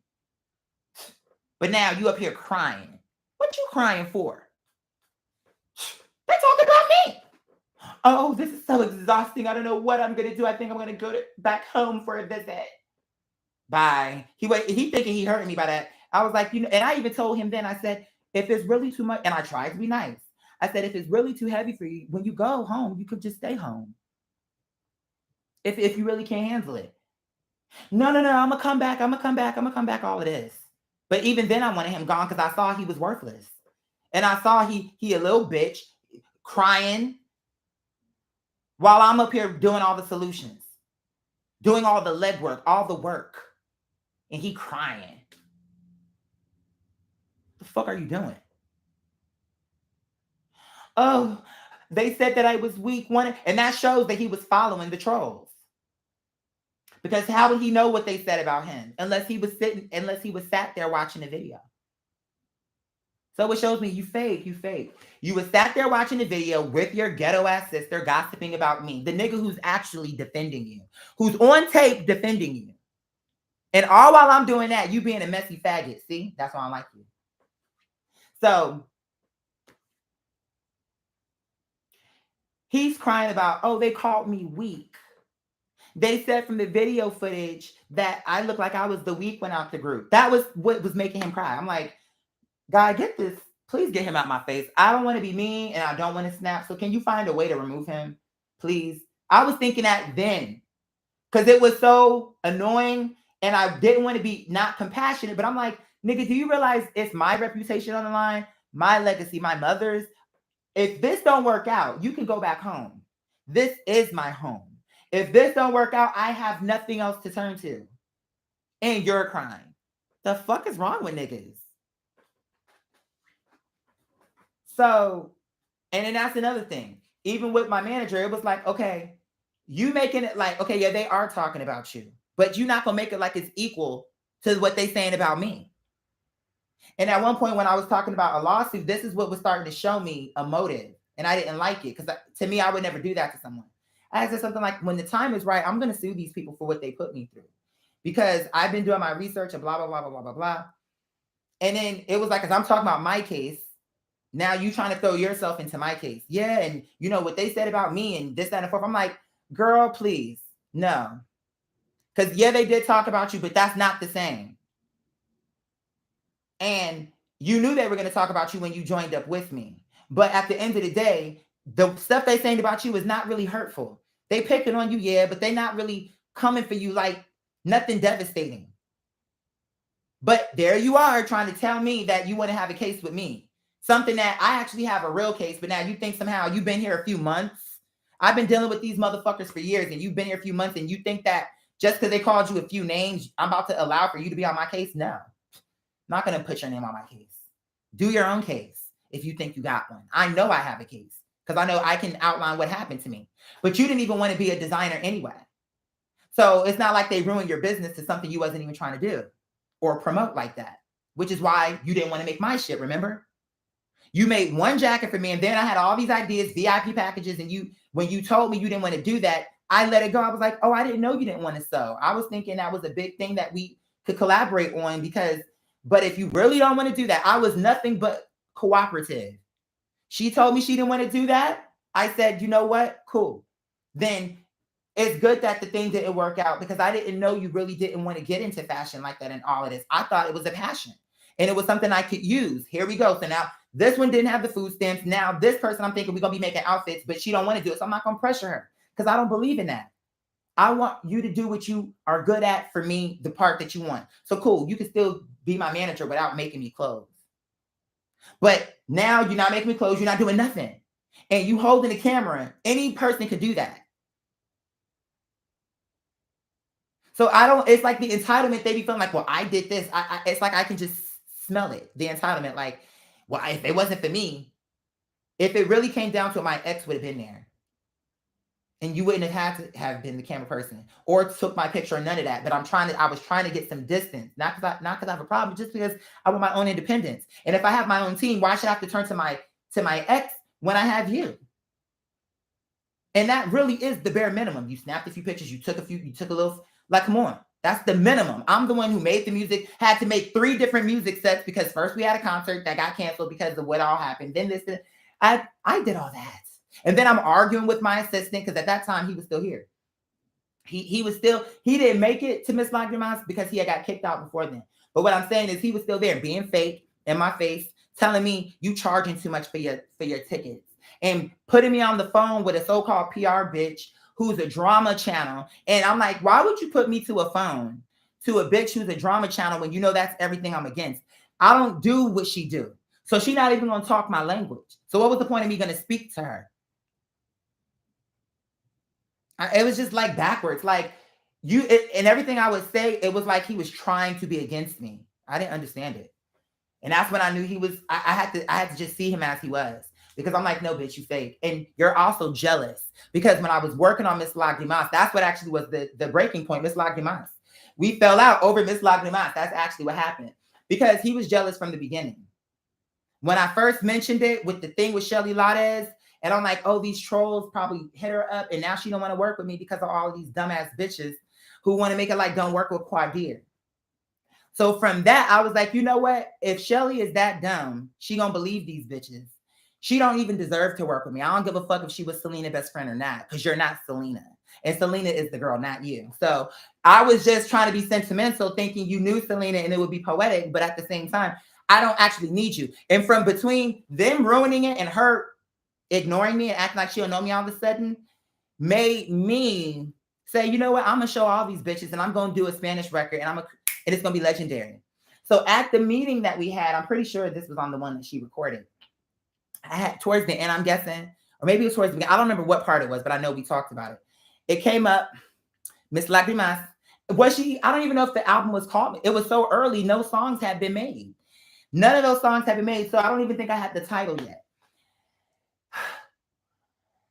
So mind you, so that just goes to show you, I created Miss Lagrimas while trying to do a concert and create the set and design the sounds.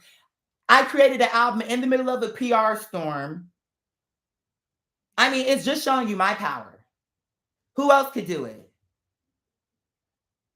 She just ghosted me, Mike. She just ghosted me. She once after I told, like, trying to inspire people like dreams come true.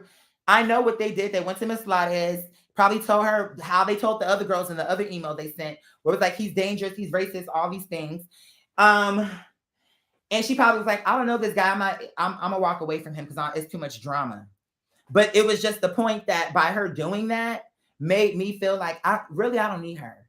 So anyway, when I was mentioning the album, it didn't have a name at that. We know now it's Miss Lagrimas, but at the time it wasn't. It was just, I knew I was gonna do a Spanish record.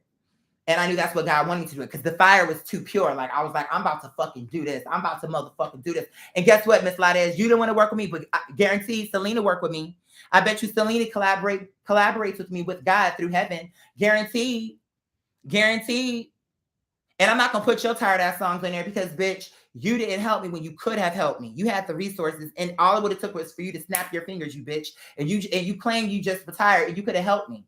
But cool. So I'm doing a 2-hour show for the concert. I'm putting that together. I'm making phone calls to my opening act, to my creative director, which really I did all the work. And maybe that's my fault. Maybe I didn't need a creative director, but I did have one. Making phone calls, doing this, doing that. Dealing with the PR storm and this crying ass nigga who want to sit up there and cry. So I need you to see what's all on my plate. Okay. He's not doing shit. All the pressure's on me. He's crying. He's stressed. At that time, before my manager moved, but that's how it was for them both. Before he lived with me, he was a way better assistant. When he moved in is when it went left. Before she lived with me, I liked her. Like, she was she seemed like a good manager. It was until we lived together when I saw, I don't like this person. I got to see how it was for me. Somebody else is going to feel different. I'm saying my experience. So where was I with it? The concert.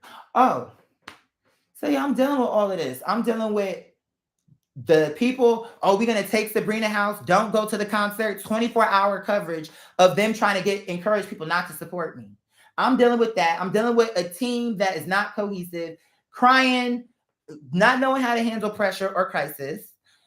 I'm dealing with Shelly Lotta is turning her back on me for no reason because of these trolls.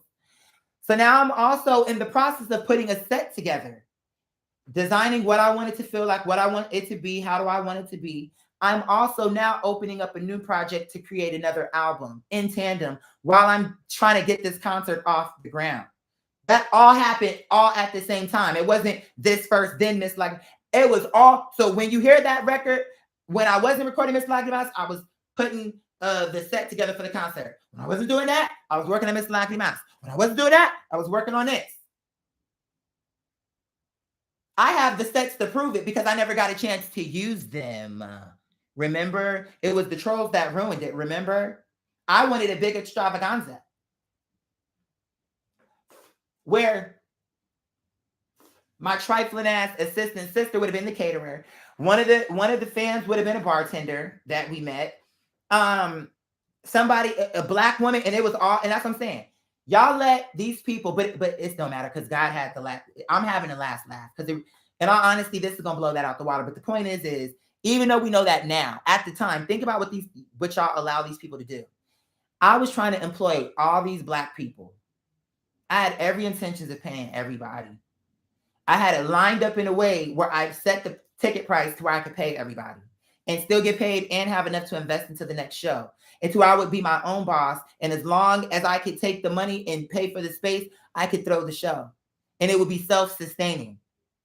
And just because they saw, just like what they saw with Patreon, oh, this could work, they went on a campaign to ruin it. But I didn't let that stop me. I kept going. What other choice did I have? And I kept thinking to myself, okay, if it all comes down to it, how are we going to do this? If it really turns out, because then when the tickets weren't selling, here come my assistant again. Oh my God, he crying because the ticket's not selling. I'm not even crying. Because I'm trying to figure out what can we do to make it work. You gave up. I woke up this morning and I checked the ticket sales and there were no tickets. So he crying. Ugh. It was the most annoying experience I went through in a long time.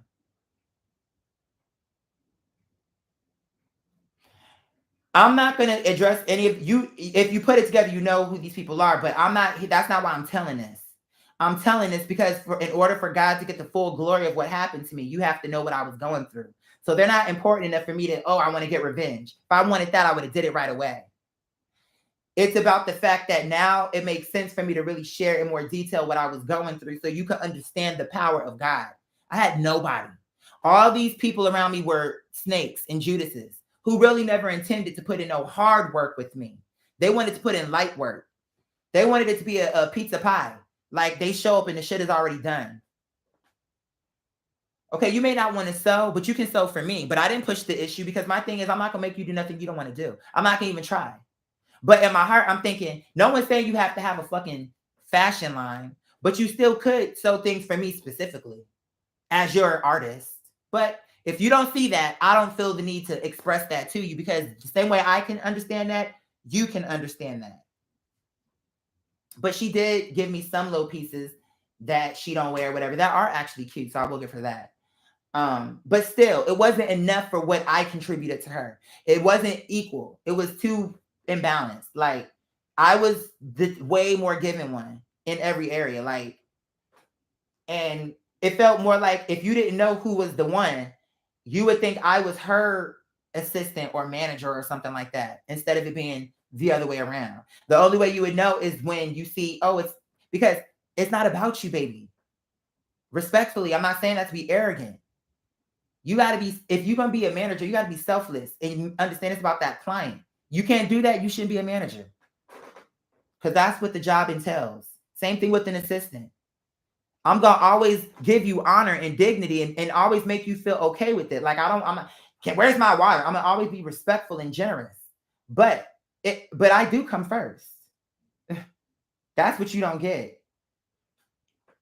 You got around me and started thinking that you was coming first. Even if you are a woman, I'm still the talent. So you're not going to think that what you talking about is coming before me. And I tried to give you time to see that, but you never came around. So then it was like when you, oh, I'm going to go. Okay, I wish you well. Because this is not working. So I'm not going to fight to keep something that's not working together.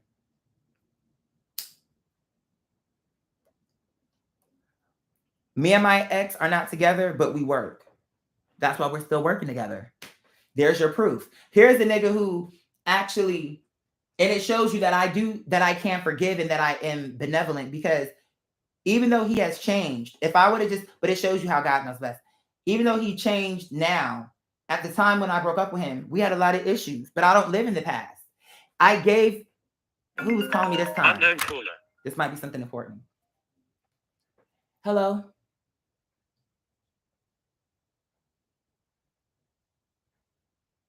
Oh, girl. Bye.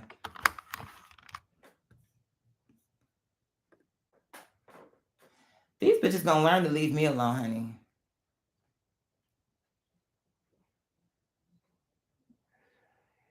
You're another dumb bitch who's not listening. You're saying why put, first of all, you didn't have to put her name, but you wouldn't be messy because we all know who I'm talking about. But okay, if you want to put her name, it don't change nothing. Just like with my assistant, you dumb bitch. First of all, the reason why he wasn't in the footage is because he requested not to be in the footage. He would have been on tape too. If you pay attention, dummy, and look at the time frame, first of all, before she moved in with me, I just said she was a good manager. Just like before he moved in with me, he was a good assistant. If you look at the dates, bitch, how was I supposed to know how she was until she lived with me? How was I supposed to know that?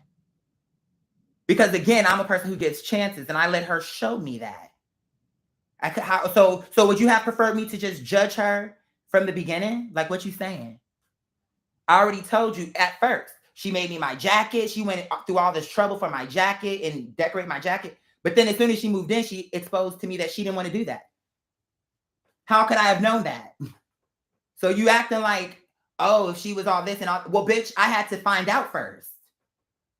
And you acting like she was in my life for years. She was only around me for months. And me being a leader tried to give her a chance. Just like if you had a job, I wouldn't fire you with the first mistake, would I? Depending on the offense, I might put you on probation. But then after that, you get what I'm saying? You fired. So I did it the way it should have been done. She came, she joined the team. Then I put her on alert with that first thing that I told you when she got an attitude and thought she was about to be like saying whatever she was saying, and I had to straighten her then. But that was in my mind. I don't have to tell her, because at the end of the day, I'm just keeping it up in my mind. Like, okay, I can already see this is a problem. And people are already telling me to fire you, but I need to see for myself. And I already knew, but I felt like there's another situation. I went out of my way to help someone who I thought could help me too. And we could help each other. And it's one-sided. So it was a frustration because I'm tired of being that person to be the one, oh, come be with me. Oh, I'll protect you. I'll help you. And then you know it's true. And then you give me your ass to kiss. Girl, fuck you. And I don't care who don't like it, because I'm not a fucking liar. So I don't give a fuck whose feelings got hurt about it, because you're the one who did it. So if you didn't like it, you shouldn't have done it. And at the end of the day, you know I share stories about my life. So it's like, okay, am I lying? Is that not what happened? And again, I only share these things now, especially with this much detail, because of what's coming later. So you can see why I had to get these people out of my life, because at the end of the day, they didn't want to put no fight in for me. They wanted benefits and always, oh, I'm there, I'm an assistant, I'm this, I'm working with this person. But they didn't actually want to contribute nothing. And if it's true, show me. Show me the sacrifices. No sacrifice. Oh, I'm going to put you on a billboard. I'm going to do this. I'm going to do that. None of that happened. And I'm okay with it, because I can do that myself if I really want it. But it's not really, I don't need that right now. But it's just the point. And then it's all over. Oh, I want to do this. I want to do this. I want to do this. Well, why don't you just focus on the one thing and manage me? I want to do tattoos. I want to do this. I want to be here. I want to be there. It's like, can you ground your feet back to earth and focus? But it's like I want to manage this person, so I'm helping you and this person. It's like you stretching yourself too thin, and you're not even doing a good job with me. And that need to be your top concern, because your living here is contractual. I'm not paying you for 100 because that's all I need. I'm paying it because I want you to manage me. We're close. It makes sense. We're close to each other so we can get more work done. You're not stressing over money because $400 is nothing. But I can't have another person live here and not pay me nothing because we saw what happened with my assistant. So I need something, but I'm not going to price gouge you. Everything about me was fair. Everything. Everything I said was fair. Everything I did to that woman was fair. And if she want to feel different, cool. But then that's her not being accountable for what she did and how she was moving. Because I don't have to lie on her or him or any other nigga I've ever spoken on. And like I said, I was there, they were there. That didn't happen. What were you doing when I was filming with the photographer? The first time me and him worked together, right here at the house. So you can't say it was a different location. It was right here at the house. Where were you? Who were you with? And what were you doing? You weren't here. You weren't helping me, my manager. So I'm saying it was just the title that. And once I saw that, I stopped speaking on her. Just like when I saw how he was phony, I stopped speaking on him because I knew it wasn't going to last. So once you watch the videos and you see where I stopped talking about this nigga, that's when I made the choice. Because if I know I'm not going to be around you, I'm not going to keep, oh. Yeah. But like I said, if I'm wrong, show me where I was wrong. Did I not move myself down to the lower level, move all my belongings downstairs, broke my back? That's what the whole argument started with the assistant over Miss Lagrimas and his laziness. When we were trying to move my stuff downstairs so she could move her things into the master suite. And he sat there and didn't help us. So I got into an argument over his general disrespect when I'm recording an album. He blasted music through the floor because he's jealous. Talking about, if you're going to do a Spanish album, you better make sure it's sickening so the girls don't read you. Why would you say that to me as my assistant? Like, it sounded like, in the way he said it, like you want them to say something negative. But then what you couldn't take is, because you live with me, you get to hear all the songs that I'm creating them. And you wondering, how is this nigga creating all these Spanish songs off the top of his head like this? God, of course. But you would think he would know that since he claimed to be brought up in the church. Now I'm starting to think maybe you might be a demon, bitch. Because I'm the one who's talking about God. I'm trying to think when's the last time I heard you talk about it. The only thing you ever mentioned was songs. And the reason you was mad is because you can't sing any of them, bitch. That's the reason why you kept saying, Miss Thing, you better make sure it's sickening. You better make sure the Spanish record is hot because the girl's going to read you. The girl's going to get you if it's not on point. Why would I'm telling you, I'm coming to him positive. Like, you know what? I'm going to make the album myself, him and my manager. I'm going to make the album myself and fuck these niggas who doubting me. And I'm going to do it myself. And I don't give a motherfuck, even if I do have to put this concert together. I'm going to do it in between. Well, you better make sure it's sharp for they read you. That's your reaction? So you see my point? He was never on my side. Everything about me, he had something like that to say. You better be on point. You better be on point. I'm like, bitch, I'm always on point, bitch. It's you who need to line up. Bitch, on point. Bitch, please. You need to get on point. I come in formation, sweetheart.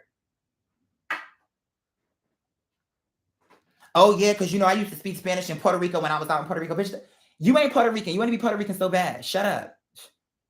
Oh, when I was in Puerto Rico, this one woman, she loved me so much. Bitch, you want to be in competition with me. And now I realize you were jealous of me the whole time.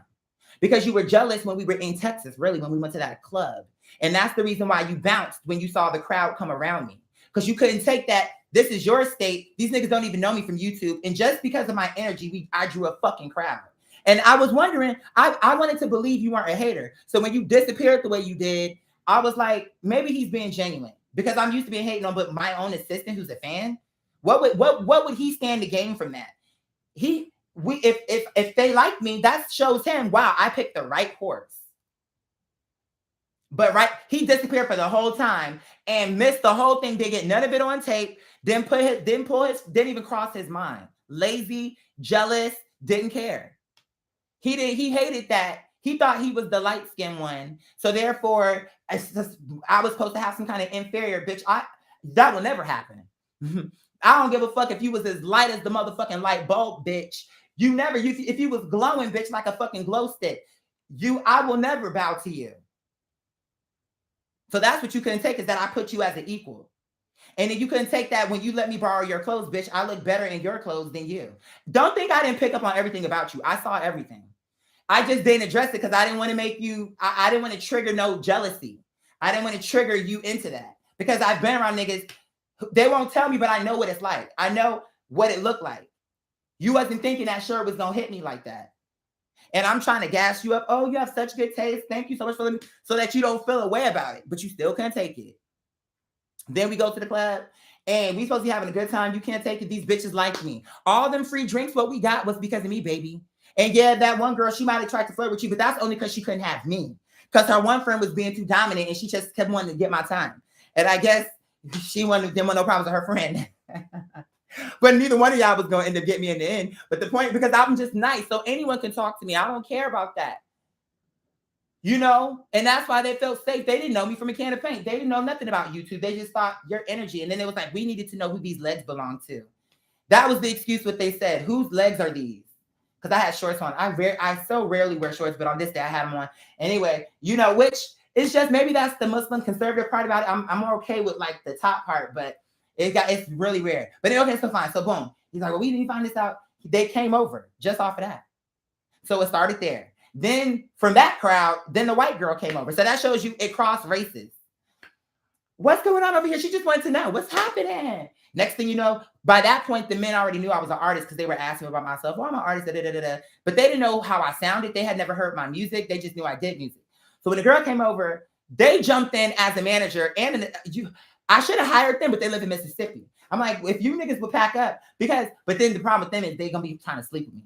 And I think they could do a good job, but do not sleep with me. But because when the girl came over, she was like, what's going on over here? They was like, oh, this is our artist, Miss Quadir, da, da, da, da, da. And, you know, we just over here talking, whatever, what have you. She was like, oh, my God, he's an artist. It just bounced off organically. Oh, my God, he's an artist. What's your genre? It was just a bunch of questions. And then it went from that to, now, mind you, he gone because he's jealous and he didn't want to see it. No, that's not how it went. He was, because he had this, anyway, I don't want to go too much into detail. The point is he was sitting on this bench. He was acting like he didn't want to participate, being a sourpuss. I'm the life of the party, and I'm not making that up. It's really what happened. I mean, I'm just telling the truth. And if you go and look at any of the footage where you see me out where my manager or assistant were involved, bitch, I'm always that way. And that's what I think people can't take, because I think before they met me, they be thinking, because my thing is I can deal with another supernova, bitch. You're not going to take my shine. I'm not going to take your shine. But you're not going to think you're going to shine and you're going to like not allow for me to shine.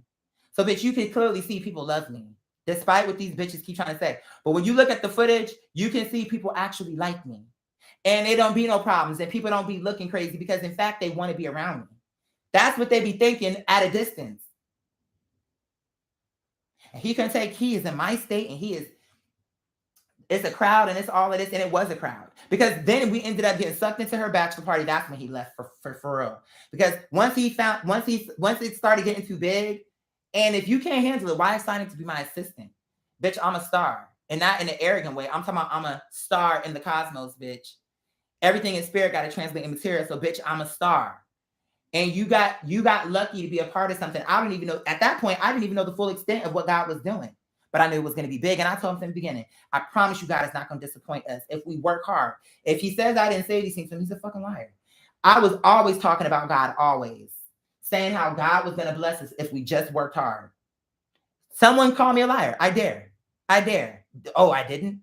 So what did we talk about then if we wasn't talking about God? See, these people can't even be trusted though. So it's like, no, in their soul, they know I'm telling the truth. He really did talk about God all the time. That's not a lie. And he really was saying all we had to do was the right thing. Because I don't know why people keep fucking up. I'm like, all you have to do is the right thing. But none of them do it. None of them put the work in. They always give up. And if they would have, my manager held on. No, that last guy after my manager. If these people, but it's funny to me how it's good that they didn't know what blessings I was coming into. Because if they would have known, they would have stuck around for fake to use me. But it's good that they showed their real heart before anything good happened to me.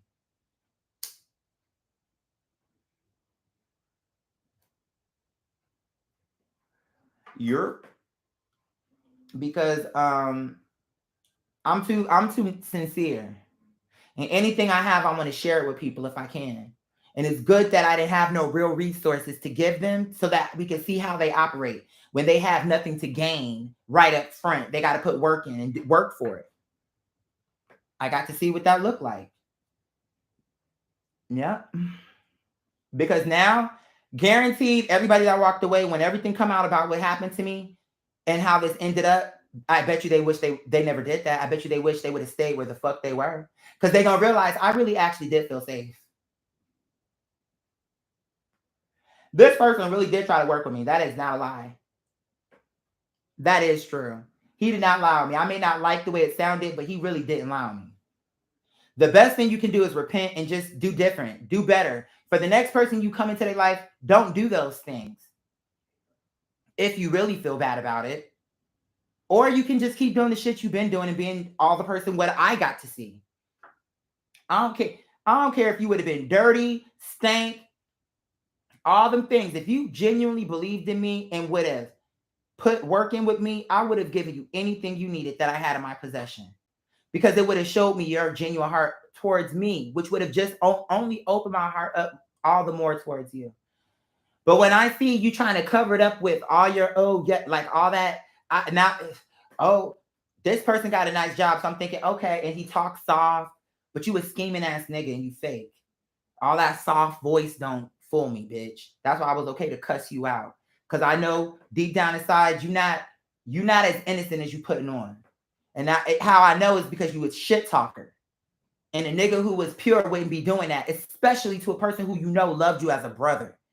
That's what I bet you eat him up about this the most. Because now you back with them fake niggas. And you're not gonna tell me you don't regret every day that you don't remember what it was like to have a real friend in your corner. Someone who actually fought for you, defended you. You know what that was like because you had it in me. And now you don't. And I'm sure you got exactly what you deserve. A bunch of fake niggas like you who are gonna be phony, fraud, and scammers. As far as because it's a scam that you're gonna come here to be my assistant and then think you're not gonna work for me, get a job, think that you're gonna keep all the money you work on your own job and not pay no bills. And then think that if I come into a gig that I get for myself or any kind of way I blow up, you think that you're gonna get a cut of that as well. To the point to where he told me his father, he came to me with a conversation talking about, yeah, my dad had concerns that maybe you would take advantage of me. And a nigga who's taking advantage of me, his dad is telling him to make sure he's protected. Nigga, you need to be telling me that about your son because he's the one using me. Oh, you need a contract. I said right away, you know what? I don't mind that. And I didn't. Because in my mind, I'm thinking if we drop a contract, it will protect you, but it will also protect me too. That's how I'm thinking. I told him, and I even gave him the power. I said, you draw up a contract that is fair to us both. Because you're my assistant. Why don't you draw it up? Let me review it. And then once it get right, that's that. Make it fair and I'll sign it. Because I don't have nothing to hide. I have no intention of scamming you. But if that's what you need, let's do it. Draw up a contract that is fair to us both. Did he ever do it? No. So it's like, what was the point of you going to even tell me that? Why do you keep coming to me with drama about your family, a family that A, talk shit about me, and then to B, couldn't even be bothered to meet me when I came all the way from Georgia on a bus to meet them? Yeah, we went to the club, but the only reason you think I caught a bus just to go to a club for one night at the end of my visit? You think that's the reason why I caught a bus?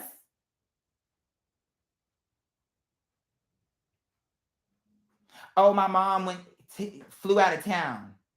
So fuck her. And your dad didn't want to show up, so fuck him. Now he have all these concerns. Well, if he was a real man, he could have questioned me to my face. Because I'm not afraid of no man, old or young, your dad or you. So I came there and the nigga couldn't meet me, so I don't really give a fuck about his concerns now that I'm back home in Georgia. Oh yeah, my family. When I went to visit my family, they were all questioning me, and I didn't know what. He's weak. You are weak. So you crying about something that the blog said about you, but they actually told the truth. Because I'm a nigga who will rebel against my family. I'll stand 10 toes strong against any nigga. You can't even do it against your family. You weak. Talking about, my grandmother had to step in and stop it and tell them to leave me alone. So why are you telling me this? Because all you're coming back to me with is drama about how none of your family believe in what we're doing. That's all you telling me. And all I'm hearing is you didn't defend what we were doing. And all I'm hearing is you cried and you didn't stick up for me and say, you know what? No, he's actually a good guy. For real. I trust him. You didn't say nothing to my defense. Why do I need you? Why do I meet this nigga here? Like, that's where I was at with it. But even then, I was still nice with him. You know what? We're going to prove your family wrong. We're going to show them. And we're going to give you pride because they doubted you and then you did it anyway. It was the alley-oop. All he had to do was the right thing. But he didn't. But he never believed that he was a fraud-ass nigga. So all the edification in the world was not going to make him right. Because he had no intention. He even admits on the tape that he really didn't want to come here. He really wanted to be in Puerto Rico. So that ends the conversation. And I have that on my recordings, bitch. Yeah, because you a lying ass nigga. So I knew I had to record you because I knew if I didn't have the recording, this nigga would say, that's not how it went. That's not. Because once he did that to me a few times, I don't give a fuck about your privacy because now I see I can't trust you. And you're the type of person I have to have on tape so that when you come out later on and say it didn't happen, you a lying fraud ass nigga. The best thing you can do is to just continue to be silent because once that tape come out, it's going to show the whole thing was true what I said about you. And so it's nothing you're going to say is going to redeem you because it's going to show you came to a person who was vulnerable and you used them. And nothing about you in this situation looked good. So let it go. You were a fan of me. You knew everything about me. I took a stranger into my home and gave you a chance. So it shows that I'm the one who gives opportunities, not you. I'm the one who tries to give people chances, not you. So stop trying to be me and stop being jealous. Because it was jealousy. Because once it got to the Spanish shit, that's when I knew it was jealousy. Because I'm like, what's wrong with this nigga? He know I'm recording music, but he blasting this stupid ass telenovela music, whatever he playing, so that it's interfering with what I'm recording, knowing that I'm recording the music. You can hear me through the floor. So if you can hear me, that means we can hear each other. So it was between him not helping me and my manager at the time move my stuff downstairs because you live here and you're my assistant. So you can't even do this. I'm doing a concert, an album, bad press, dealing with the whole world, fighting for things that people will never even know until the miracle. And you can't even open your door and offer to help us move these things. What are you good for? At that point, I knew I'm getting to a point. I was trying to put him out nicely where if you want to stay in Texas, stay there. But he ain't getting it. And now it's getting to the point where I'm going to end up having either. I'm not going to hurt him because he ain't worth me throwing away my inheritance, but I'm going to hurt his feelings and set him straight. I knew that was coming. And so on a day where it happened, he was blasting this K-pop, whatever the fuck that shit was, raving up in my house, not paying no bills, sitting up there lazy as all outdoors, don't do shit, gossip about me. But you living in my house talking shit about me and I'm providing for you. Not asking nothing but for you to do what you said you would do. And you can't even do that. And the proof is when I went into the emails, I got to see all what he so-called did. Barely anything. So but the point is, I had enough on this last night. So I heard the music, and when I walked past, it was blasting down the hallway into the kitchen. And I simply text him something like, cut that music off. Normally when I text, I put a lot of hearts, emojis, and stuff like that. That's how I normally respond. But it was just flat. Cut that music off. And in my heart, I knew that was going to jump it off. But I said, if he cut the music off and don't address me, he may live another day. He still got to go, but he may live another day. But I said, something tells me, this is how I'm going to know that I should cuss him out and record it. If he is bold enough to come down here and address me about this, when he know what he's doing wrong, because we just had a meeting the night before about it, that my manager recorded, so he can't. So I heard enough. Between that 3-hour conversation we had, or however long it went, and now what you're doing right now, I've seen enough. I'm not going to keep I'm not that nigga, okay? I know that's what you used to. People, oh yeah, let's talk about it again. Let's talk about it again. No, that's not how this is going to go, sweetheart. So when he came downstairs, and it was funny how he did it because he cut the music off, and then I heard him shuffling things around his room. Like, he was like, oh, I know he didn't. Like, it was, I didn't hear no words, but it was the way he was shuffling in that room. It was the energy of, I know he didn't tell me to cut this music off. Who does he think he is? Like he was going to confront me about that. So that was the perfect thing to pop me off, to be like, let me get you straight before you wreck yourself. Let me check you in, okay? He asking me, so what's the problem? What's going on with the music? Yeah, cut it off. So my energy is different now. So this is the first time he ever saw me like this. Because now I've already made up my mind that I'm done. I'm done being nice. I'm done trying to make him feel okay, trying to protect him. You don't want to be on camera. It's making my job difficult. You're my assistant. But by you not wanting to be on tape and you not wanting nothing to trace back to you, make my job more difficult because I'm a public figure. So now, oh, we can't use this because his face get caught up in it. I bend over backwards for you. And now I'm seeing how it played out after I got all the receipts. Now I know you ain't worth shit. Go back to whatever you was doing in your boring, mundane life. That's where you're better suited. Because this is too weighty for you. Out your weight class. You've been outmatched, outclassed, everlast. Bitch, you can't do it. So the bottom line is you tried. You got to give him credit there, but you didn't do it. Now, when he came down to me, what's the problem? What's up with the music? However he said it. Because when he was coming, I had to unlock my phone. So it was like maybe 3 seconds off of there. That first statement he said to me. So you still catching the whole thing, but you missing them first 3 seconds. Boom. Record. Because I already knew it was about to go down. And I don't want, and you ain't going to say, oh, he beat me up or anything because it's all on tape. Whatever's going to happen, it's going to be a receipt for it.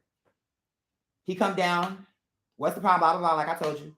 And he was like, okay, well, how am I supposed to know when? I say, when I tell you, that's when. How you'll know is when I tell you. And when I say cut the music off, it goes off. Well, how am I supposed to know when? When I say.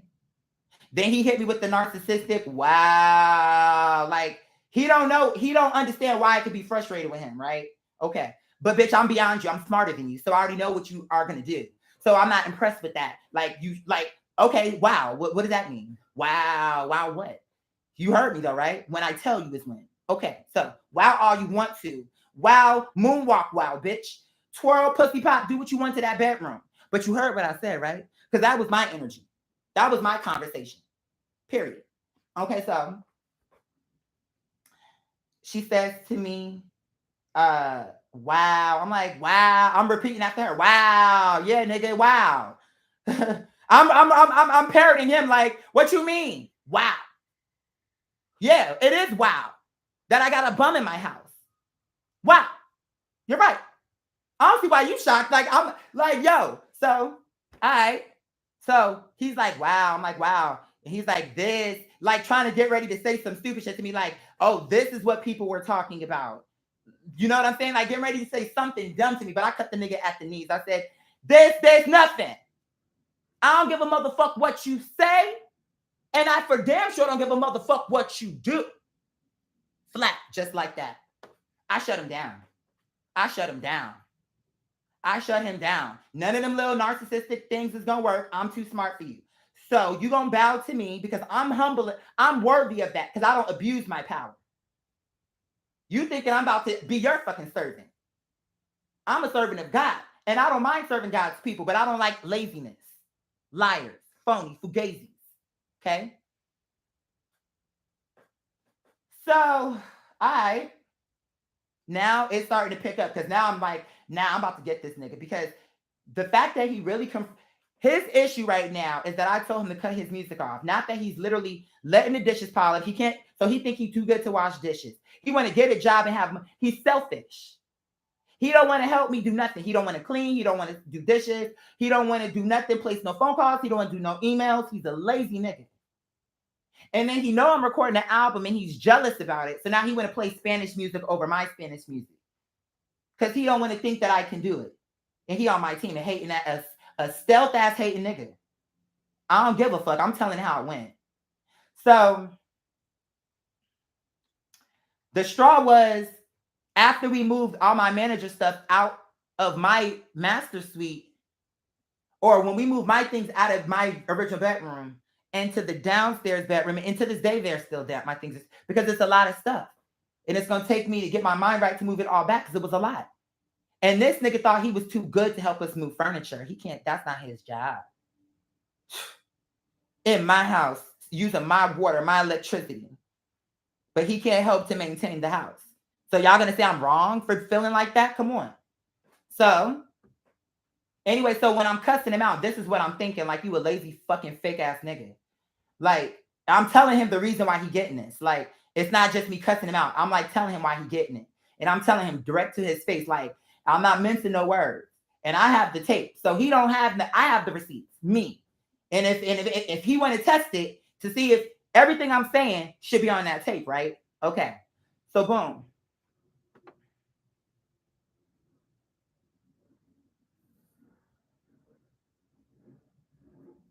He's telling me, wow, this. I'm like, this what? I don't give a fuck what you said. I don't give a fuck what you do. Because you's a fake, phony line. I went, it was a list. I promise you. It was like, I don't care, because bop, bop, bop, bop, bop, bop, bop. And at that point, once he saw I was really pissed off, then he started to be more submissive. Because at first it was arrogant, like, what's the problem? But by the time it started to pick up, his whole energy changed. But it was too late. Because now you're going to hear what I have to say now. Because the fact that you made me feel like this before you want to be reactive or before you hear me shows me you don't deserve me. Because the person who deserved me never would have let me even get to these levels. Because you would have been like, yo, he's upset. Like, let me work on, like, you would have fixed it. So you showed me. So it's too late. Fake, because you already know you fake. Because at the meeting, when my manager said, oh, the problem is Quadir see you as a brother and you just see him as an employer, you agreed with that. So now I don't have no allegiance to you. And the only thing you are to me is an employee, but you're not even that because you suck at it. So you're fired. Now what? Because you're not since we're not brothers. See, maybe if you would have been my brother, even if you was fucking up, I would have worked with you a little bit more. But now we're not brothers, right? Because that's what you said. That's on tape. If she don't have to release it. I don't care if she released it. That's what happened. She got that receipt. So I wish I would have had that one, but that's okay. But the proof is the proof. I was the genuine one. Okay? You were the fraud. Period. You admitted it in the meeting. And you kept trying to get out all these lies and excuses. Oh, and then all that laugh. I hate that stupid ass laugh. Goofy ass laugh. I'm sitting here talking to you serious and you playing stupid like you can't get it. Do you know most people would die to have a brother like me? To have the type of protection what I bestow upon you, and it's like a fountain. How do you think I'm able to balance my crisis and your stupid ass crisis? Then you coming to me about your own family personal drama? How many people would love to have me as a brother, and you have it, and you take me for granted? I spit on your name. You never deserved me. Period. You never deserved me. And that's how it is. Oh, he's arrogant. I'm arrogant. I talk like this because I can back it up. I am that bitch. I am benevolent, generous, kind, a child of God, a protector of people. So I don't have to convince a motherfucker who don't want to know me. Because these bitches got a chance and look what they did. Oh, I'm wrong? Prove me wrong. Bring out any evidence where I ever disrespected you. Like, he just disrespected me no reason. He treated me bad no reason. Show me. Liar. Yeah, you wouldn't dare. Because you already took it too far and tried to fuck my life up enough when you came to my life the first time. But now, it's like, nah. You know what you did to me. And you know how you did it. I'm trying to help your fucking stupid ass sister. And meanwhile, what I didn't know at the time was you and this dumb hoe are on the fucking phone gossiping about me, watching all the hate videos, laughing about it, thinking it's fucking funny, right under my fucking roof. Yeah, I'm gonna cuss you out. Good riddance. I told the nigga to his face, you more of a fucking burden than you worth. Bounce. Trying to threaten me. Well, because he was like, can I please speak? I'm like, no. Because when we had that last meeting for 3 hours and we sat there hashing everything out, that was your time to talk. Talking time is done. Oh my God, I can't even speak. No, you can't. Because all you do is talk, is what I said to him. And then right behind that, he said, okay, well then I'll leave. I said, bye. Adios. Pack your bags, you can go. But he didn't think I was going to say that. Because then after that, now he's trying, if you was okay to leave, then why are you trying to defend it? Just let it go then. Because I already called you out, called you a fraud. I told you to your face, you can never say He never told me that. Yes, I did. Yes, I did. Directly to your face. So we're not gonna play games and do that. I called you everything, anything I'm telling these people, I told you to your face. So we're not gonna play.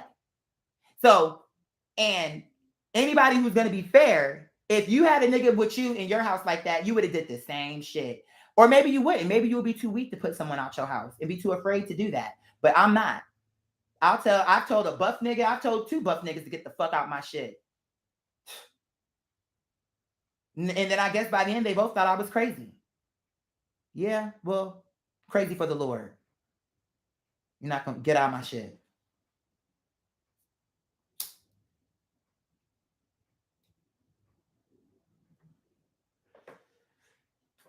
Well, we was trying to do some acting. My mom wanted me to do some acting. I mean, listen, anything acting come along, I'm not gonna tell. If God bring me something, I'm not gonna ever tell God no, especially if it's something that makes sense. But you know, my focus is music. But if a role came through where it made sense, yes, I don't have a problem with that. Like I'm an artist, so I'm not gonna cut my thing off, especially now that I know what God wants me to do, so it will be perfect. But as far as I get a platform and then I can do what He need me to do, but that's what happened either way, whether I get an acting role or not. So that's the reason why I'm being kind of like this when I'm talking, like, oh, it don't matter one way or the other. But you know, if I got it, it would be fine. If I didn't, I'll be fine. I know my mother wanted me to do some acting. She wanted me definitely to do my music and to be continue to stay funny. But I feel like I can do both of those things through my music. That's the reason why I write my music like that. Like when I bring it to God and He deliver it back to me and it translate and I deliver it. That's why, because I want all things in my life, I want them to make sense. That means that when you hear my music, it ought to be like you talking to me now, just in music format. Does that make sense? Like, I don't want it to be something where it's like you talking to me now, and when you hear my music, it sounds totally different from what I'm talking to you. It ought to be an extension of me. That's how I feel.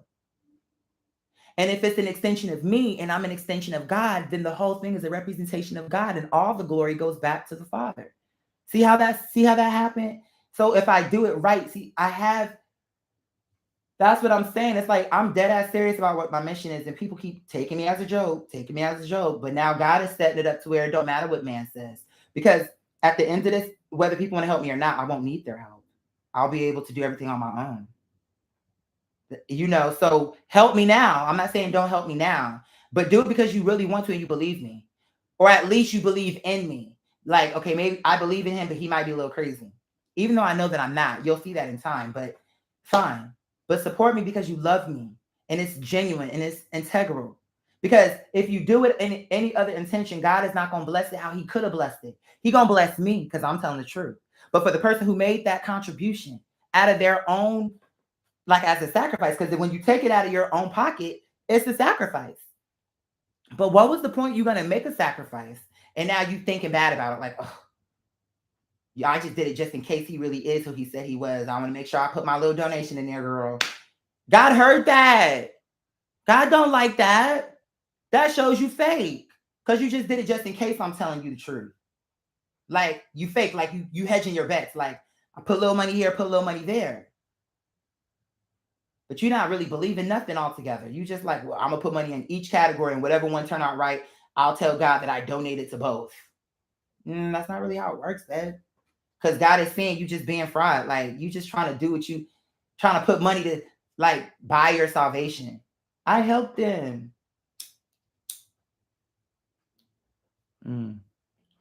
We've been on this motherfucker for almost 5 hours. We're gonna get ready to wrap up. My patrons, I got plates backed up. Let me tell you something. I did 2 podcasts, but I gotta wait because I'm up here running off at the mouth. And then plus I got another podcast where it's receipts, but for a whole other different thing. That don't got nothing to do with what we was just talking about, but a different thing. Just to prove to you about God, but I can't do it yet because that's a time release. So I'm like, God, what? I need a plate for them now because everything you keep putting for me to talk about is things that are time release. So I need something I can give them now, you know. So, but thank you. It's like, because it's just so much going on. And if you knew I know it must be driving you insane. I can only if okay, let's put it like this.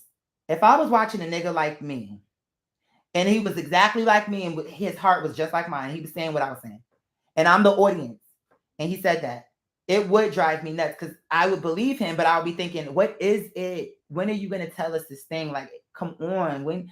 Because especially if I needed the faith, like I believe, but I need to see something to restore my faith type thing. I could understand the frustration and wanting to know now. But you just got to trust. We've been, for the true believers, we've been a family up to this point. You got to believe me when I tell you this. I thought when I first when I first initially came to y'all and said, the miracle, God I can't believe it's happening. God did it, and he did it at 33, just how he, like when it first happened. It was a huge miracle. But by comparison to where we are now, it was much smaller. So if I would have broke up the miracle, it to me the message still would have got out, but it would have diminished it a little bit because I feel like it's gonna be more of a bomb if I can tell it all at once. But I'm trying to give y'all things to percolate on, so when it comes, it'll all make sense to you. So I'm telling you certain things, so when things happen, it'll all now you'll be like, that's what he was trying to say but couldn't say. But y'all gotta wait. I had to wait, and it was me. So I feel, just believe me, just trust me. And for the people who sticking with me, support me, sow seeds, become a patron, you're gonna be blessed beyond belief, but not just because of what you did for your belief. I'm not talking about the people who did it and was negative and like, oh, let's spy on him. And I'm talking about the people who genuine. You know who you are. You know your heart. You know what you was thinking when you did the things you did. For those people, God loves you. God loves us all, but I'm saying there's levels to this shit, and there are. You don't have to like it, but there are levels. Everybody is not on the same footing with God. And you can think that, but okay, all right. You can be, when I say, let me explain this right. When I say everybody not on the same footing, what I mean is, so for example, have you ever had it happen? Like, let's just say if you're one of the people I'm talking about, to make it make sense. Say when you was younger, you had a group of friends. They was all shoplifting. They got in, they got out. They was like, girl, where you didn't shoplift, but God told you that was the wrong thing, so you didn't do it that first time. The second time you went, they put peer pressure because they knew you didn't steal that first time. Now they making sure you steal. Get you some pennies, get you something, so you can be part of the game. When they walk out the door, they get away. When you go, they snatch you up. When I say everyone's not on the same footing, what I mean is God not gonna let certain people get away with certain things. And if he do let you get away with certain things, it's a specific reason why. Not because he liked it, but because it would be better for him to hide you from the situation rather than to have you go to prison or whatever the situation may be. Because if he know he can work on your heart and he knows who he is, he knows this is going to build your character, not make you into a bigger criminal like, oh my God, I got away with it, I'm going to do it again. He knows you're going to feel such a sense of guilt. You're going to take whatever money you got when you robbed the bank. I'm just making this up. I'm just trying to give you examples to show you what I mean. Everyone's on the same footing. Somebody else might have robbed the bank, got caught. You got away with it. And it could be two reasons. Maybe because he's wanting to see, okay, are you going to take that money and do the right thing? Because there's three options. You can either turn it back in anonymously. You can keep it and actually provide for your family and the community and do a business to use that money to start a business where you never have to do this again. Repent and pronounce benediction, because you took the money and guess what? You paid for it in other ways. You paid through it in other ways. And you just didn't know that's what that was. But at the end of the day, I knew you had the leadership to take that money. You wasn't going to be like your friends and take the $50,000 and go get a car. So I let you get away, not because I liked it, but because you didn't already did it and I already knew you was going to do it. But I also knew you was going to feel guilty. You was going to start thinking about your grandma who cried on her deathbed and said she just wanted you to be okay. And it was going to really hit you what you had done and the risk that you took. And how if grandma was here, see, God knows who heart going to be moved by what. But then there's that other person who's a demon who already, whether they know it or not, when they agreed to it and didn't feel no remorse, you agreeing with this tactic, with this arrangement. Like, I'm okay to take from people if I need it. Oh, well, because my needs come first. So if you're going to make excuses for what you did, because either way it's wrong, even if you did good things with the money. But at least if you only did it that once, you did a good thing, people actually came out better for it, went to college, Everything turned out good. The bank was insured anyway, so they got that money back. So, and you get what I'm saying? Don't get me wrong. I'm not saying it's right. But I'm saying, you see how God can judge that and see how it would pan out? And how even if you got away, you could think, oh, well, God wanted you to, or it could be a curse. It could be, no, the curse is that you're going to feel guilty, and by you feeling guilty, you're going to do the right thing, and it's going to turn to a blessing. Because the punishment was you feeling guilty and feeling like you was going to get caught, and then you got fired from your job, you lost your apartment, and you couldn't spend the money because you were smart, because I knew you would be smart. And I hid you, and I told you, don't spend none of the money, because they're going to be looking for someone to cash a bunch of money. And now you done got fired, and you need to spend the money, but you can't spend it yet. Save it. You have the discipline. You fucked up big time once. I let you get away. Okay, fine.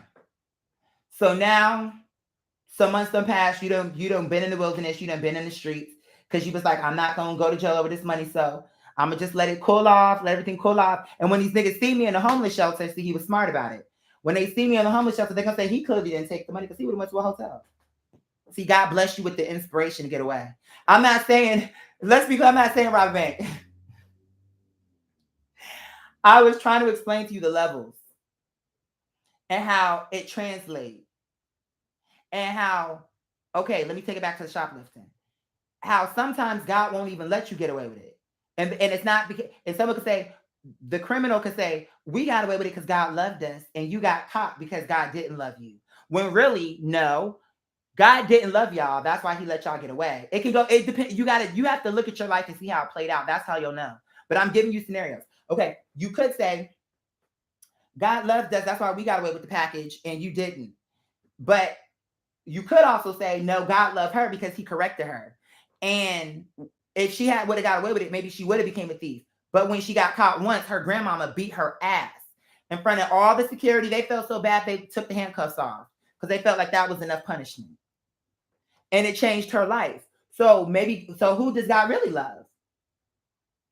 But you have to punch into the way the fruit came out, and you'll know if he loves you. Because if you continue to get away with crime, but your life is still full of shit, like, yeah, you got away with it, you never got caught, but there's nothing good in your life, then it shows you it was a curse. Ooh, shit. Where'd the blunt go?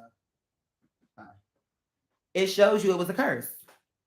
If you got away with it and your life turned out good and you're doing good things, you can see that God, even though it's a bad thing you done, God blessed it to where because he knew it would bless the masses. So he let you get away. If you got caught up front and your life changed for the better, he loved you. If you didn't get caught up front and you continue crime and everything in your life went left, he don't love you. And he don't love you because you don't even love yourself. And as a result of you not loving yourself, you don't love others, nor his creation. So he really hates you even the more.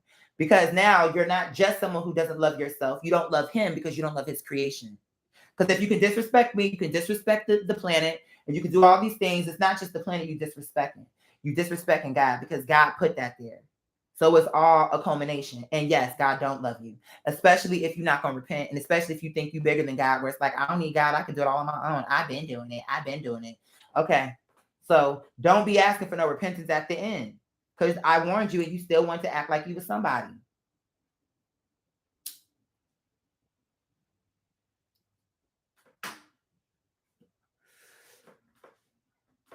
He told me, how was I supposed to know? How? Who would have believed it? Please give me one more chance. No, because it's too late. Once the revelation come out, it's too late, because God is looking for true hearts, pure hearts. So therefore, it's not about mistakes. God, that's what I'm saying. There's levels, because God knows your heart. That's why he'll correct you. He'll do different things depending on who you are. And everybody get different portions. So just because one person got 10,000, 10 million, 100 million, you still need to be thankful for that 10,000. Because any money that God blessed and put in your possession is worth any material money you can ever get through man. Because if God is the one who ordained it and blessed it, and you can see how he did it, let's just say if God gave you $10,000 and then later on you spun that into 10 million, that $10,000 would still be more valuable to that 10 million, because it was the 10,000 that created the 10 million, not the 10 million that created the 10,000. And God is paying attention to intentions. Who's gonna complain and look at her plate? She got 100 and I only got 10,000. Now I'm snatching it because you a greedy ass bitch. Because you could have made $1 billion off of that, but you too small minded. Fuck you. Y'all don't want to believe that, but y'all can understand how God can have wrath, but God can't cuss you out and snatch your blessings away. But you believe that he can have wrath. He gets upset when y'all use him. If we're made in God's likeness, he get upset with the same shit we get mad with. You're a user. You only pray to me when you need something. Wrath. You have a black heart. You're malicious. You have malice. Wrath. I'm telling you how it goes. These bitches come to you fake and phony. And then they be thinking, why is it not working for me? See, that's what I was saying. So for a bitch like me, you'll be like, oh, well, if God loved him, why is he struggling? But see, you don't know how the story ends. I'm still living. So what's about to happen is going to show you, make the point what I'm trying to say. So one person can struggle because it is a curse and you are fucked up. So you struggling just because you fucked up. Another person can struggle to make them stronger. They both struggling to the outside. Both of them have a fucked up life. But one is fucked up forever, and one is only fucked up to make them stronger. And their life is only fucked up temporarily. Even if it seemed like, okay, all their life until this point been fucked up, but look at their character. See, their mindsets were different, and their hearts for damn sure were different. And even though they look like the same person, they're totally different. And that's what God is looking at. And people are too stupid to see that because all they think about is material things. So they think if God loves you, that should show up and you should have a house, you should have this, you should have that, clothes, nice food, nice things, because that's how humans think. They don't see that a sign of God's love is the fact that he sustains you.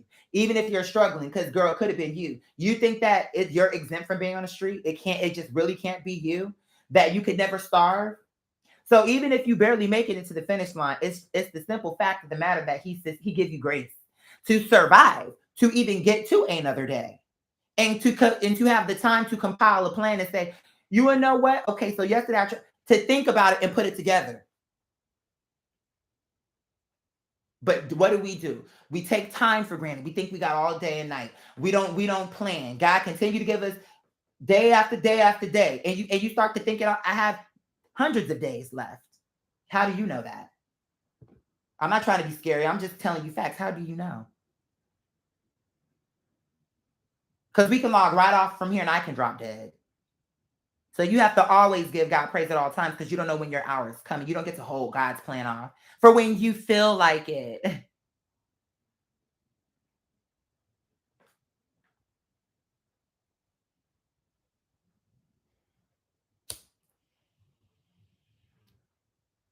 Mm-mm. You're not holding God off. And I'm going to tell you how it's going to roll. You try to get in God's way. You think your feeble flesh body, because you're just a human, you haven't gone to ethereal yet. So right now you're a flesh body that can be damaged. You get in God's way, all he's going to do is replace you. And book it to a bitch that's going to sign off and say yes. So what are we talking about?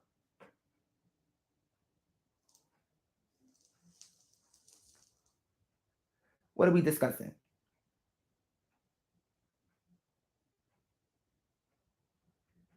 God trusts me. So when I tell you something, that's how it is. Because I don't care about you. Don't believe me, great. Because then we can make an example out of you. And I bet you for the next bitch that I come to with this morning, she'll think twice.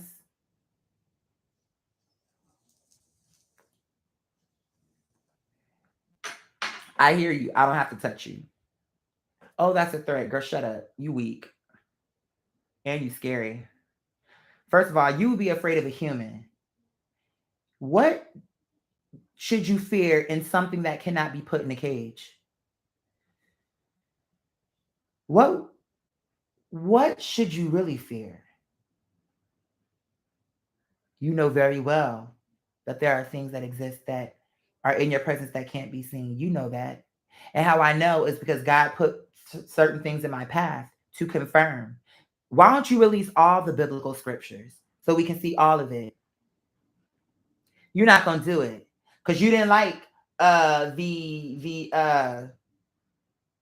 gospel of who was it? Was it Matthew? Who was it? No. of Judah, because it's showing you something. And he told you flat out, these disciples, even now, they gonna fuck this religion up. I tried my best with these bitches and they gonna still fuck up. They're weak. How come you didn't put that in the Bible? Because it is a gospel. And I know for a fact because I did my research. Because God told me to look into it. Because he knew. I'm the right one here. Because God told me. If I'm wrong, why don't you do the research? You don't want to do the research because you're afraid. You're afraid you may stumble. You're afraid if you start digging into what I'm telling you, what if it leads to that I'm right? Because otherwise, why don't you prove that I'm crazy? Prove it. I even without the miracle and everything else, prove it. I'm waiting. Exactly, girl. Bottom line is, God's gonna have his way. It's crazy that this is happening. It's crazy. And I should have known that 222. Remember what was in the background? 222. My mom got everything is there. 2022. You take the zero out because God is zero. No wonder. God is zero. God is not one. Zero is the point of all creation, not one. And I can prove it to you. You every time you hit a zero, it starts a new creation. Because that's the God number. That's the reason why when you add these numbers up, you're supposed to take that zero out because we're not God. We have to deal with fallible numbers that can crumble. Zero is the only number that can't crumble because it's everything and nothing. It's all that you can ever think and things that you don't even know lie in zero. The mystery of everything is zero. That's what you're trying to really uncover and you're upset about it because you don't know what is zero. We know what one is. We can see what one is. But everything if you just started numbers out of nowhere, it wouldn't make sense. It have to have the God number first. Whether you want to act like you see it or don't see it. First, zero. All creation starts with God. Then the birth of 1, 2, 3. And then once you get to 9, the next thing is you hitting that zero. And directly after that is the new creation. Now it's 11. Or okay, you hit 100, now you 101. Because that is the God number. That's the only number that can accelerate into another number. We don't have to address it, but it's true. Now, what I'm trying to explain to you, I'm so exhausted. It's like I'm trying to explain a millennia of stuff in a YouTube thing. Why God wants, okay, see, this is too deep. I'll wait. Let me let y'all soak in on the first revelation because I feel like I keep forgetting I have time and even I'm still not settled with this. But I keep forgetting every time I tell y'all something, it's like I'm telling it to y'all for the first time. So I have to remember it's going to take time for y'all to digest what I'm saying. And I have to remember that. I'm about to wrap up because I think, I said all what I had to say. I just wanted to connect with y'all and just explain. My visitations are going to be a little patchy, but please know it's because I'm doing God's work behind the scenes. And all of this is tying into something that no one's going to believe. Because it's crazy. To the flesh, but God can do anything. But that just explains to you, when you believe in God truly, should you really be shocked any of this is happening? If you really truly believed in the things you read and what you say you believe in, shouldn't this be right on time? I mean, I never would have thought it like this, but I mean, it really actually makes perfect sense. But and I'm glad that the whole crazy thing started early because if it would have just started with this, that would have been too much. But I already know. But to be honest, it been started. It's just it increased. But people always thought I was crazy on some level. I'm like, why do y'all think I'm the smartest bitch in this room? I'm the one saying the stuff that actually is making sense. But y'all keep trying to make it like I'm not making sense. Why are y'all doing that? It was weird growing up. And then all this stuff that okay. In time, soon enough. All it's gonna take is my time and my patience. How could I have known that? God. I knew it came from God. I just didn't know. It's like every time I think I know how great God can be, the onion peel off, and then it showed me, okay, wow. Because I'm a great artist, I feel, in the flesh. As a human being, I feel I'm striving to be as great as I can be. But even with all of my greatness saturated into a thing, it don't even come close to what God is doing. I'm like, how can you be? I already knew you were great. But I'm just saying, like, how is that possible? I mean, I hate to even say it like that because I'm not doubting you at all. I'm just like saying, I don't know how to word what I'm saying, but God knows my heart, so He's feeling me. It's just like I knew you were great, always.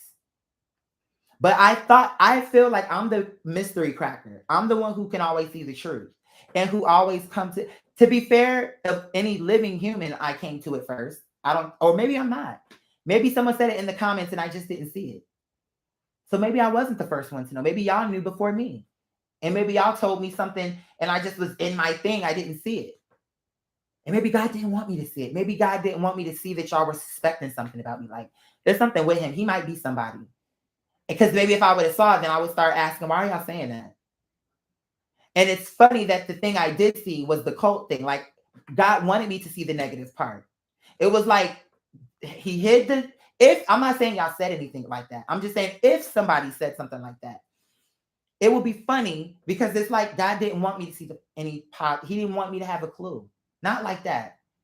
If somebody guessed it before I got to it, you're smart because I always thought I would be a person to serve on the battlefield to the person who was going to do it. I felt that. I knew I would be there some kind of way. God made me too much of a fighter, too smart, too something for me to just be at home and to not be fighting for people. Why do I feel that in my heart? Why do I always feel the need to defend his people? There's no way I'm supposed to just be at home. I know that. But it was like, but why are you hiding me? That's why my mom was so shocked when she was like, I can't believe I'm not going to see it, because it's almost like that's the prophecy. So it's what's going on? Like, but the prophecy going to happen, but we both didn't know that it was in the stars. It was all in the numbers. Maybe I didn't want to see it because I didn't want to see the part where my mom died. I don't want to get emotional.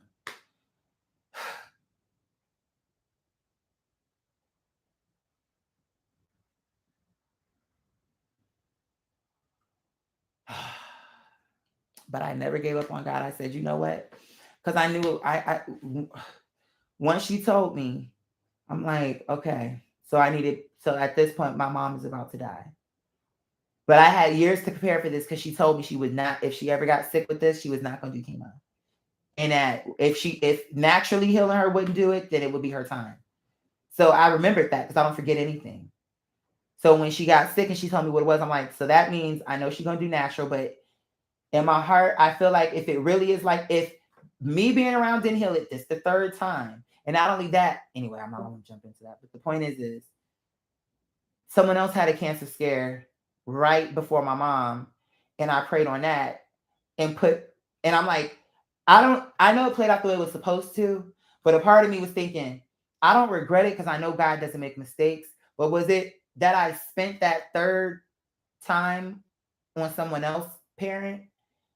I don't regret it because I know it came from a good place.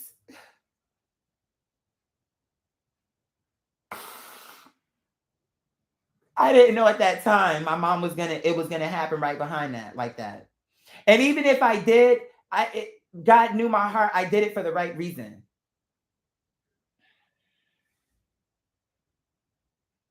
So then I be thinking, is it because I know I did it twice before and I did it a third time?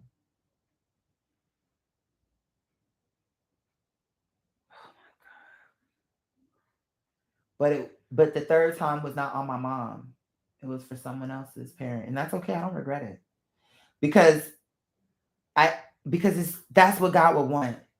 Like, because it's, even though now I'm looking back on it, connecting all the dots, still it shows the person that I am and where I put that. You get what I'm saying? Like, and it's not, and it's and to start and to think about it too much is questioning God, because it was God that made me pray for that person. And if my mom was gonna be, if he wanted to save her a third time, he would have did it when I made the phone call. But I knew it wasn't gonna be answered because I just knew. Because then on top of that, I felt, what was the reason for her telling me that conversation years before? And now here we are the third time. This is it. This is the time. And I'm 30. So just for me, if it would have happened 27, if it would have happened a different age, I said everything. And then on top of that, Mother Queen, 30 hertz straight. It was like I was just knowing that it was, the signs was there. That's what it was. Plus, I knew she wasn't going to book years in advance. But I did, even with all of that, I knew, okay, I get it. And I know at some point, why all this had to be like this will be revealed. I do know that. And I also know my mom is, that's the other part about it. What's funny is, even though when we were in real time dealing with the whole situation, it was difficult, because it was like, it was peaceful, but it was difficult because it was like me knowing at some point I'm never gonna see your face again. Like, and I can see an end point to it. Like, not just hypothetically, like, we know that all of us are gonna die. We get that. But I'm saying I can see a timestamp on it. Like, I'm knowing in my heart, you too weak. And at some point, you're gonna be gone. My best friend, who I love and who I made a promise to with God. That's the reason why this is too important.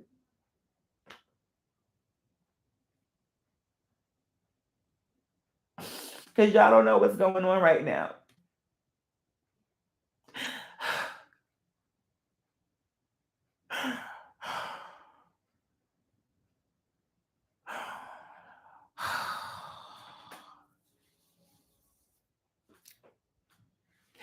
And I know. And that's why she made me promise her. And I'm glad I got those recordings. I knew they would come in handy. When I was going through the storm, I had God and my mom. And I kept thinking what she said. Anything you do, Quadir, I know you'll be making the right decision for yourself. Not I think, I know. And to have her trust and God's trust, it is very overwhelming in a good way, but it's just, that's why I'm very critical of the situation, because I'm not going to get this far and drop the ball. What God have made sure to carry and have protected me from all the enemies, and my mom and the sacrifices that she made, the woman who she was. I have to do this.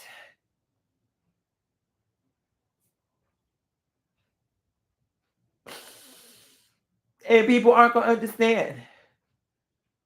Not yet. But it's going to all make sense, because my mother,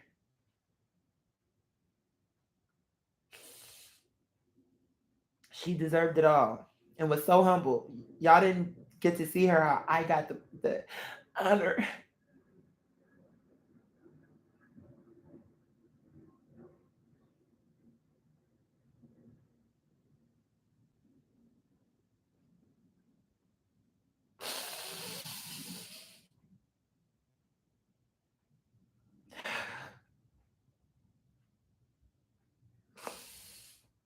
So this is why I fight. It's too much on the line. And people tried to make my mother into a joke, me, God, into a joke.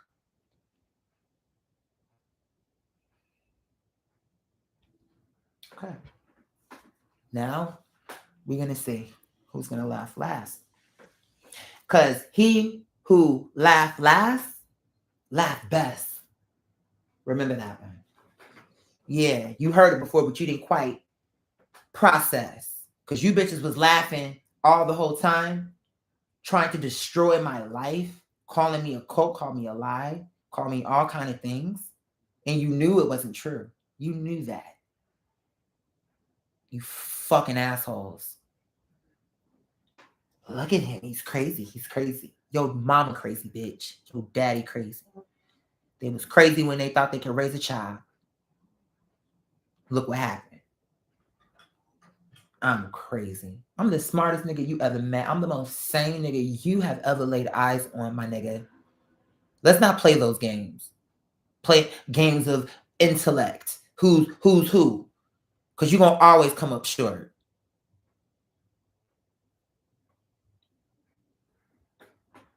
Yeah. It goes just like that.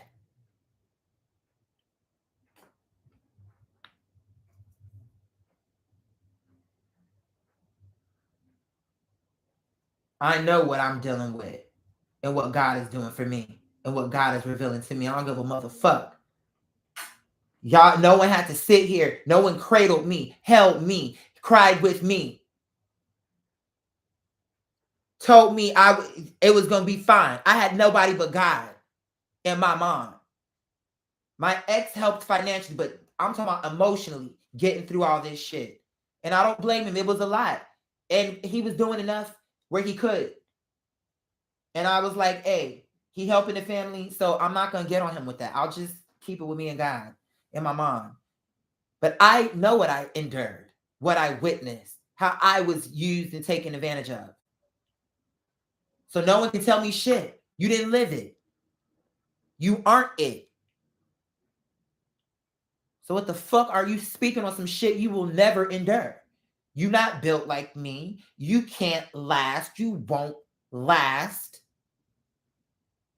But you steady trying to run a race with me. Why? You were in the dust before you took a breath. Now you want to be mad with it because you got asthma. But you knew that up front, didn't you? But you didn't bring your pump. So what's really good? So you was fried from the start. Trying to act like this nigga was a triathlon nigga. You know, you just sit on the side. Be the best spectator you can be. Whatever your role is to make the thing come alive, do that. Because the audience is just as important, the energy from the audience. Be great at that and make the experience great for everybody. Your role does count. But you too busy trying to be who? Kareem Abdul-Elijah? Bitch, who you trying to be? Arthur Ashe? I'm just trying to understand the nigga right now.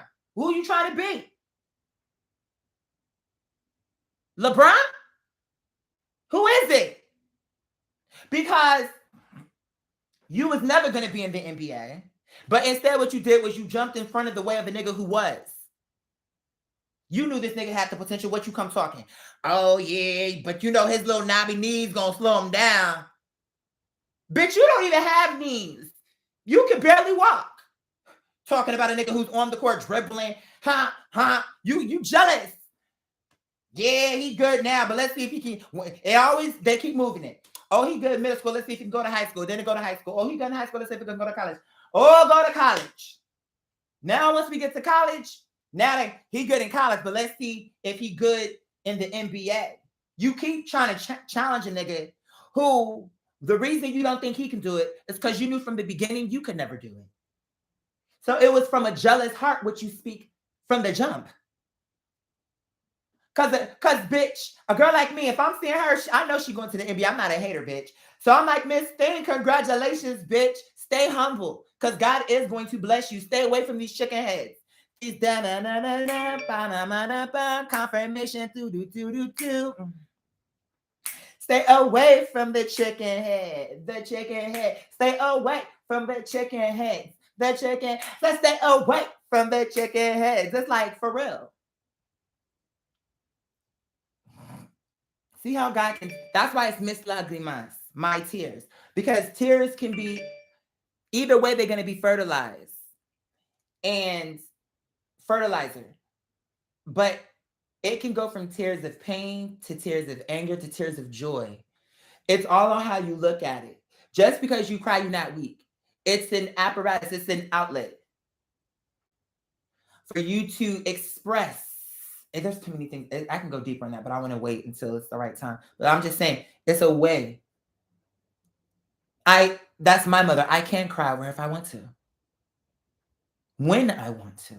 And when I want to thank God, if I want to thank God at any point in time, I can do that when I want. I don't have to wait for no one to give me permission. I don't have to do it at this time of day. I do it when I want. I can connect with my father anytime. He give me an open door policy because he know I don't interrupt him for no reason. He know I come in because I love him and I want to spend time and I want to get anything he have for me. I want because I know it's anything from God is good and he trusts me. So this is why. So what other questions do you have? Because I'm once more I don't get where you coming from, baby doll, my baby love. Oh, since you bitches want to see me at 17, bitch.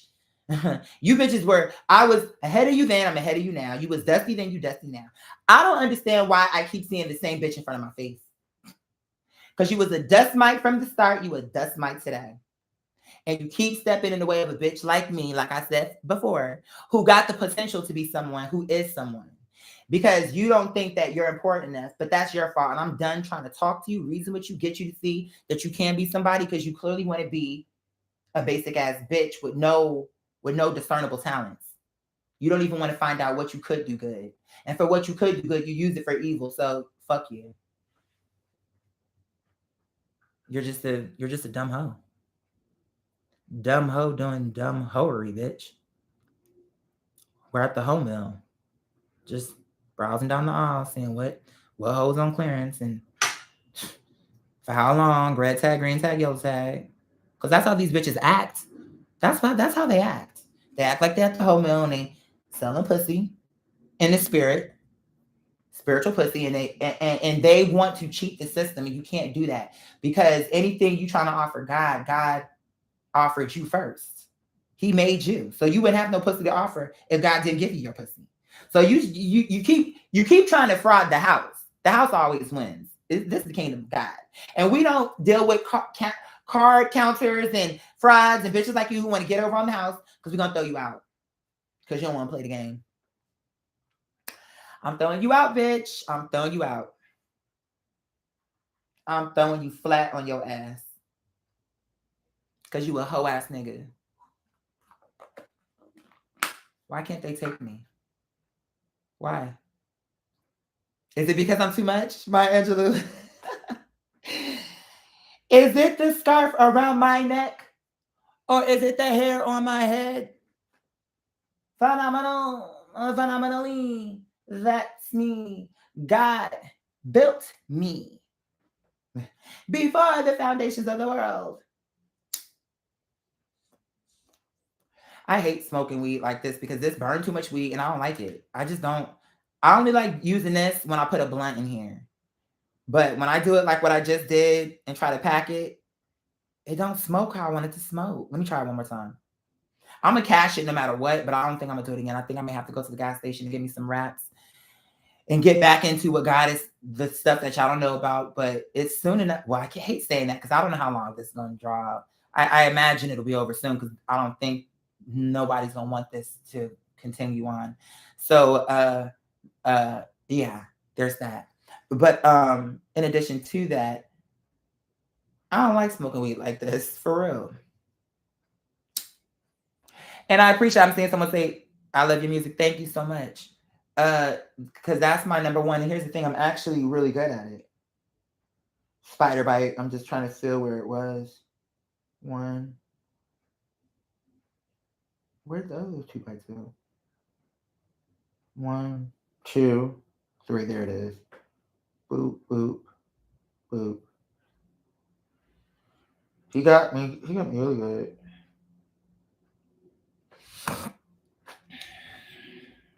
But it was just funny because it was like electricity going through my body.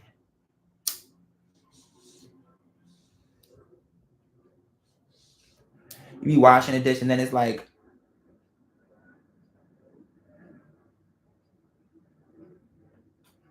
every time you pull back, it'd be like a shock.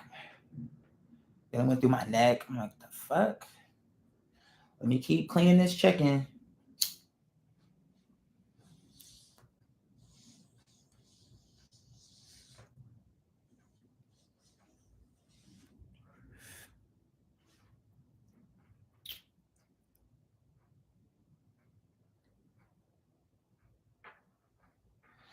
En donde despertaré, veré que flor mi espera. Y entonces Esperé ver que Flami espera. Man, I was so disappointed in that Selena CD. I know if Selena were here, she would have made that better than that, but that's okay. They tried. I'm not gonna talk too bad about it, but for Selena, but maybe that's because she's my favorite. So she may be other people's favorite, but I'm speaking for myself.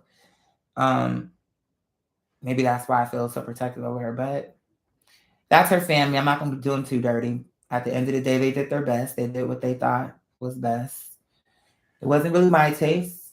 I don't think it would have been Selena's taste either, if I'm being fair. But at the end of the day, they did it with love, and I'm gonna let it go.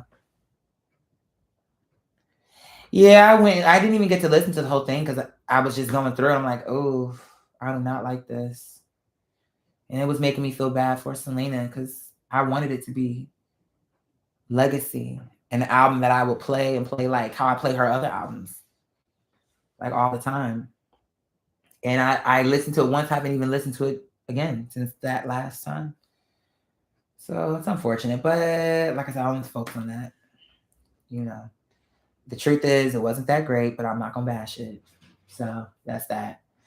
Um, at least in my opinion, because somebody else may be like, "Bitch, this was my favorite Selena album.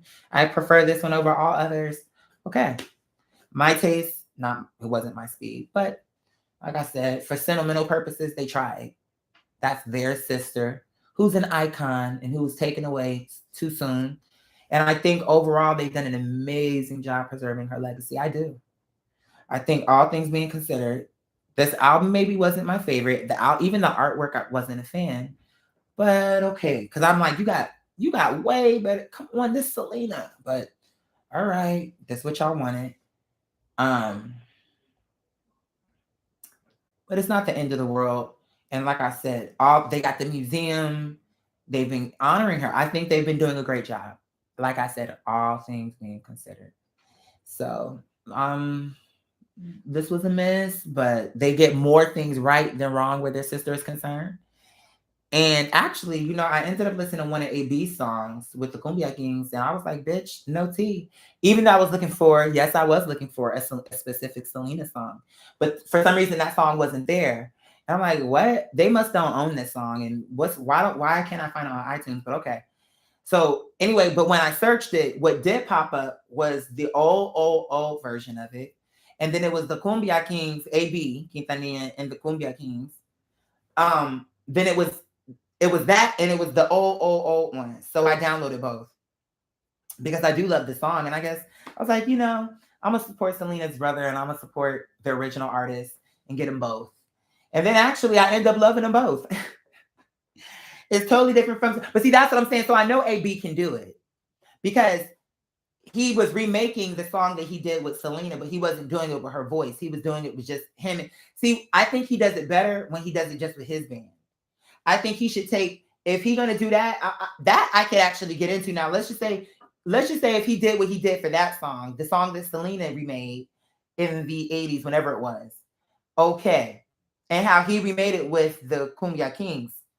Okay, what if this is what I would have actually really wanted. Instead of him doing it, don't get me wrong, it's already done, so we're gonna let it sit. But I'm saying what I would actually really appreciate, how he remade that song that he did with Elos Dinos in their Elos Dinos days. I'm saying the way he did that and made it fresh and new, and it was like almost like an honor to his sister. Could he not do that with Como la Flor, Bitty Bitty Bum Bum, Tecna Cumbia, Baila esta cumbia si una vez, Que crías? No, I mean, why not take, okay, people do remixes all the time. Wouldn't it be iconic for her? Or even if he wanted to do remixes, I would even take 2 albums. I would take the Selena Club remixes, where it's like, come on, flood, boom, boom, boom, boom, boom, tecta cumbia, boom. Like, I would take something sickening where they take the legend and make and blow her up, more legend.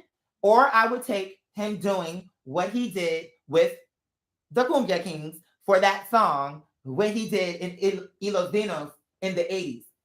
Either of those albums, I think, would have took off. And that other one, if he would have did what he would have did with the Cognac Kings, he could have said, well, you know, it's to honor my sister and to keep her alive. So we're going to take all her classics and some kind of way through the lyrics, they're going to make sure they pay homage to her. But you get what I'm saying? Like, it would have been beautiful. It would have been something I could have supported, because if he could do that, what he did to that song, to the other songs, I could support that. I could support that. But it's the part where it's like, you took her voice, you manipulated it, then you give me all these slow songs. You know, if I'm going to a quinceañera, it needs more energy than this, because that one felt boring, respectfully.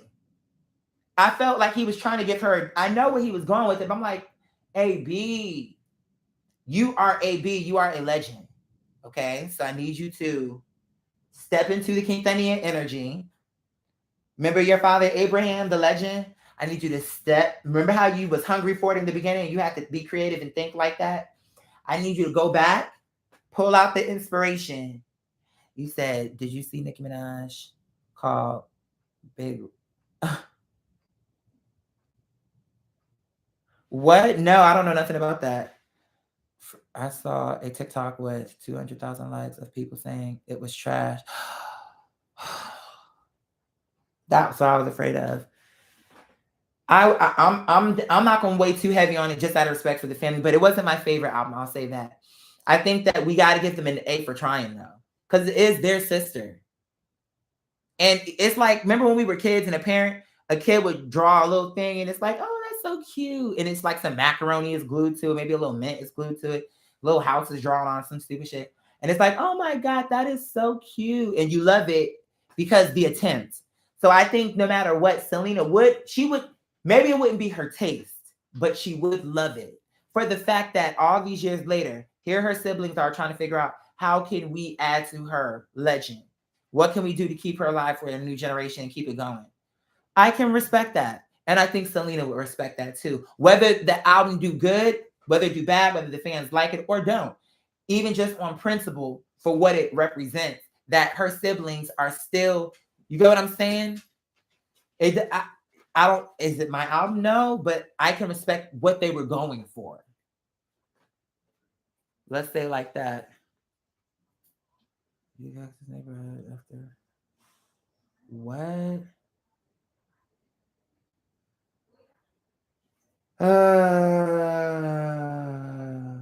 And what's crazy is I was just thinking something like that, and now here come the story. Don't tell me nobody died, because I was just thinking that. I was just thinking that the other day. Did someone die? Tell me, no. Did someone die, or did a bunch of people die? What happened? Or you bitches just full of shit. What's going? See, I can't do this right now. I gotta look when I got time to research it and back it up and see if it's true. I don't have time for games. Headline, clickbait and shit. AB and Suzette swear Selena would love it. I disagree. Because even though AB wrote the songs, Selena had a heavy influence on it. So it was like she got to say, I don't like this, I do like this. And so the songs that you heard, even though he wrote them, they were catered to her voice, the type of music she liked, for the type of music they were doing in Tejano. But the point is, it was her vibe. That is not her vibe. If you put it to any of her albums, that don't sound like nothing that she, especially something to be, you putting that out as something modern, not as like, why not? I would have rather them just put the original stuff out so that people can't judge it harshly, because then they'll say, well, it's the original recordings from the 80s, so what did you expect? This was before Como La Flor and by, you get what I'm saying? But by making it into something new, it's almost like you trying to take when she didn't even know who she was, and you're putting that after when she was a complete artist, and now this is the album that completes her discography. Like, it was on a high note, because even though she got taken away too soon in the flesh, what I'm saying is she was at a point where she was at superstar level, where she was about to pop. What you did was put an album that was when y'all were still developing.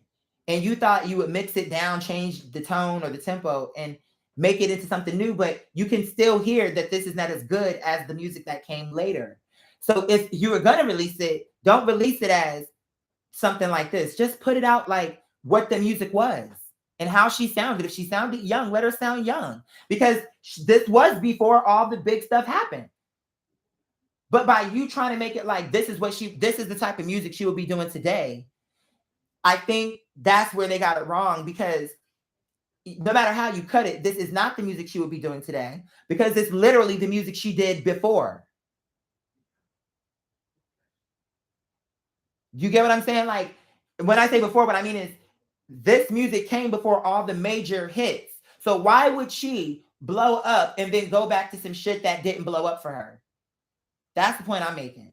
So you want to now say this is the type of music she would be making. So in other words, you saying her taste would have went back to when she wasn't known who she was, and where it sounded sophomoric, and you had to make her sound like more of an adult. You said because she was younger. But my thing is, let her sound younger. She was younger. Why? It's like, I know why he did it. I just don't know that I think it was the right choice. I know why he did it. Because he felt, well, if she were still living, but she's not still living.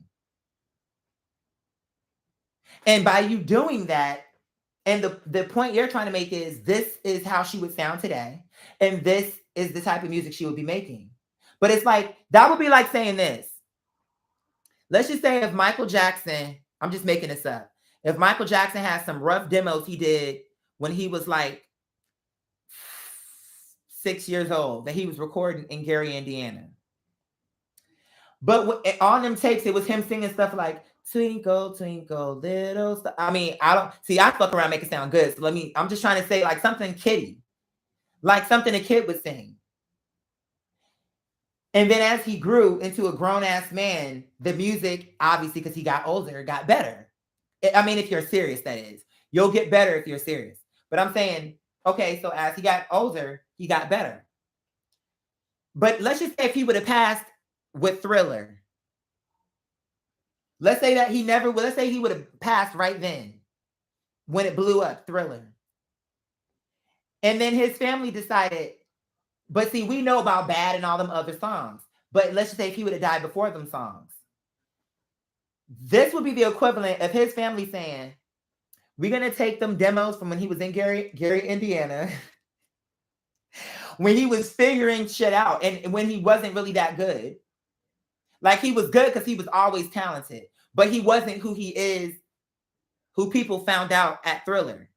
So what I'm saying is, what they did with Selena is the equivalent of them saying, let's get them demos from Gary, but we're going to try to imagine we're going to make this into what he would have made in the future. So we're going to take him from 8 years old and dial down his voice to make him sound more like 50. So you already messed up from that because he wasn't 50 when he recorded that. So now you're going to have a 50-year-old sounding like a kid, sounding like a creep, because he's saying things a kid would say, but he's sounding old. I just wanna lay in the bed with my mommy. I wanna be with my mommy. I want my blankie. Like, bitch, that's what you tried to do. Because I'm saying, even if you dial the voice down, the songs are still what they are. Whatever the topic was, however she was in her voice, you can change the pitch, but there's still going to be things about a child's voice that even if you drop it down, their speech pattern might be different. Because as you grow, you learn new words, you speak different. I'm just saying. So I'm saying I would have rather it come out and it's like, we found it. It's for the fans to keep her alive and to show you another side of Selena. Before Selena, and make it a historic thing where it's like beautiful and we can appreciate it and we're not looking for it to be a hit. Like, we're not coming to it like we want another Baila Esta Cumbia or Tecnocumbia or anything like La Carcacha. We're not coming like that. We're coming like, we love Selena and oh my God, she was only 8 or whatever the sentiment of it is. But instead, I understand why they did it. I'm just saying, I think it was the wrong choice. That's all I'm saying. Because I feel, but you trying to make something. you're trying to make something happen that can't happen. Now, if you want to take something from Selena and make it totally brand new, do what you did with that one song with the Cumbia Kings, or why don't you, to honor her, because it's still have Susie on the drums, you play guitar, and then y'all figure out, y'all keep the lyrics the same, but find a new funky way to say it. And the whole album is dedicated to your sister. We doing this. Why can other people give your sister a tribute, but y'all can't? So it's fair for other Latino people to come together and honor your sister and sing y'all songs in the way that they want to sing them. But then y'all can't do that, and it's y'all family. That would have been better, because to me, it would have been like, we still got you in our hearts, sis. Boom. And Susie on the drums, and now hopefully she got a little bit better. But she wasn't bad then. Well, she wasn't bad, but she got my point. I'm just saying she got better. Okay, hopefully she on the drums. Selena, like, and make it into a song, like it's La Carcacha, but in the breakdown, Selena, we got you, girl. Like, Susie, let her have it. Like, make it like it could have been an explosion. And the fans would have loved it either way. Either give it to, you had three options: release it as a historic thing, where it's like you let us hear it raw and how her natural state is. And you can maybe clean it up a little bit, but don't be dialing her down to sound 50. You could have did that. You could have done what you did with the Cumbia Kings and redid the song to honor her. Or you have option 3. You could have totally just did an album where it was homage to Selena. 30 years of the Queen of Tejano, blah, blah, blah. You could have made it big. And then and it could have been Chris on guitar too. You could have brought all the same girls back together who were living. Because I know that one black guy passed away. So you could have brought Ricky. You could have brought Pete. You could have brought everybody. You could have brought everybody back. Chris, you could have brought everybody back for the Selena album. To honor her, we're gonna come together, we're gonna play the drums again. And like how he did with the Cumbia Kings. You don't have to sound like, don't try to sing like her. Do it how you did it on that one. You can honor her and be like, Selena. Like, see, I don't want to get too many ideas because bitches always love to. My thing is it could be they can still repair it. I think that everything I said is a gold idea that I know the fans will have loved. Either to hear something from her young where it's raw, or to get a tribute from her family where it's fire and it's brand new, and it's not like you're trying to make someone be something they're not, because she's never going to be 50 from them tapes. But okay. So it's like it's right there in your face. But like I say, I'm saying all this critique, but in the end, they are the ones who are the brother and sister. So my thing is just an opinion. Ultimately, they are the ones charged with preserving their sister's legacy, because their parents are getting older and they gotta do this, what they think is best. So regardless of what I think, I know that Selena would love it on the strength of what it means, just on principle, that they were thinking of her and they're doing their best. Whether it worked, didn't work, I think that's a lesser issue to the sister. That means more to us than it would mean to Selena. I think to Selena, it's that they're still thinking about her and they're trying their best to preserve her. For the fans, they don't want anything to damage Selena's image. I get it. Everybody want the best for Selena is what it's boiling down to. So I think Selena would love the people who, not the people who are trying to rip the family down. Not those people. Oh, no. I'm talking about the people who, even if they don't like the record, understand why the record needed to be done for the family. It could have been healing for whatever the reason. It don't matter. It's their family. That's it. You don't have to like it. And when your sister dies, you can handle that how you want. If you're totally fine burying her and letting the world forget about her, great. That's your sister. So you can do what you'd like when it comes to your loss, right? Okay. It's really not complicated. They did what they wanted.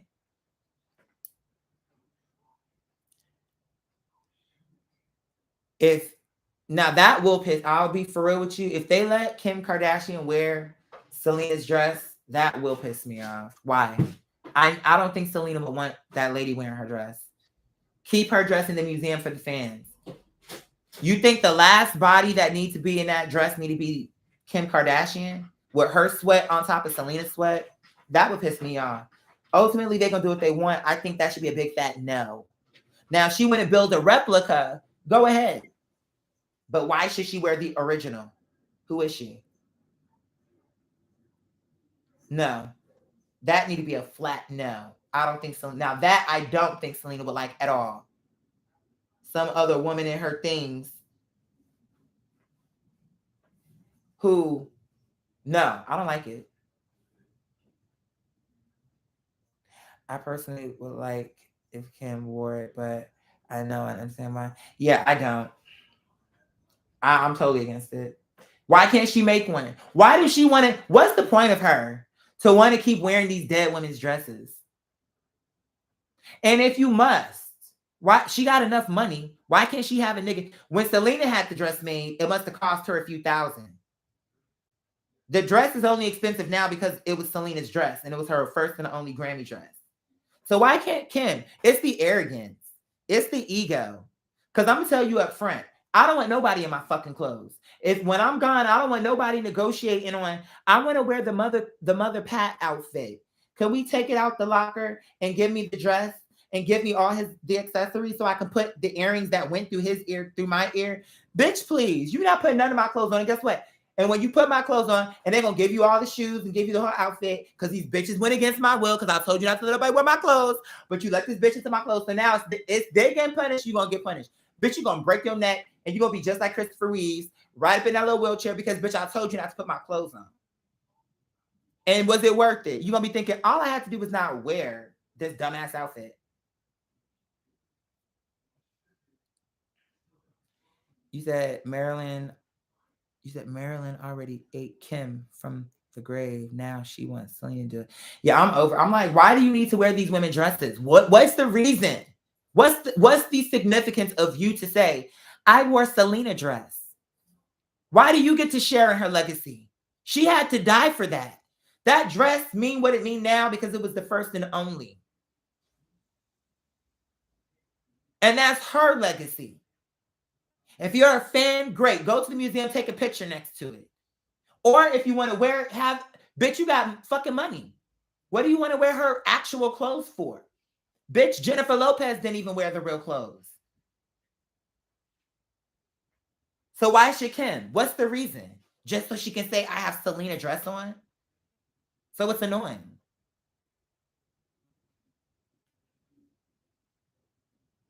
No, I don't think it's racist. No, my reason for her not to wear it is, even with Marilyn, it wasn't a racist thing. It don't got nothing to do with race. It's principle. Why do you want to wear it? It's got nothing to do with race. Hell, that was the first thing from my mind. My feeling of it is, here's a woman, she never got to live out her dream to totality. And this is a part of this woman's legacy. And somehow you feel for no reason at all that you should be the last person to wear this dress and to be seen in this dress. Why? She only got to go to the Grammys once. This is her legacy. You didn't play Selena. It's like, why? Why? Why? No. If somebody came to me and said, it would just be a no. I can't eat. I don't know why. What's the point? If there are some things of my mom that, are different, but there are certain outfits that nobody can touch. Like the one that from the picture when she's holding me, I have that outfit, the headband, everything, the little brooch, everything that goes with it.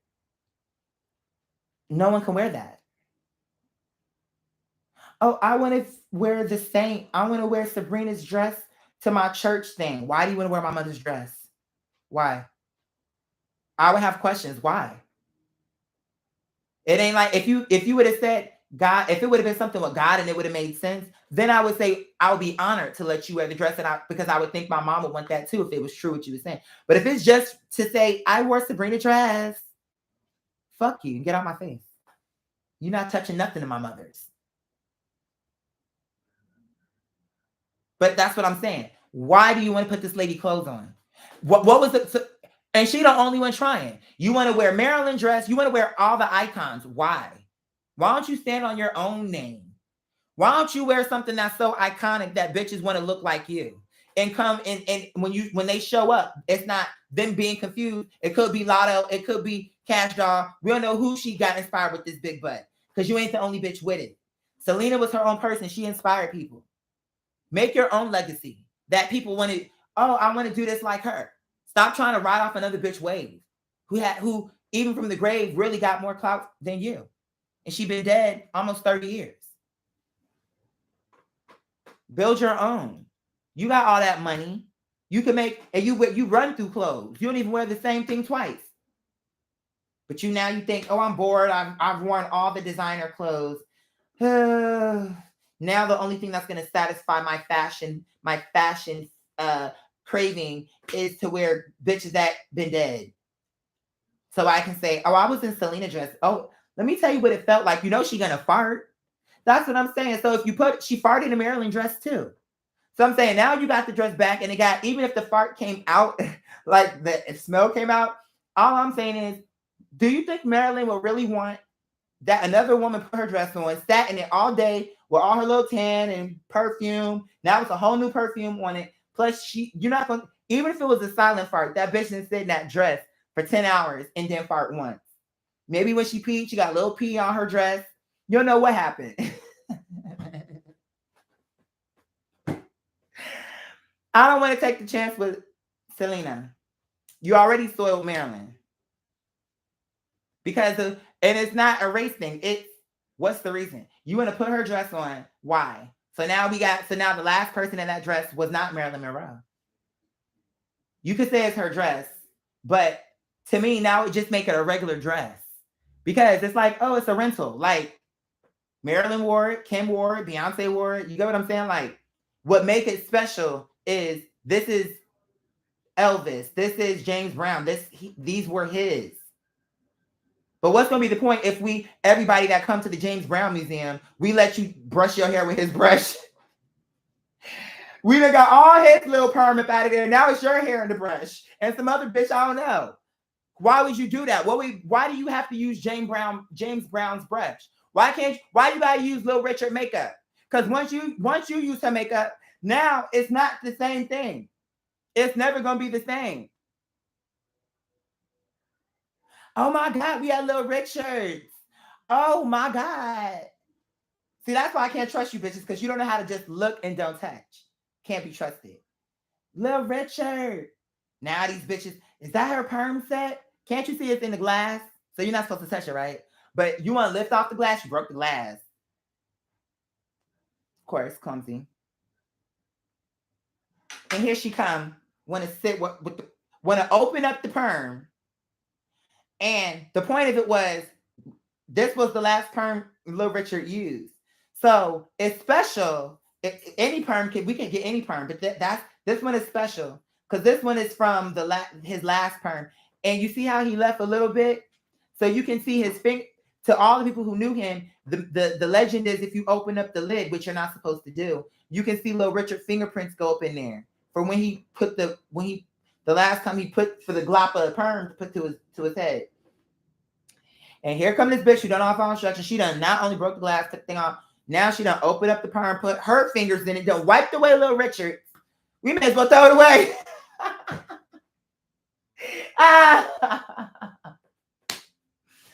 We may as well throw it away.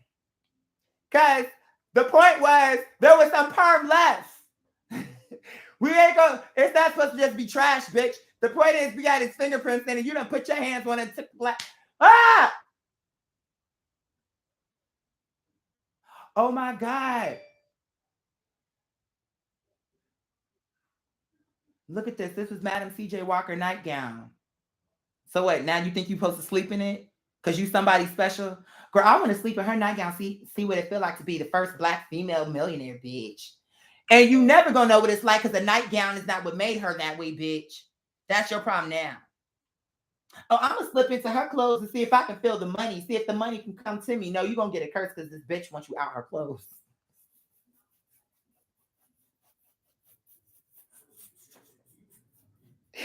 She wants you out her clothes. Stat.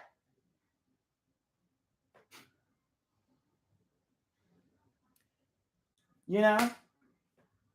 Get out of her clothes. No, I just put it on so I could feel. Did you hear me? She just put it on so she could see what it felt. And did you feel rich? Now you get to see it's not the clothes that make the millionaire, bitch. It's not the clothes that give you value. Because you sat up here in these old dusty clothes thinking you was going to, conjure up a money spell. Because you bitches still burning candles thinking that the money came. It can't come. I'm talking about the ones who want to cut corners. You don't put no work in, but you think you're going to burn the candles coming. So now you done took it so far. You done broke all the rules. Done put on Madam CJ Walker dress. This nigga sitting up in Booker T. Washington last suit before he passed. Getting all his little Beijing. Now he went to say sorry. What's sorry? Do you see this? Do you see this? Do you know these are priceless? And we can't even take them to the cleaners because if we do this, it's going to fall apart. And we can't even do that because if we wash it, it's going to wash away all their DNA, bitch. You got up in here and put this outfit on, and now it's Beijing everywhere, bitch.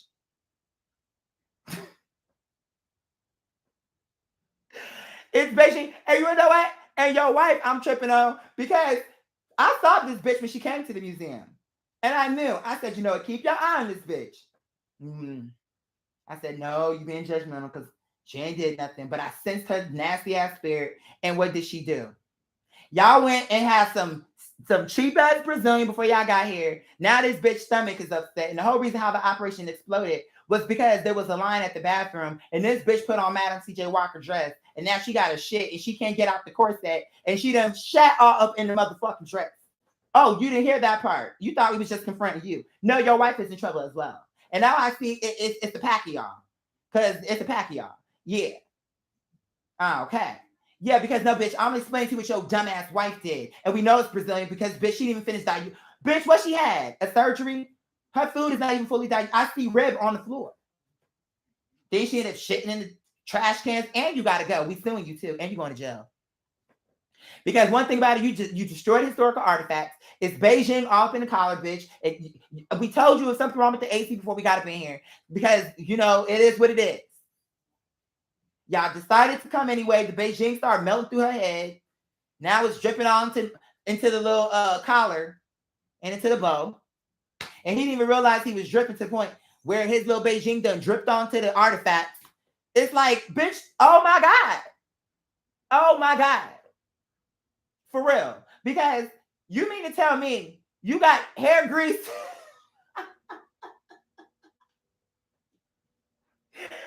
Oh my word!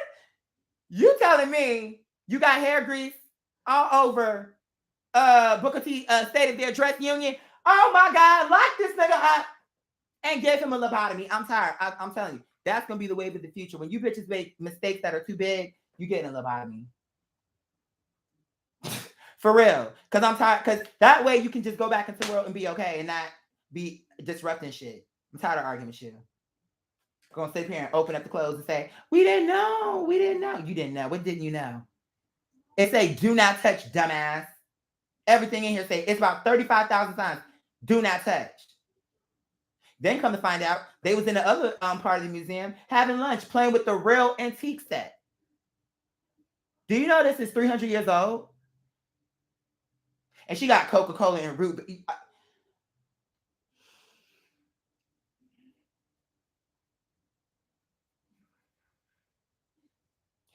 You put soda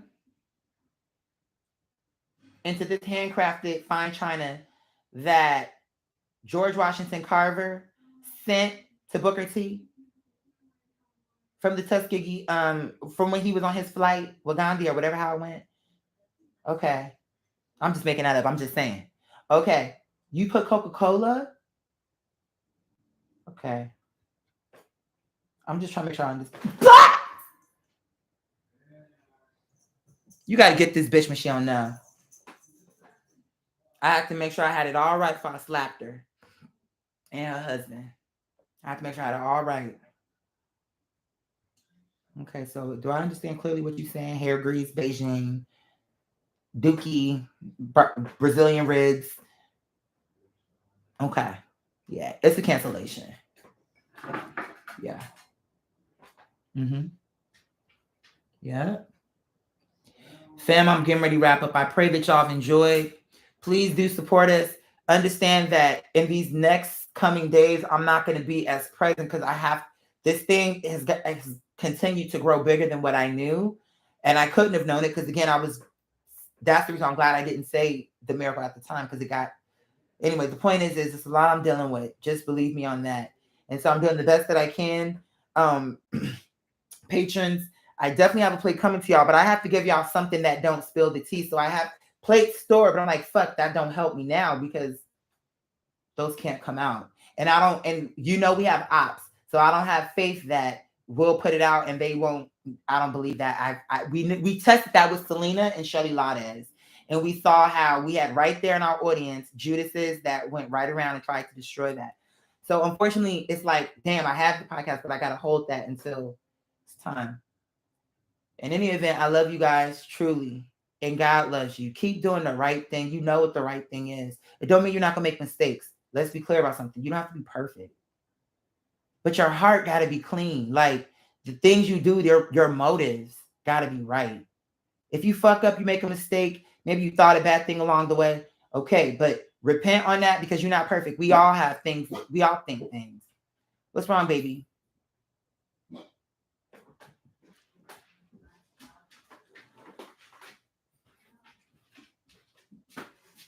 Who's at my house? Who is it?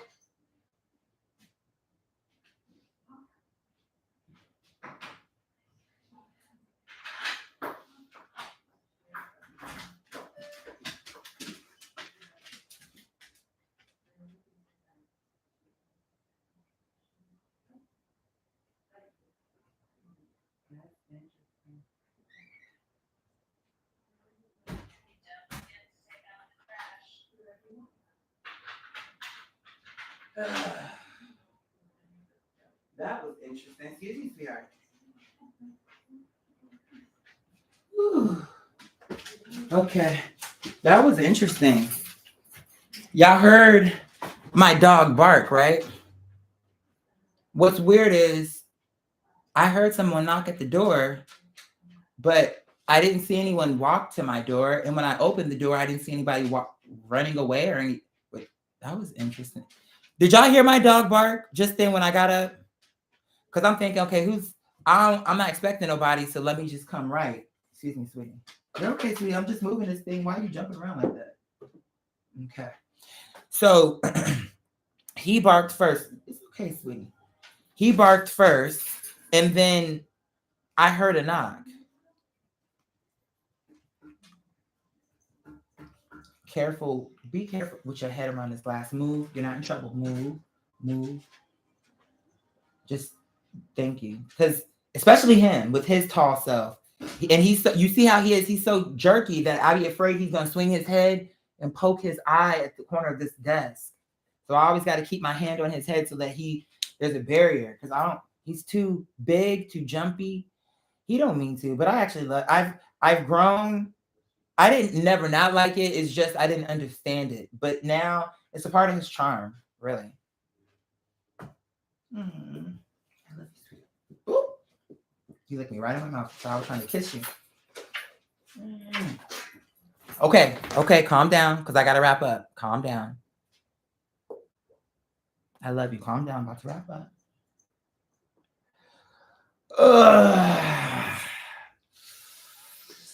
Oh, man. What a day. All right, I got some shit that I got to make some phone calls, because like I said, there's a lot of stuff going on behind the scenes. What time is it? Or is it too late? 5:33. Yeah, and today's what? New. People clock out even earlier on a Saturday. Yeah, nah. I'll call on Monday. All right, listen, I'm gonna probably try to get some rest. For all those who support me, believe in me, love me, all that good stuff. Thank you so much. I love you back. And God is good. I cannot wait for all this to play out. It's like it's not really my fault, but God knows best, because if it would have closed out when I wanted, I wouldn't know this other thing. So it's like I'm done questioning God and trying to rush it, because if God would have gave me what I wanted when I wanted, it wouldn't be what it is right now. So it's gonna take what it's gonna take. But just know, bro, I'm gonna let it go. What else can I say?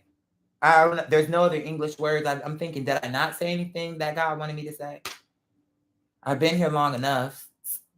It was almost going to be 5 hours. Now it's 6 hours. Hell no, I gotta go. I gotta go. Because I was, the last time I looked at that thing, it said 4 something, like it was going to be 5 hours. So that means, that's what I mean when I say I feel like I go into a thing and how did an hour go by? How did that happen? There's no way that was an hour. Because I feel like I just said that, like, oh, I need to get ready to wrap up because, but was it really an hour later? Guess it was. Wow.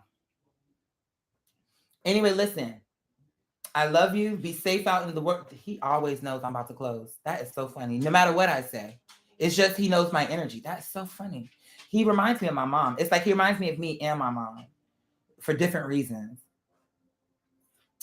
He is so, and such, all my animals. I'm so blessed. I love all my animals, even the ones that aren't here, like that my ex has, and even the ones that have passed. But I'm just grateful. Like, look at, I have healthy animals. They're beautiful. Like, their spirit is beautiful. They're kind, have personality. They're all different. And these are my babies. They're literally all at my feet. They're all laying down. And Anais is here. He's there. I don't want to say their names because they're going to think I want to play. And I do after I wrap this up. But the baby cat is here. The baby boy is there. And the other baby girl is, like, I'm surrounded by them. So it's all love. And that's what God is, love. And when you have to fight, you have to fight. But how you know it's not right for you is if you find yourself fighting with people more than really being able to love on those people. They're not your people. Or at least that's my feeling on it. Anyway, I love you guys. I'm going to catch you on the flip. Be well out there and enjoy your weekend and be safe. They always know. How did, like, he was laying, now he's back. How does he know that? I mean, I could say it any kind of way. He just always know. Now he's about to jump up. Come on, you want to say bye? Come on, hurry up. Come on, sweetie. Ah, be careful. Ah. All right, you want to say bye? I love you, sweetheart. Okay, all right. All right, bye, you guys. I love you. All right, careful, sweetie, careful. Okay, come on. Come on,